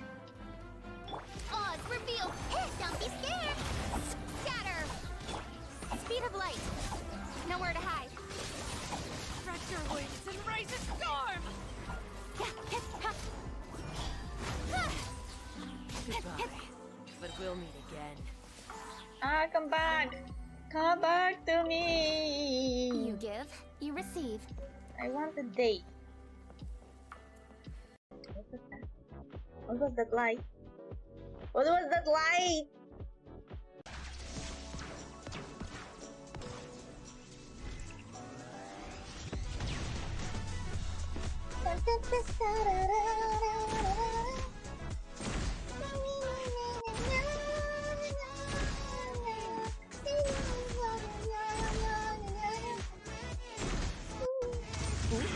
Who are you? Sovereign's song halts as it measures your worth. I sense your resolve. You will find Dwergar invaders near Lake's Edge. Cleanse the rot. Destroy them. I already did that. I admit, I like this one's approach. A little genocidal, but effective. Lol. It isn't genocidal, but the fact. What would he do if I lose? That was amazing. Why are you talking like this? My mind is finally clear. I feel strong. I feel happy.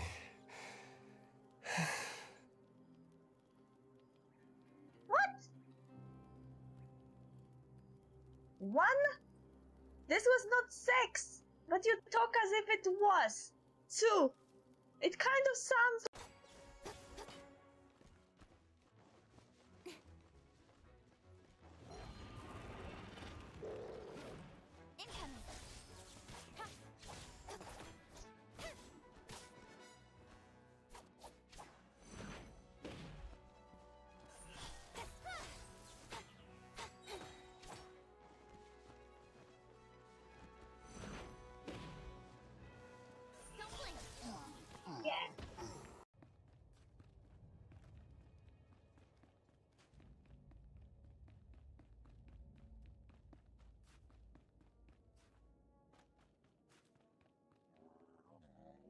How dare you be here and stand in my way?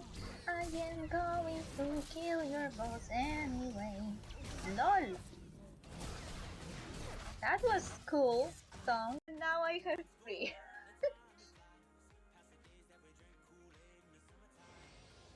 Oh, Zoo! Oh my god!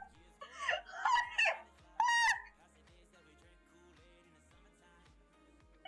This was 5th pool! 50! You remember 50! Look at this! And Harbinger of Dark. I love this sword, okay? That's cool! 2 5-star characters in 1 pool! Reina is just good in short amazing amount of hydro damage and big buff with a heal if you need it.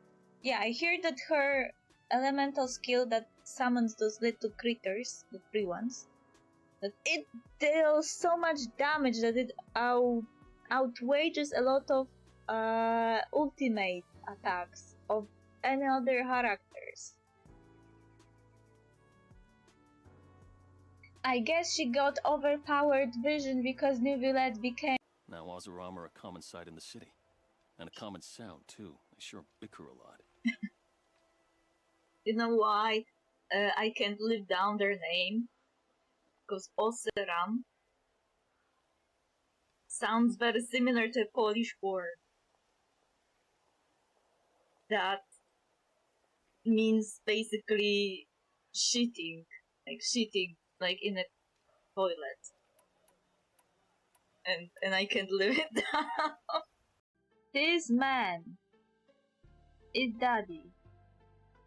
Daniel, you got a daddy for your guardian.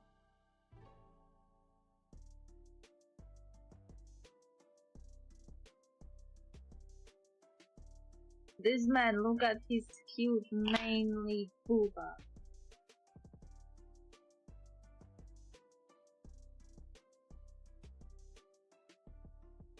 This is a dream of everyone in the closest vicinity, I bet.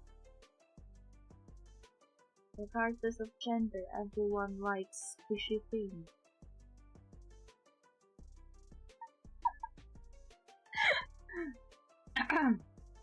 Of mountains in the other regions than even. Okay, I am back. Liyue's door.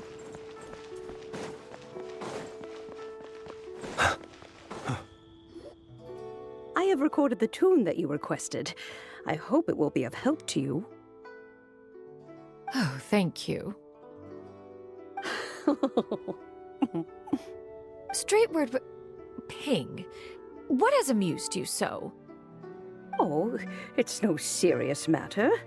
I was just reminiscing about the last time I saw you in this form. Time has wrought such change in this world, and yet you appear just the same as ever.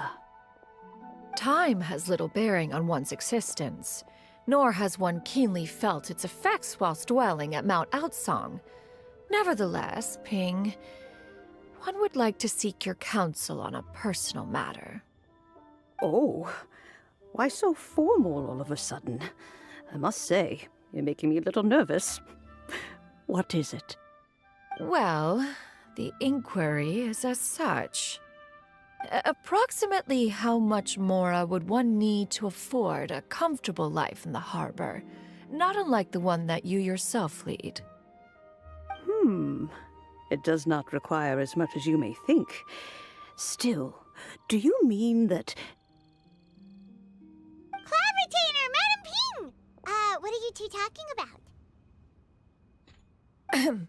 Nothing save for some trivial matters. Have you unearthed any useful details? Shinto has a theory, but let's save it for when Chuyu and Miss Yundai have joined up with us again. Shuyi and Yundai soon arrive at the scene. Do not be troubled, young lady. Here, have some tea. Thank you so much. What do you think, Chuyu? Does it match up with what you know of your granny? According to the story, the nameless heroine eventually fell in love with an exorcist from Mount Tianheng.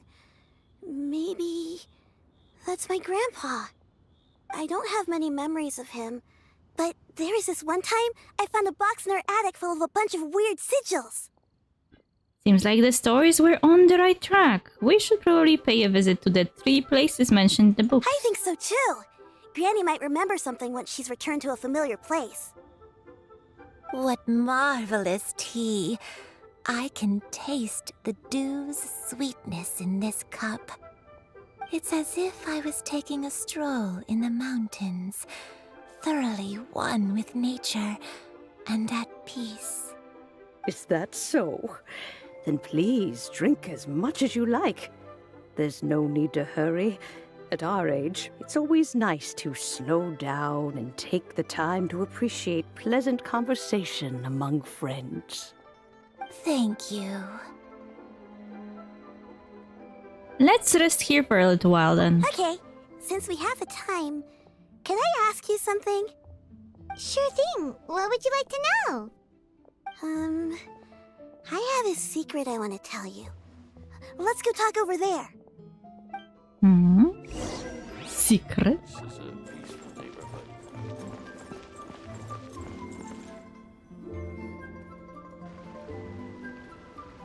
What's wrong, Chuyu?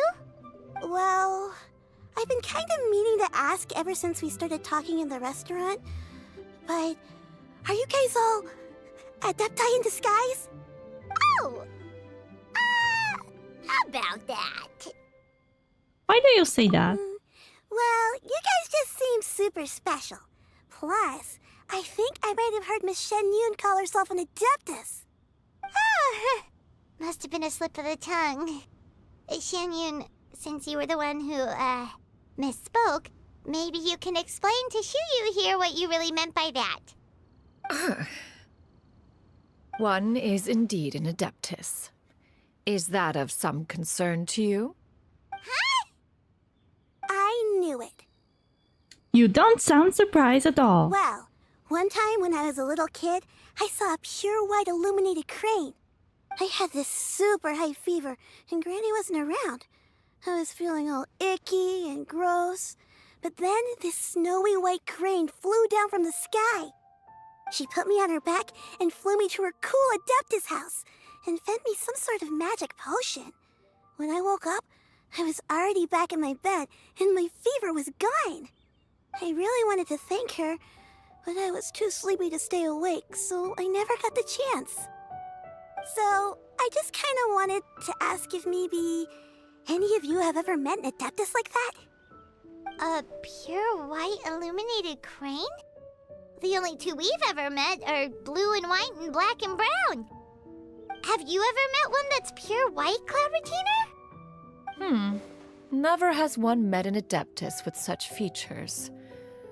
One surmises such a description is but a hyperbolic embellishment that oft results from narrative accounts. That's weird. Was it really just a dream then? Well, even if it was just in my head, it doesn't matter that much anyway. All I really want is to help Granny recover her memories. I'm really grateful for all your help. Leave it to us! Now that we know the 3 locations, we just need to visit them one by one. Let's go to Wangshu Inn first. Okay, I'll go get Granny.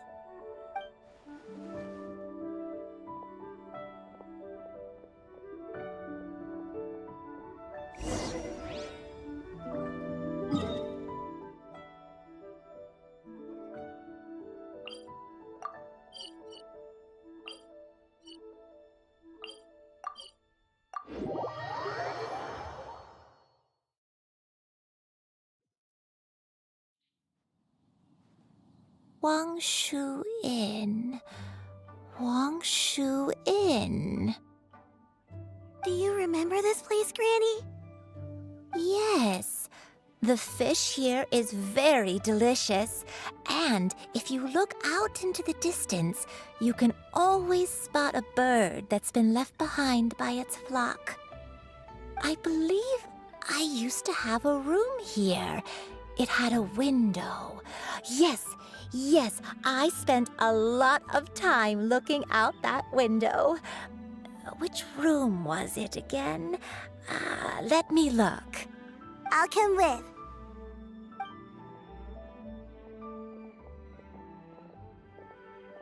Paimon's still having some trouble understanding what she's talking about, but if she's so familiar with this place, that must mean she lived here, right? Wait, huh? Whoa! Shao! What are you doing here all of a sudden? You scared the living daylights out of Paimon! I sensed a non-human presence and decided to come take a look. If you're here, then there's likely no trouble afoot. I suppose there's no cause for concern. It's been a while, Cloud Retainer. I see you have returned to your previous form. You have met her in this form before? I have indeed. I fought alongside her in this form on many occasions during the Archon War. Oh, wow! What was she like during the war? Oh, wait, let Paimon take a guess. Was it anything like this? Behold, the glory of one's newest invention, the Bang Bang Continuous Fire Mechanism. Hands up and surrender, or be prepared to face the full might of the Adepti. An impressive imitation. Paimon knows her all too well.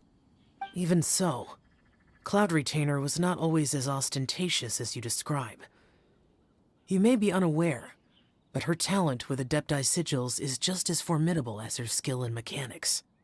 The Archon War reached its peak after Guizhong's death. The Cloud Retainer who fought beside me in those devastating battles was taciturn and solemn, only speaking when she had to activate her sigils. A Cloud Retainer who barely talks? Paimon can't picture it. But what happened after that? If you were so powerful in your human form, why did you decide to take up your bird form again? Once one had bid farewell to the world of mortals, what use would one still have for such a shape? When dwelling between mountain and forest, away from the struggles and troubles of the mortal world, a mortal form is hardly the most fitting of choices. After the war, Cloud Retainer retired to Mount Outsong, only revealing herself to the occasional visitor, and always in her avian form. Although I do believe there was an occasion some 30-odd years ago when she decided to don her human form. I believe it was for the purpose of... One believes there is little need to relive bygone matters. Granny, are you okay? Back then, at this place, Perhaps this conversation should end here. I shall take my leave now. Should you encounter any trouble, you need only call my name. However, given that you are traveling with Cloud Retainer, I trust you are in good hands. Everyone! I think Granny is finally beginning to remember her past. Slowly now, calm your mind and recount what has been recalled. a long time ago, I stayed here to recuperate from my illness. Huh. So what Shinjo said was true! You did fall ill! Was that why you went into hiding? I don't remember. I'm very sorry, but I can't even remember the name of my illness. The only thing I can remember is that it took a great toll on me, and there was no cure for it. I was confined to my room in Wangshu Inn, where I spent many days unconscious. I'd come to every once in a while and stare at the migrating birds outside the window. It was a solemn sight. I remember crying, but I'm not even sure I knew why. One day, I met a traveling merchant. Upon hearing of my illness, he sold me a bottle of soul-revitalizing tea pills. He told me that the pills were concocted using Adepti blood and could be used to alleviate my symptoms. Sure enough, I made a full recovery. My illness remained dormant for several decades after that.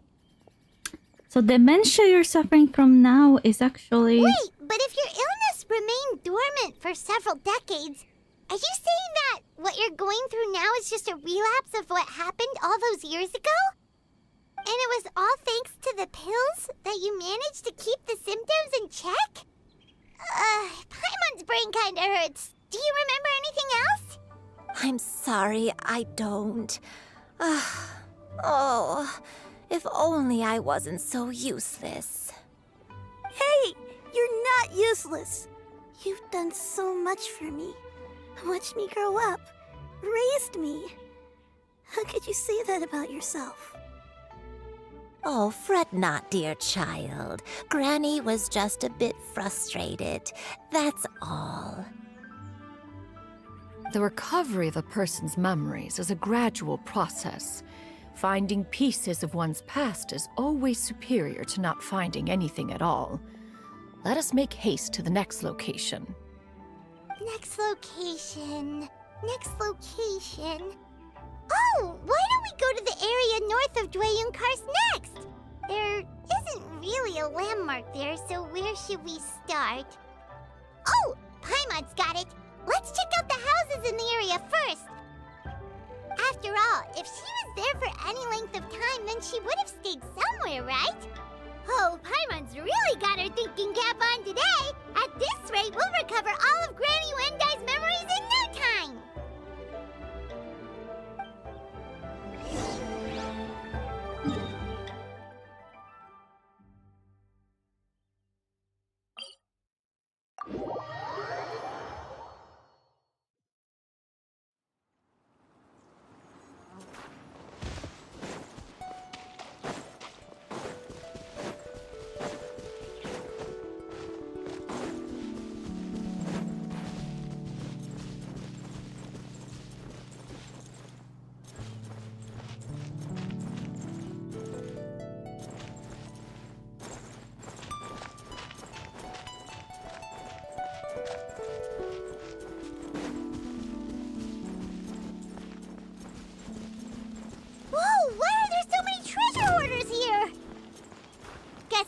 round up some bad guys. Royal decree. Solidify! Wayne. A moonlit night for all. Observe.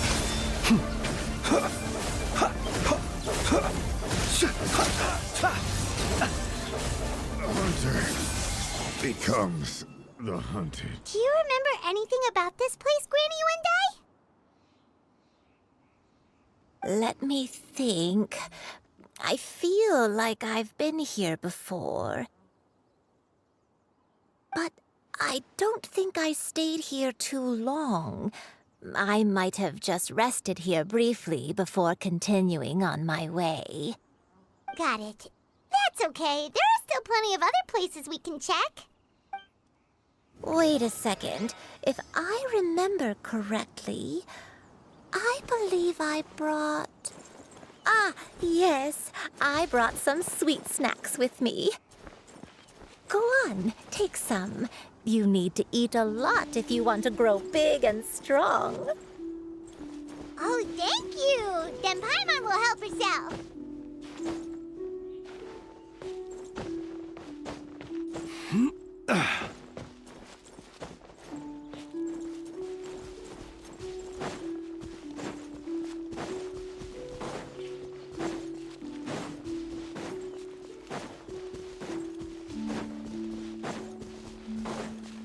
Did you remember something, Granny? I remember. Shuyu, this is where your father was born. Wow. It was a moonless night. I had been injured, so your grandpa was supporting me. We fled together with some being in the fog behind us in hot pursuit. I had exhausted my strength when the labor pains came on, so we took refuge in this house. Your grandpa set up a barrier outside, but neither of us knew if it could hold the monsters back. I remember that night. I remember falling to my knees, reciting a prayer over and over. I alone am the source of this sin. Punish me as you wish for forsaking my oath, but spare my innocent child. Forsaking an oath? Sin? Oath? Did you do something wrong? I don't know. I don't remember. I only remember praying in the darkness with all my strength until the sun finally rose again and the fog cleared out. Eventually, the house was filled with the sound of my baby's first cries. That baby was your father. I remember I clutched him tight to my chest and wept tears of joy. It was the first time I'd ever felt such happiness in my life. My dad? He was my pride and joy, and so are you, Shuyu. You're so much like him, and I love you both so much. But you're always going to be different from me. Why? Just what did I do? I don't care what you might have done, Granny. You'll always be the person I love more than anything. You're too sweet, Shuyu. I'm lucky to have you with me. If not for you, I would not have had the courage to come here, to try to remember what I had forgotten. I see some deeper story here. All right. Let's not stand around any longer. There's one place left, yes? Let's go take a look. That hair ornament on her is really suspicious, just saying. It doesn't fit her colors at all. It doesn't fit her dress. And I feel like it's supposed to be an important item.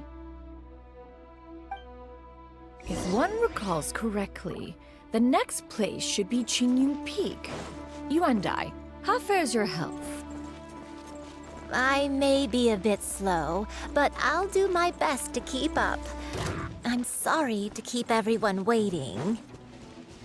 Climb on. I shall carry you to the top. Oh, such lightness of weight. All those who grow old grow frail in the end, do they not? First, you lose your memory, then your health. Eventually, you end up losing everything. My only wish is to depart this world with a lucid mind, to free myself of this torment and the burden it places upon others. Fret not. You have my aid in this endeavor.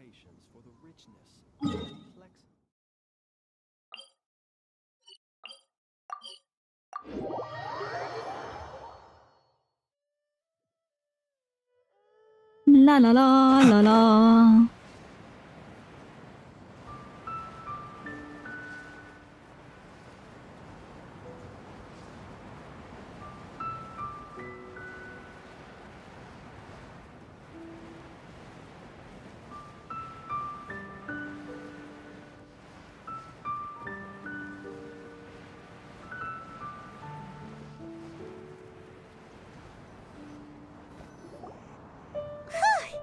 We're finally here. Does this place feel familiar to you, Granny One Day? Let me see. How strange. Have I lived here before? Take it easy. When we were at Wangshu Inn and the abandoned house earlier, though I couldn't remember everything, I still felt a sense of familiarity. I could easily picture myself in those places. But here, I don't have that feeling. Perhaps I did come here in the past, but it just didn't leave a strong impression on me. But did the stories get it wrong then? We can't expect them to get everything right. Yeah, that's true. But they're also the only thing we have to go off of. Paimon was hoping this place would jog Granny Uendai's memory just like the others. I'm sorry to disappoint you too. It's all right. We're not going to give up yet. We'll figure something else out. Just you wait. Thank you. If only I could remember. Huh? That way. What's that mountain? Isn't that Cloud Retainer's mountain? Oh, let Paimon look! Huh? Isn't that Mount Outsong? Looks like we've come full circle. Mount Outsong. Mount Outsong. Granny, are you okay? Don't push yourself, Granny. It's okay if you can't remember. You shouldn't do something that makes you sad. Mount Outsong, What am I really? Mount Outsong holds some familiarity to you? It does, but I can't go back. Are you feeling unwell? My head, it feels all heavy and dizzy. What is wrong with me? Cloud... Miss Xianyun, is there anything you can do? Let us go to Mount Outsong. But... Fret not, all will be well. You and I, you have already given more than enough to the pursuit of this endeavor. You may leave the rest to me. I've prepared something that can aid you in suppressing the fear in your heart and restoring your lost memories. It currently resides at Mount Outsong. Wait, really? When did you do that? I never leave anything to chance. All will reveal itself when we arrive. Okay. What the fuck? Did I just hear a scream of something?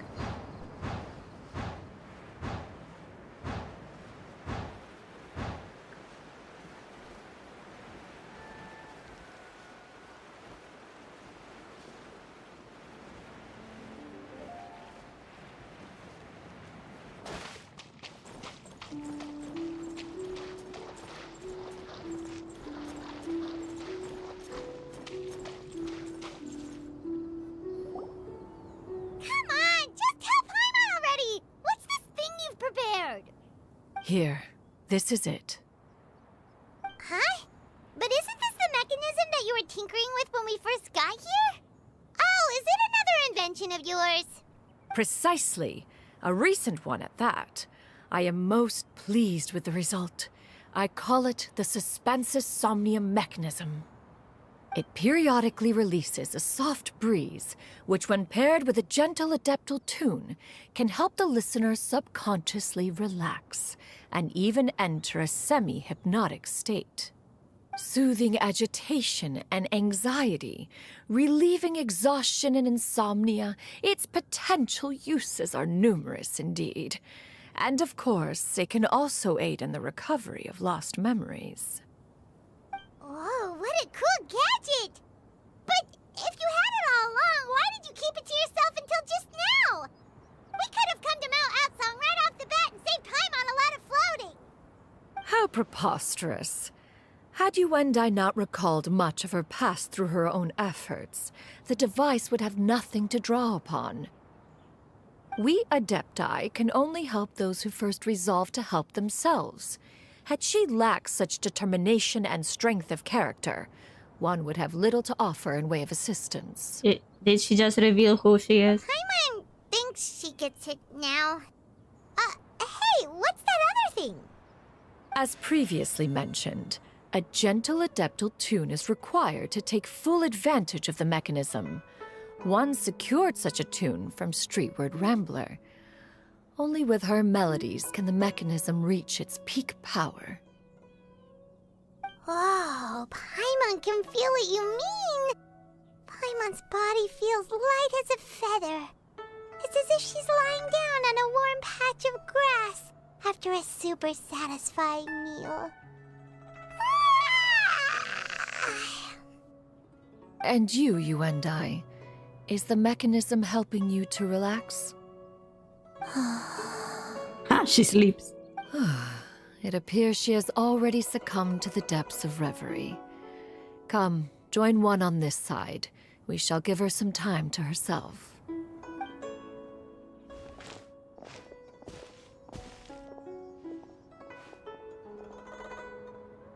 The drought is over.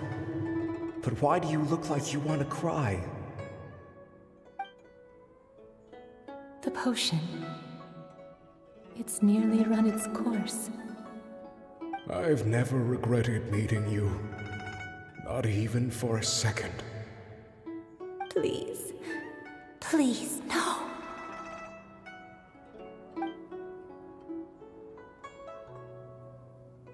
Have you forgotten? This is the world you left behind. One of gentle breeze and morning dew, perfectly straddled betwixt the realms of heaven and earth. This is your home. This is where you belong. You should have never left. The moon of the past. The moon not that long ago. We should have met. Oh! Lizzie0W0_ is rating the trash with Hello, a party Lizzie. of 5. Sorry, I didn't notice the rate. Also, this person is a bird.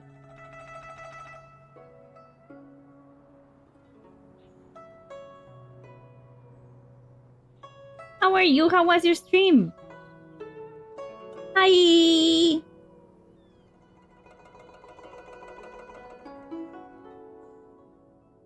Hi. Was chill. American Truck Simulator. Did you become the master of the village with the truck? Wait, no, I read it wrong. I read it as a tractor instead of truck. More like master of the streets. I missed two words. Don't worry. I flip upside down and quit it. Ah. So you can't drive just like me. You're not alone. I also can't drive. When I was still playing Need for Speed, I often had issues.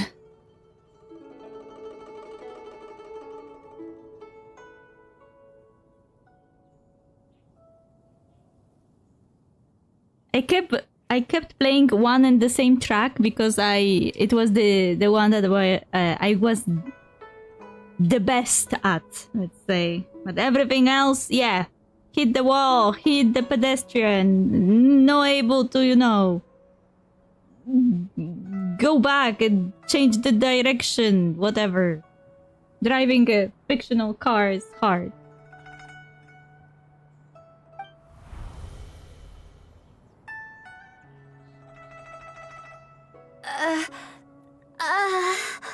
Granny, you are a bird! I know, I hit pedestrians intentionally. Well, me too, but in GTA. They were throwing money on the ground when they were hit. That shit funny. Almost the same level of funny as trying to, you know, drown your sim in a pool. Our generation is done for. We are all little psychopaths. So that is the truth.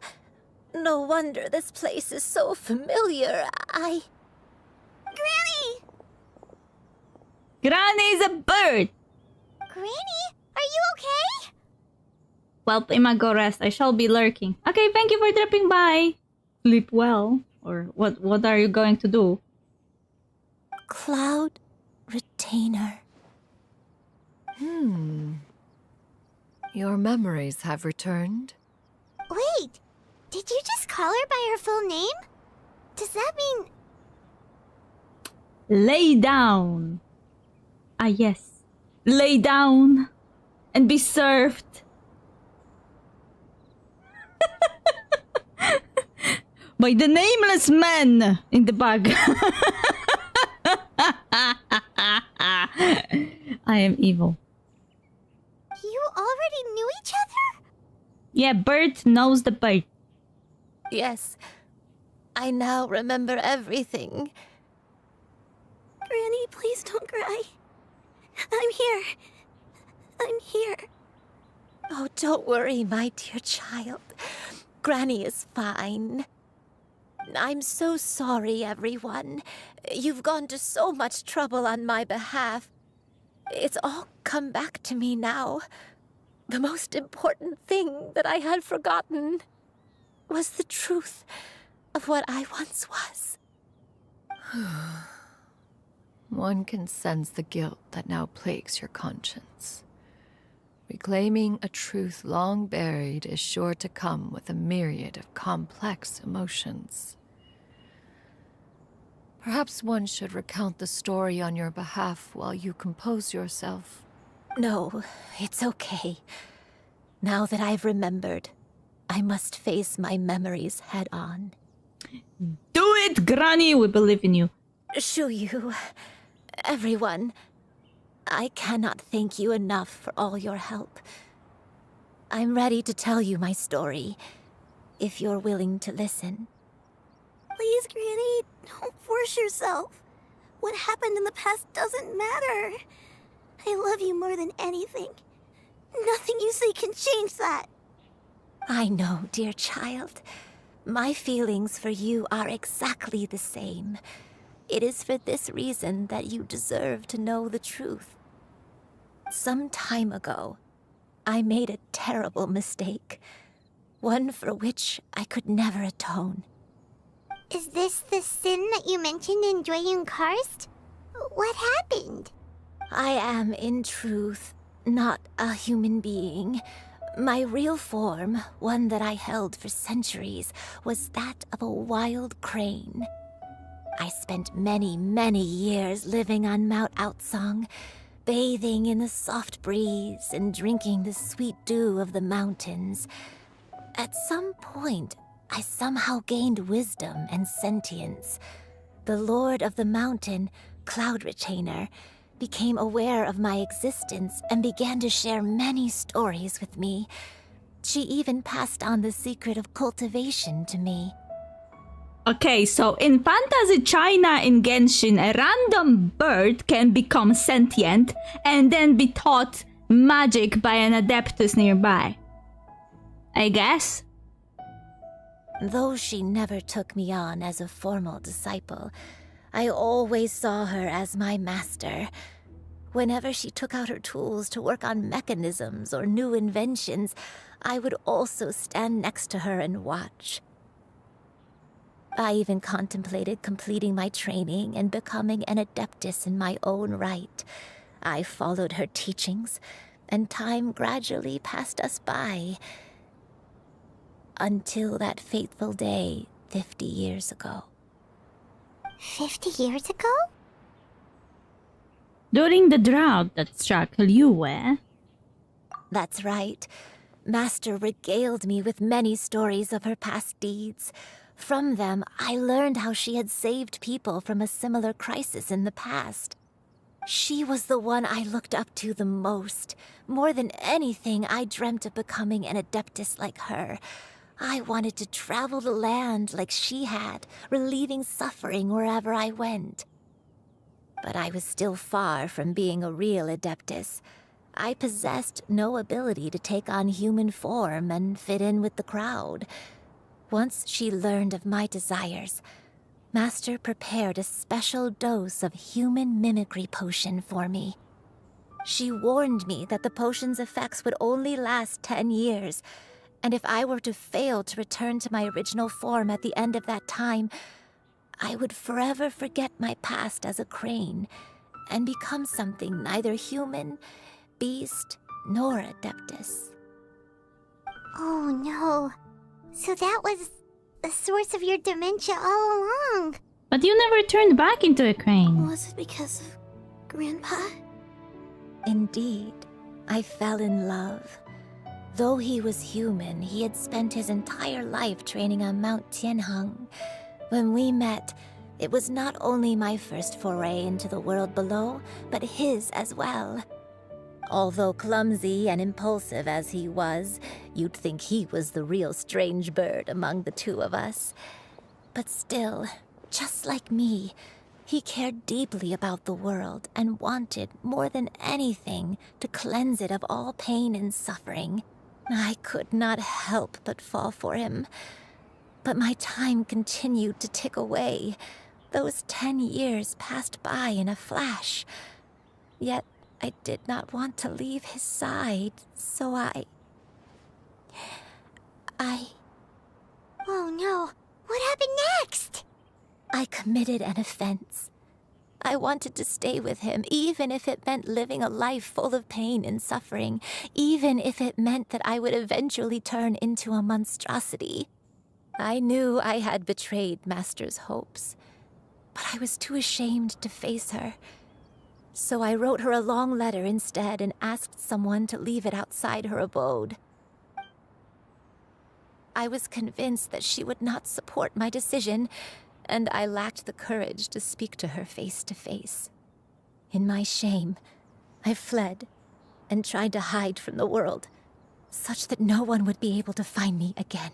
So that's why the nameless heroine hid herself away. But that was only the beginning of my troubles. I began to suffer from a strange illness. My memories became hazy and confused, and I could no longer keep myself awake. I understood that my pain was caused by my refusal to return to the life I was fated to lead. Along with my memories as a crane, I soon forgot the true cause of my suffering as well. I knew only that I had committed a sin. All I could do was pray for forgiveness, even if I had long forgotten what needed to be forgiven. Looking back, I was beyond lucky to have come across that traveling merchant at Wangshu Inn. It was such a fortunate coincidence that we were there at the same time. If it weren't for those soul-revitalizing tea pills, I probably would have... Uh-huh. Uh-huh. Granny, what's wrong? Coincidence? Why did I ever think it was a coincidence? Tea pills concocted using the blood of an adeptus? No, it couldn't be. Master, don't tell me. Back then, that merchant was actually... It was her. Human custom would dictate the conferral of gifts to be in order when one's progeny is wedded, would it not? Consider the pills a symbol of one's best wishes. So when I tried to conceal my name and mistakes from the world and hide myself away in perpetuity, the only person I managed to deceive was myself. You knew where I was all along. One still remembers when you were but a fledgling. You possessed a certain fondness for a particular game. You would hide yourself among a group of wild cranes and ask one to pick you out from among the flock. One found you with such ease every time. 'Tis a truth most evident. One always recognizes one's own, no matter what form they may take. Isn't that the same thing that Shen had told her? But this is why it made her so happy. Because it was the reversal of this situation. Wait! Paimon's confused! So, Cloud Retainer, you found Yuendai again? But how? When? And what happened after that? Perhaps it is now time for one to recount the rest of the tale.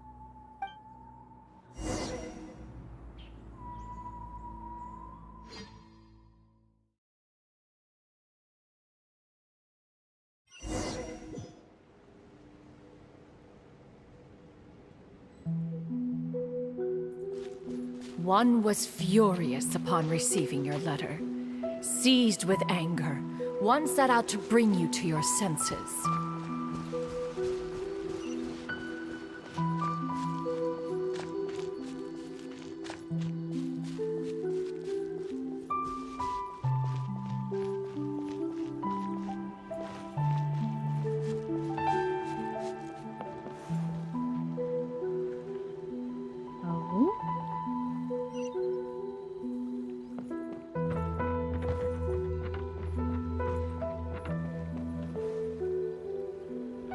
In truth, one had more than a few misgivings about your chosen partner. As an exorcist, his talent was lacking. One could hardly say his skill with sigils was any better. But soon, one came to appreciate the devotion he bestowed upon you during your illness. He never uttered a complaint and rarely left your side. Unwilling to begrudge someone of such character, one decided to overlook his aforementioned deficiencies, glaring though they may have been. Wishing to grant you a life without regrets, one gathered many divine ingredients and used one's own blood to create a form of medicine. Though imperfect, it managed to suppress the more dire effects of your illness. As for how to deliver the medicine, after much contemplation, one eventually decided to perform the deed oneself. One took great care to alter one's features and select the appropriate attire. Only after meticulous scrutiny did one finally set out for Wangshu Inn. As one expected, you were most ignorant of one's true identity. You showed not even the slightest inkling of recognition. One was quite torn. Should one have celebrated the success of one's disguise, or mourn the loss of your acquaintance?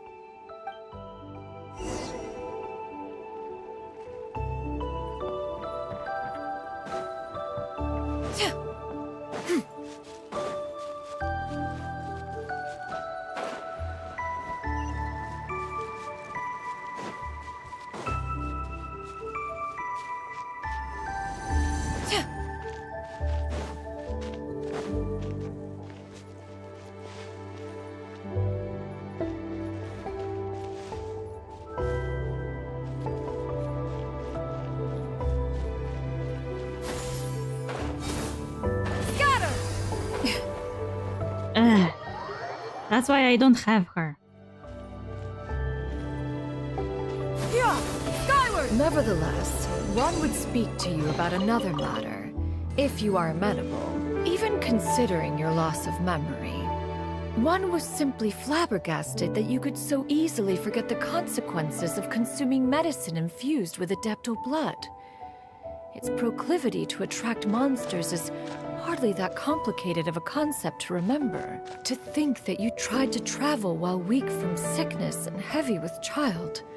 Had one not intervened to clear the fog, all of you would have been lost during the night.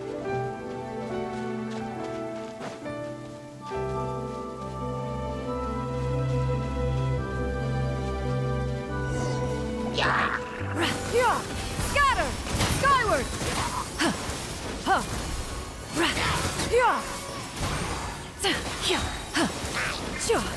Seize the skies!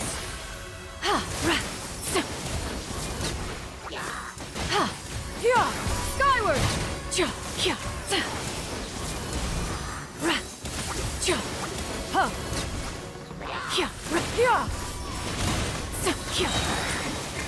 Stray clouds converge!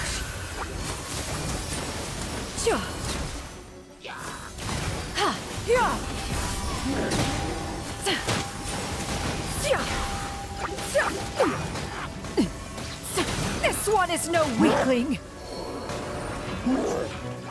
Did I just die?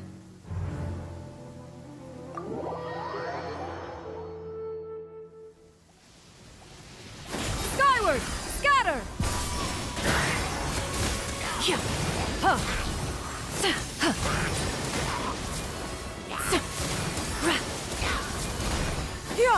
Scatter! Skyward! Seize the skies!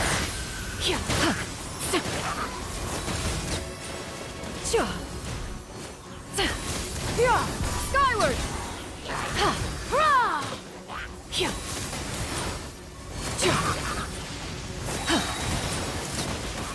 Stray clouds converge! Skyward!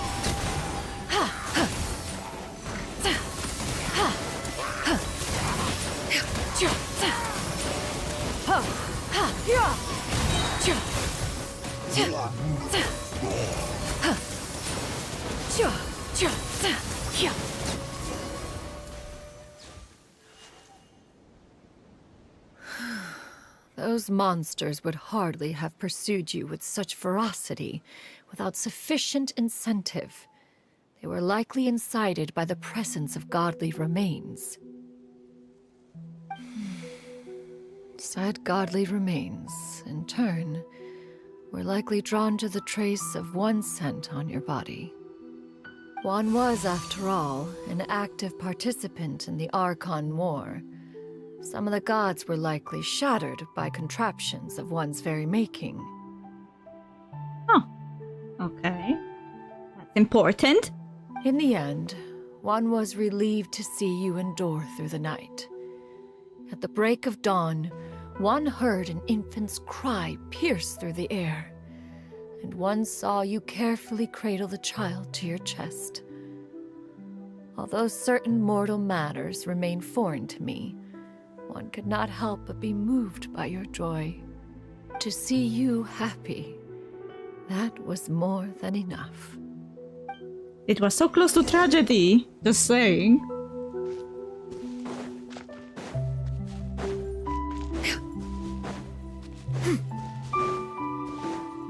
Now you should have a complete understanding of the events. Wait, but if that's true, then the crane who took care of me when I was sick must also be... Ah, one had almost neglected to recount the absurdities of that tale.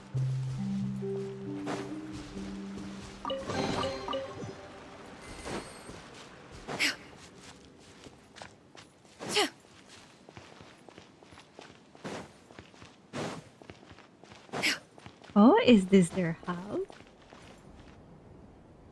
Just as you and I troubled one with her antics, so did you give one many a headache. Lol.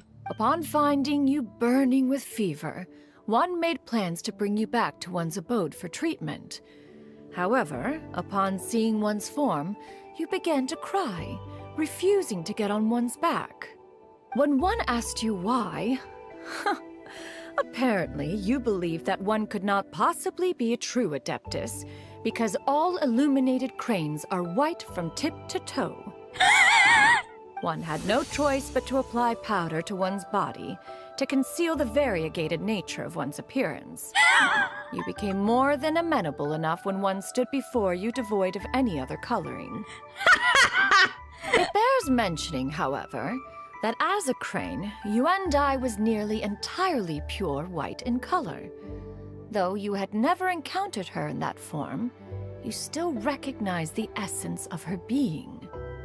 Perhaps fate brought you two together in more ways than one.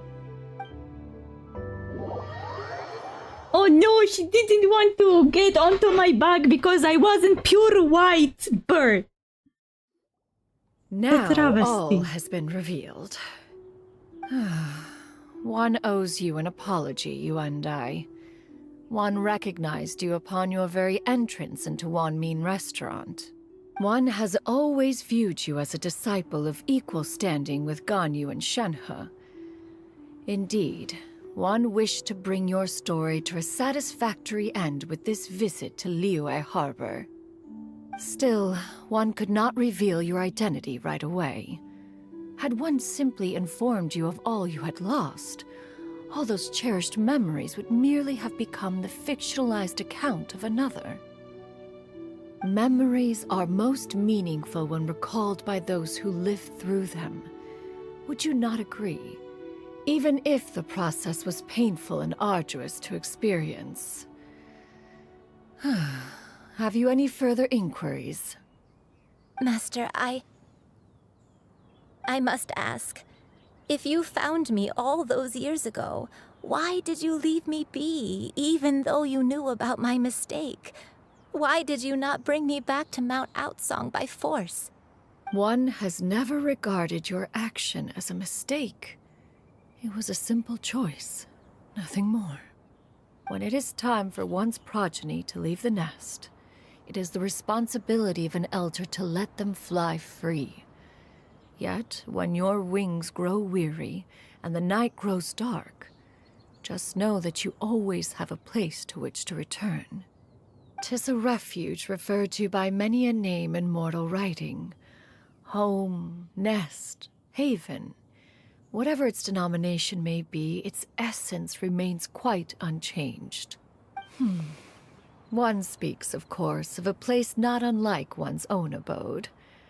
One's disciples are free to come and go as they wish, yet the door remains forever open to those who wish to return.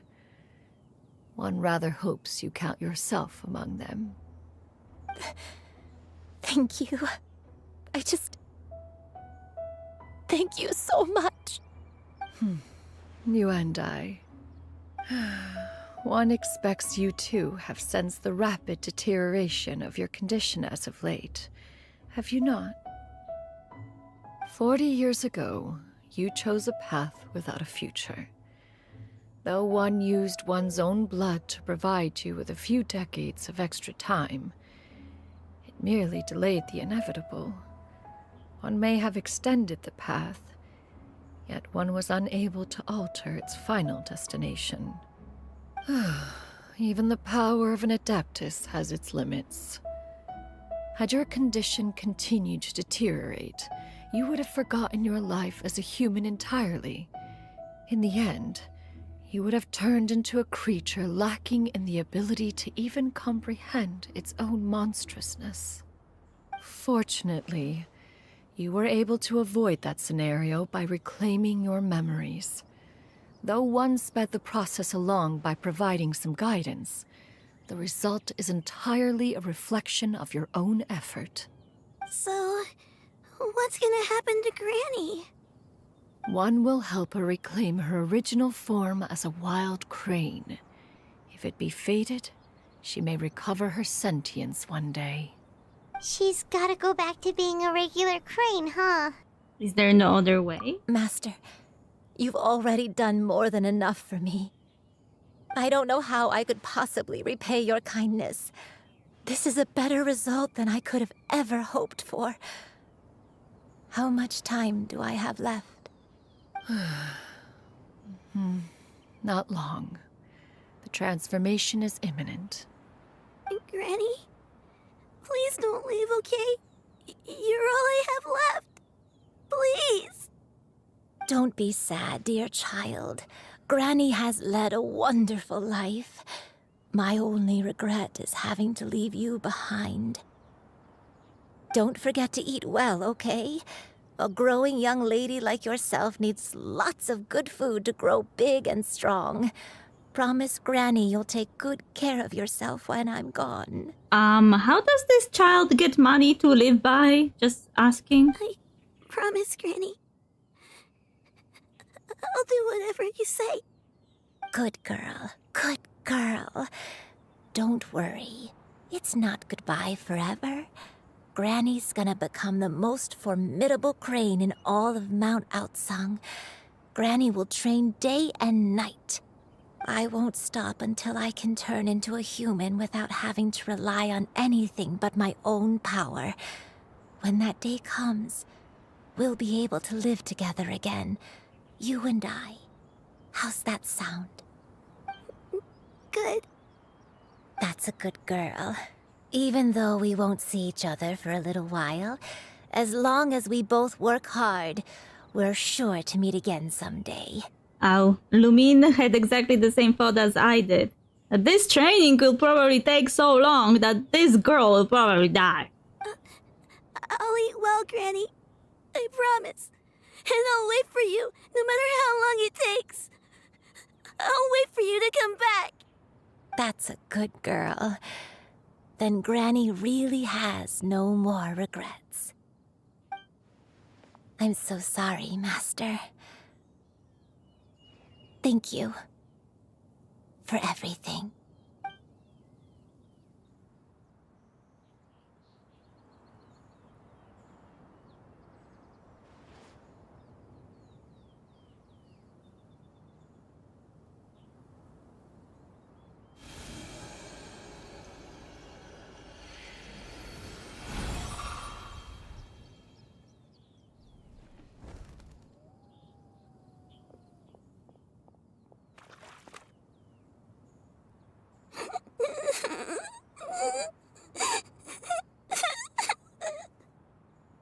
Xiuyu.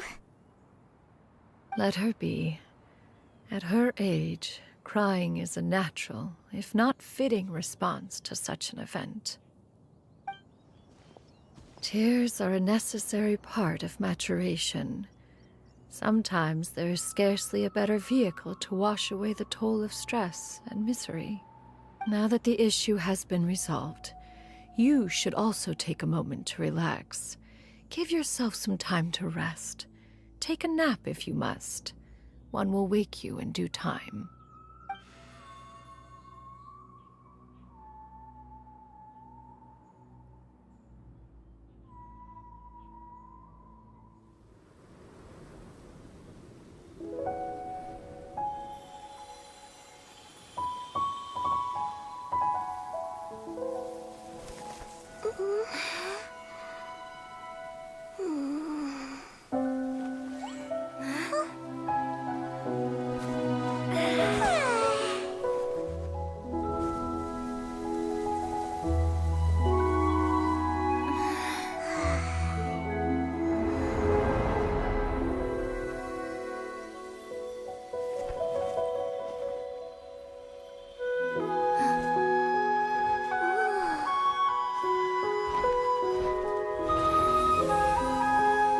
Wait, what? That was quick.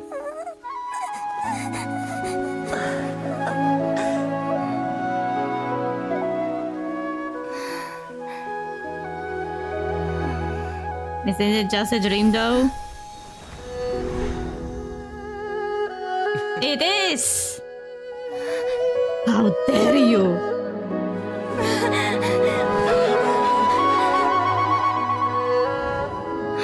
Believed we would see each other again, that our days of separation would finally end, and all my troubles would be behind me.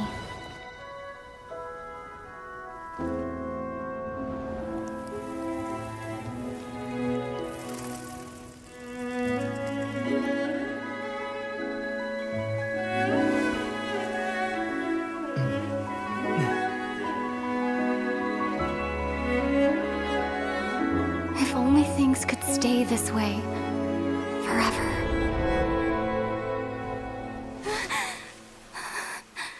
It was just a dream! Game. Why? It was so long ago, this quest. A nightmare? Curious. If you're relaxed, shouldn't your dreams be pleasant? It was a good dream. It's just... You weren't ready to wake up.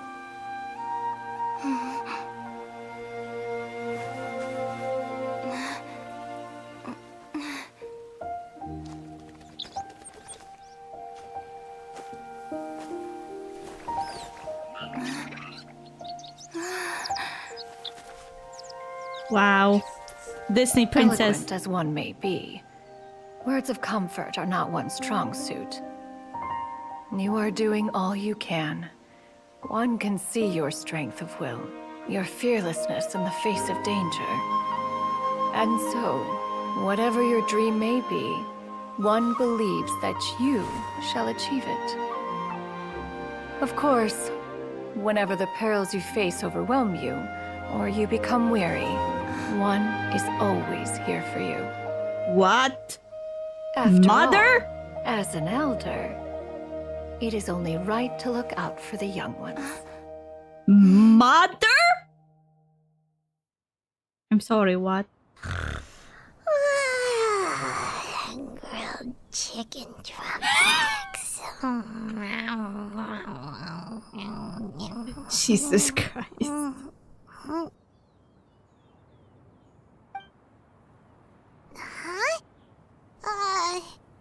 Was Paimon sleeping just now? Oh,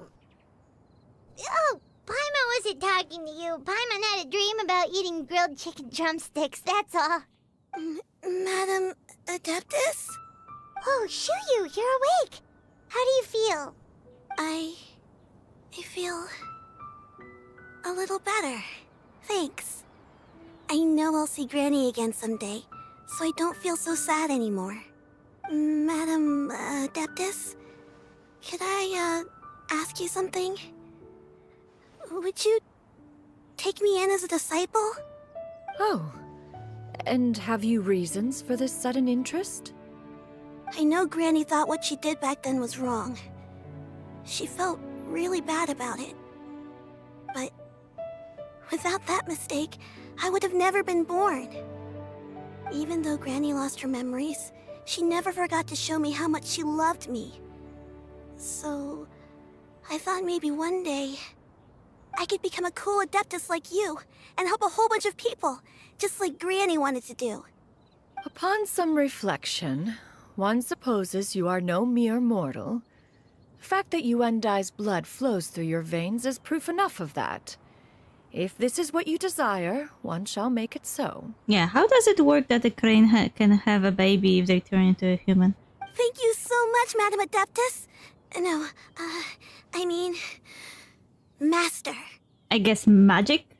But if this is possible, then I guess Emprek is also possible. Chuyu, are you sure about this? Paimon's gonna let you in on a little secret. We've seen Cloud Retainer's 2 other disciples, and they pretty much eat nothing but bitter herbs like chinchin and violet grass. If you join them, you'll never enjoy Wanmin Restaurant's delicious cooking ever again. How utterly preposterous. One has never enforced such a rule. Every individual must find their own path to enlightenment. So long as one retains a pureness of spirit, one's dietary proclivities are quite irrelevant. Lol. Well, you say that, but Paimon's not seeing any tasty treats up here now, is she? Although Mount Outsong is rich in natural beauty, its location does preclude access to certain finer mortal comforts. That is precisely why one plans to relocate to Liyue Harbor. Shuyu shall have the honor of becoming one's first disciple in the human world. Whoa, you're leaving Mount Outsong? Is that why you took on this human form? One has never concerned oneself with the location of one's residence. From the very beginning, one has sought only solace and peace. Yet in the end, all of one's disciples ended up in Liyue Harbor. Ganyu, Shenhe, Yuendai. They all chose a life among the mortal world. One has reflected on this fact for many years now. One can only assume that it is due to some failing on one's part as an elder or master. A failing, perhaps, of recognizing what it was they truly wanted.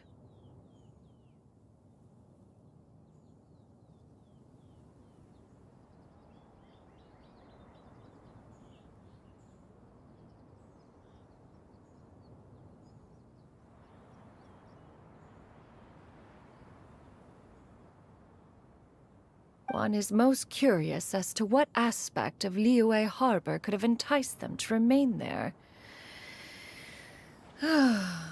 One could hardly offer an opinion on the matter, but perhaps some time in the harbor will prove instructive. Why are you all so silent? Paimon is, just a bit shocked, that's all. So, does this mean we can grab a meal together in Liyue Harbor sometime? One has precious little time to squander. However, if one finds oneself otherwise unoccupied, one would not be opposed to the idea. One will be assuming the identity of a human while residing in Liyue Harbor. You should take care to avoid disclosing one's true identity. Don't worry, we'll help you keep it a secret. So, when can we expect to start seeing you in the city? Perhaps in 2 days' time. One has some matters to see to before one's departure. Preparation is the key to success, after all. One plans to put up various items from one's collection for sale. The earnings should provide for a comfortable living in Liyue Harbor. One has already picked out a handsome property near Chuhu Rock.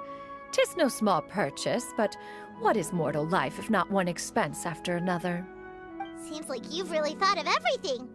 Then how about we meet up in Liyue Harbor in 2 days? A sensible plan. See you then. Oh, also, why don't you take this suspense somnium mechanism as a souvenir? Anytime you should feel ill at ease in the future, you may try quieting your mind and sitting in meditation as you listen to its melodies. It might help you find a new perspective. Awesome! Thanks, Cloud Retainer! Hey, didn't we promise Shincho that we'd tell him what we found out? Should we make a trip to the Feiyun Commerce Guild? It's totally up to you.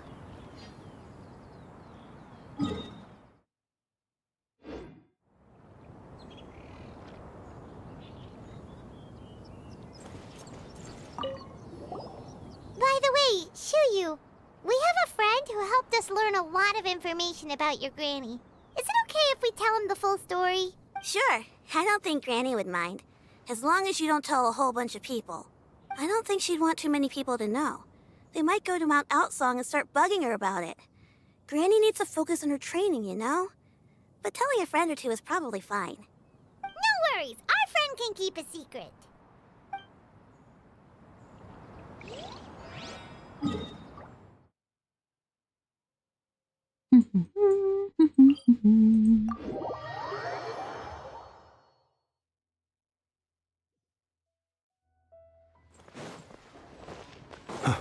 Let's see if he's still there. Yes, he is. We meet again, dear friends. How did everything go? Great, and it's all thanks to you. You quickly go over the whole story of Shinksho. Ah, I see. So the stories didn't get it right after all. Even though she was a celebrated heroine, she had to bear a heavy burden that most could not hope to understand. Thank goodness for the help of that Adeptus. At least she was able to recover what she had lost. That middle-life NPC really rude. Pushed me aside. Although I cannot claim to know exactly how their story will unfold from here, I trust the ending will be a happy one. Those united in a common purpose always find a way back to each other in the end. Thank you for helping me fill in the gaps. And don't worry, I'll keep this all to myself. It's not my story to tell, after all.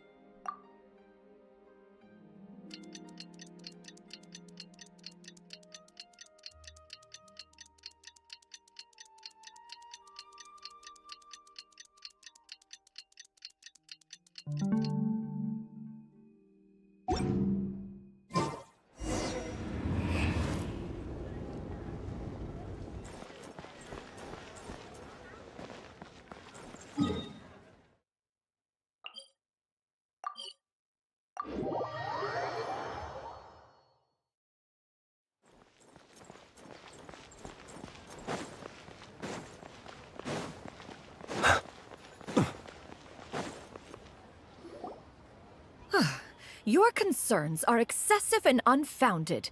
This is but a simple collection of ordinary valuables. Such intense scrutiny is hardly necessary. To be quite honest, your insistence on that fact is my primary cause for concern.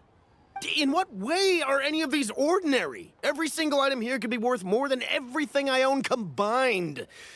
I simply can't risk shelling out that kind of mora without proper scrutiny. If I'm wrong, I would never be able to earn it back, not even if I worked every single day for the rest of my life. I have to be careful. Yes, you can never be too careful. We're here, Clow. Miss Shenyan, what are you guys arguing about? Ah, perfect timing. This ignoramus is questioning the authenticity of my wares. I'll have you know, these items have remained untouched in my personal collection for several hundred years. To question their legitimacy is pure folly. Just said several hundred years. Several hundred years? Indeed. They're family heirlooms, you see, passed down over many generations, as families are wont to do. Yep, they've definitely been around a while. We can vouch for her on that one. Hear that? Had I not found myself in need of mora, I would scarcely have had the heart to part with them. Indeed, you should consider it an honor to even have the opportunity to behold them with your own eyes. Doubt their authenticity any further, and I may just decide to take them to another buyer. Whoa, please don't go! I apologize for any insult, miss. You see, I know full well that I lack the knowledge to judge the true worth of these items. If you could wait but a moment, I've hired an expert to appraise them for me. He should be here shortly. Yeah, what if he says some astronomical price? An expert, you say? Very well. I will wait for a little while longer, then. Traveler, Paimon, this is my new residence. If you have cause to seek my company in the future, this is where you can find me. Master! Oh, it's you two again. Hello. She got a new dress. Shoo you! You got a new outfit! It looks great on you. Mm-hmm. Master made it for me. I like it too. Huh? You know how to make clothes? They even match in colors. Do I know how to make clothes? With the support of the proper mechanism, sewing is hardly a challenge. Master, I brought in most of my stuff. There's a few boxes left, but they're kind of heavy, so I just left them outside. Fret not. I shall help you move them into your room. Actually, I should probably sort through my stuff a bit first. Everything's kind of messy right now, so maybe you could, not look yet, Master? Yeah, that'd be great. It appears my young apprentice has her own fair share of secrets. No matter. Do what you must, child. Now, this expert you mentioned, when can we expect their arrival? She finally has a disciple that can clearly state something that they have issue with. Soon. Ah, there he is! And who is that? Here, allow me to make some introductions. No. This is Mr. Zhang Li, a well-respected consultant at Wangshang Funeral Parlor and an expert in all manner of valuables and antiques.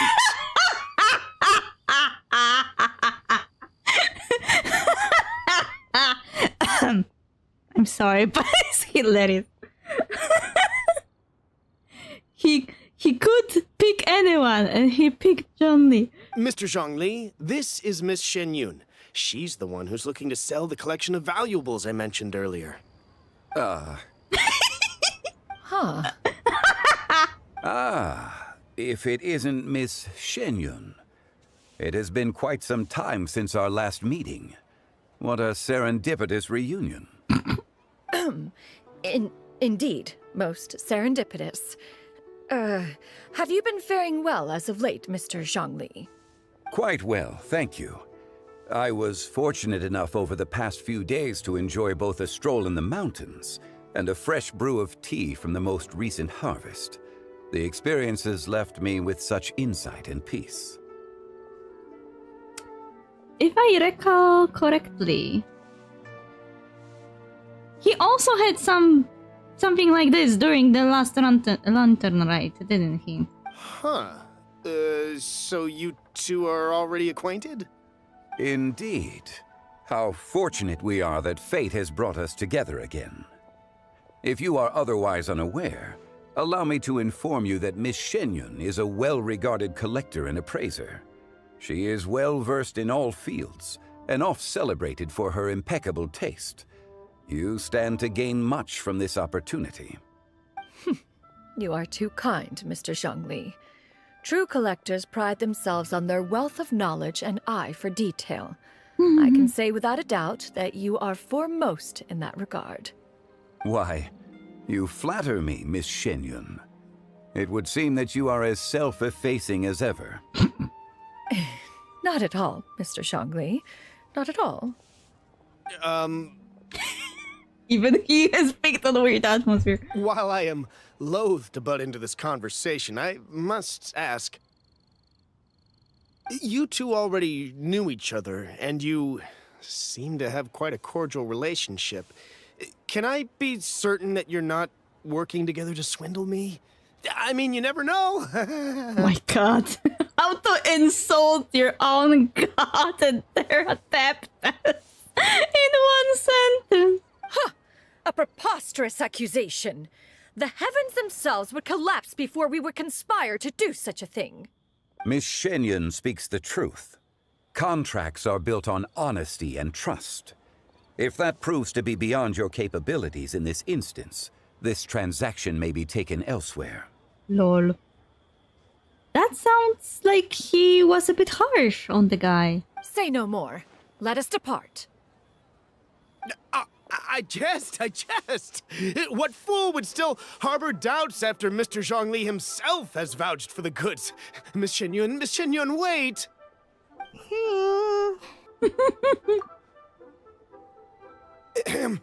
I deeply apologize for doubting you. So, Mr. Zhongli, could you please give me a final verdict on the value of these items? There is no cause for concern. They are indeed rare and precious valuables. Take this mechanism, for instance. Though one may not immediately perceive its purpose, its structure and appearance are exquisite enough to merit it a place in any fine home. The same can be said for this one here. Few could hope to possess an item that so perfectly blends mechanical wonder with geometric grace. I am sure you have heard from your travels that the study of mechanisms is among the most wondrous arts in this world. With that in mind, I earnestly recommend procuring every last item in this collection. All right.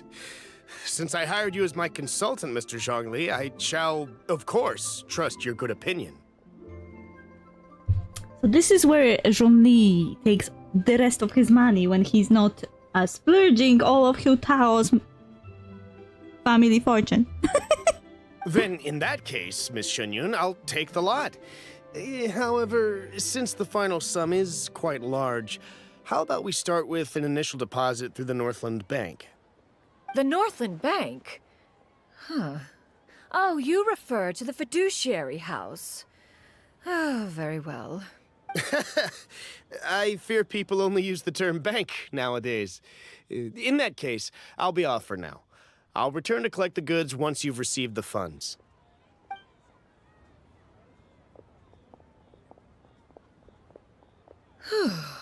Zhongli!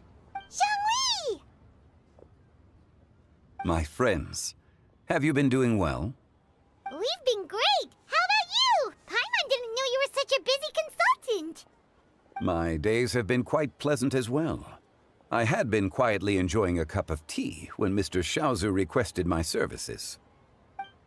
As for you, Miss Shenyun, I presume you must be looking to settle in the city?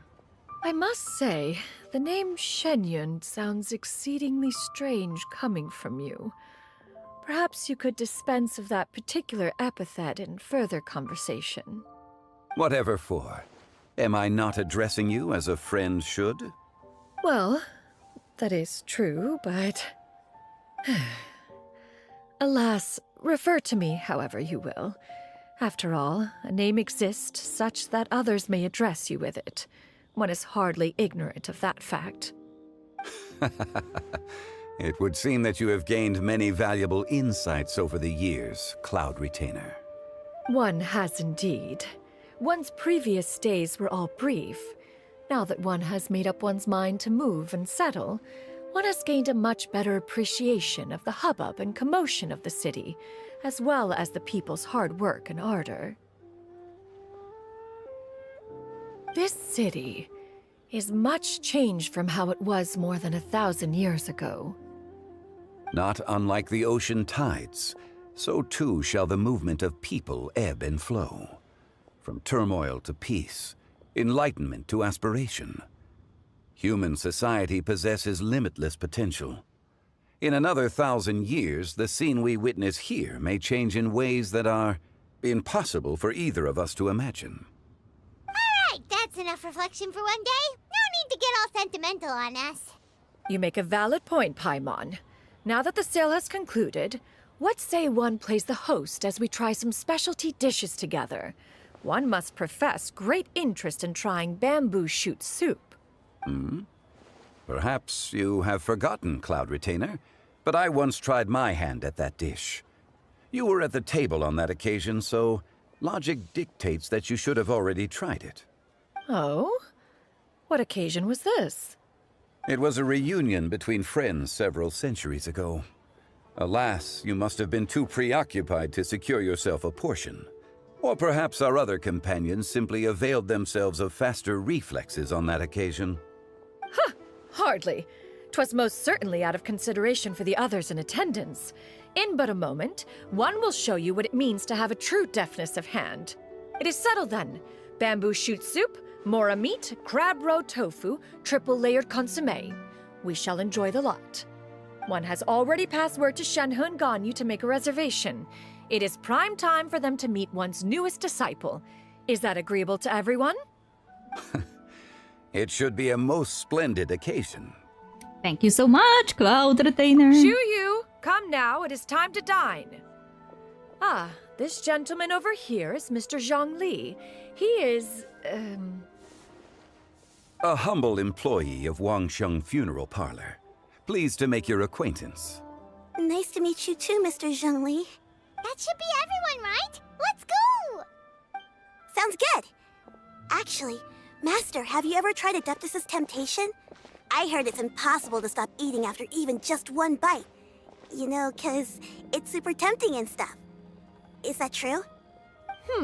That sounds rather implausible. Although with the right preparation, certain dishes can be too delicious to resist. Huh? Why are you all walking so fast? Hey, wait for Paimon! Hey, wait up!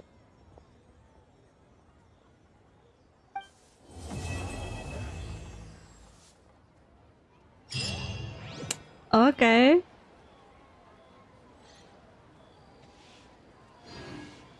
At least I was rewarded for my efforts.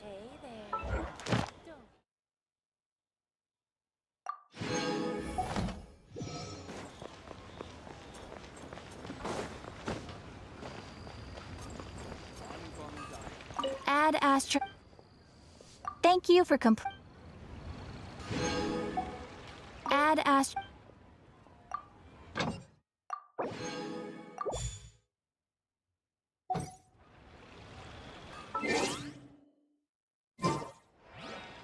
Okay, we finished just on time. Not wanted to open. There is no battle pass. Okay, never mind. Anyway, I'm done for today. Will not now finish. Look for someone maybe to raid or maybe not, depending.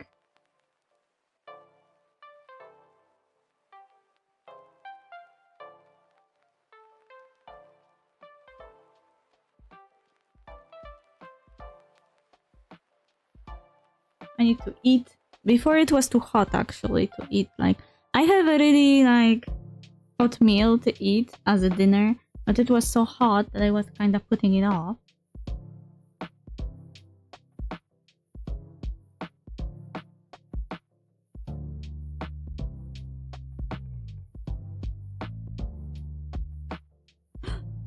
Serafina is playing Divinity. That's important.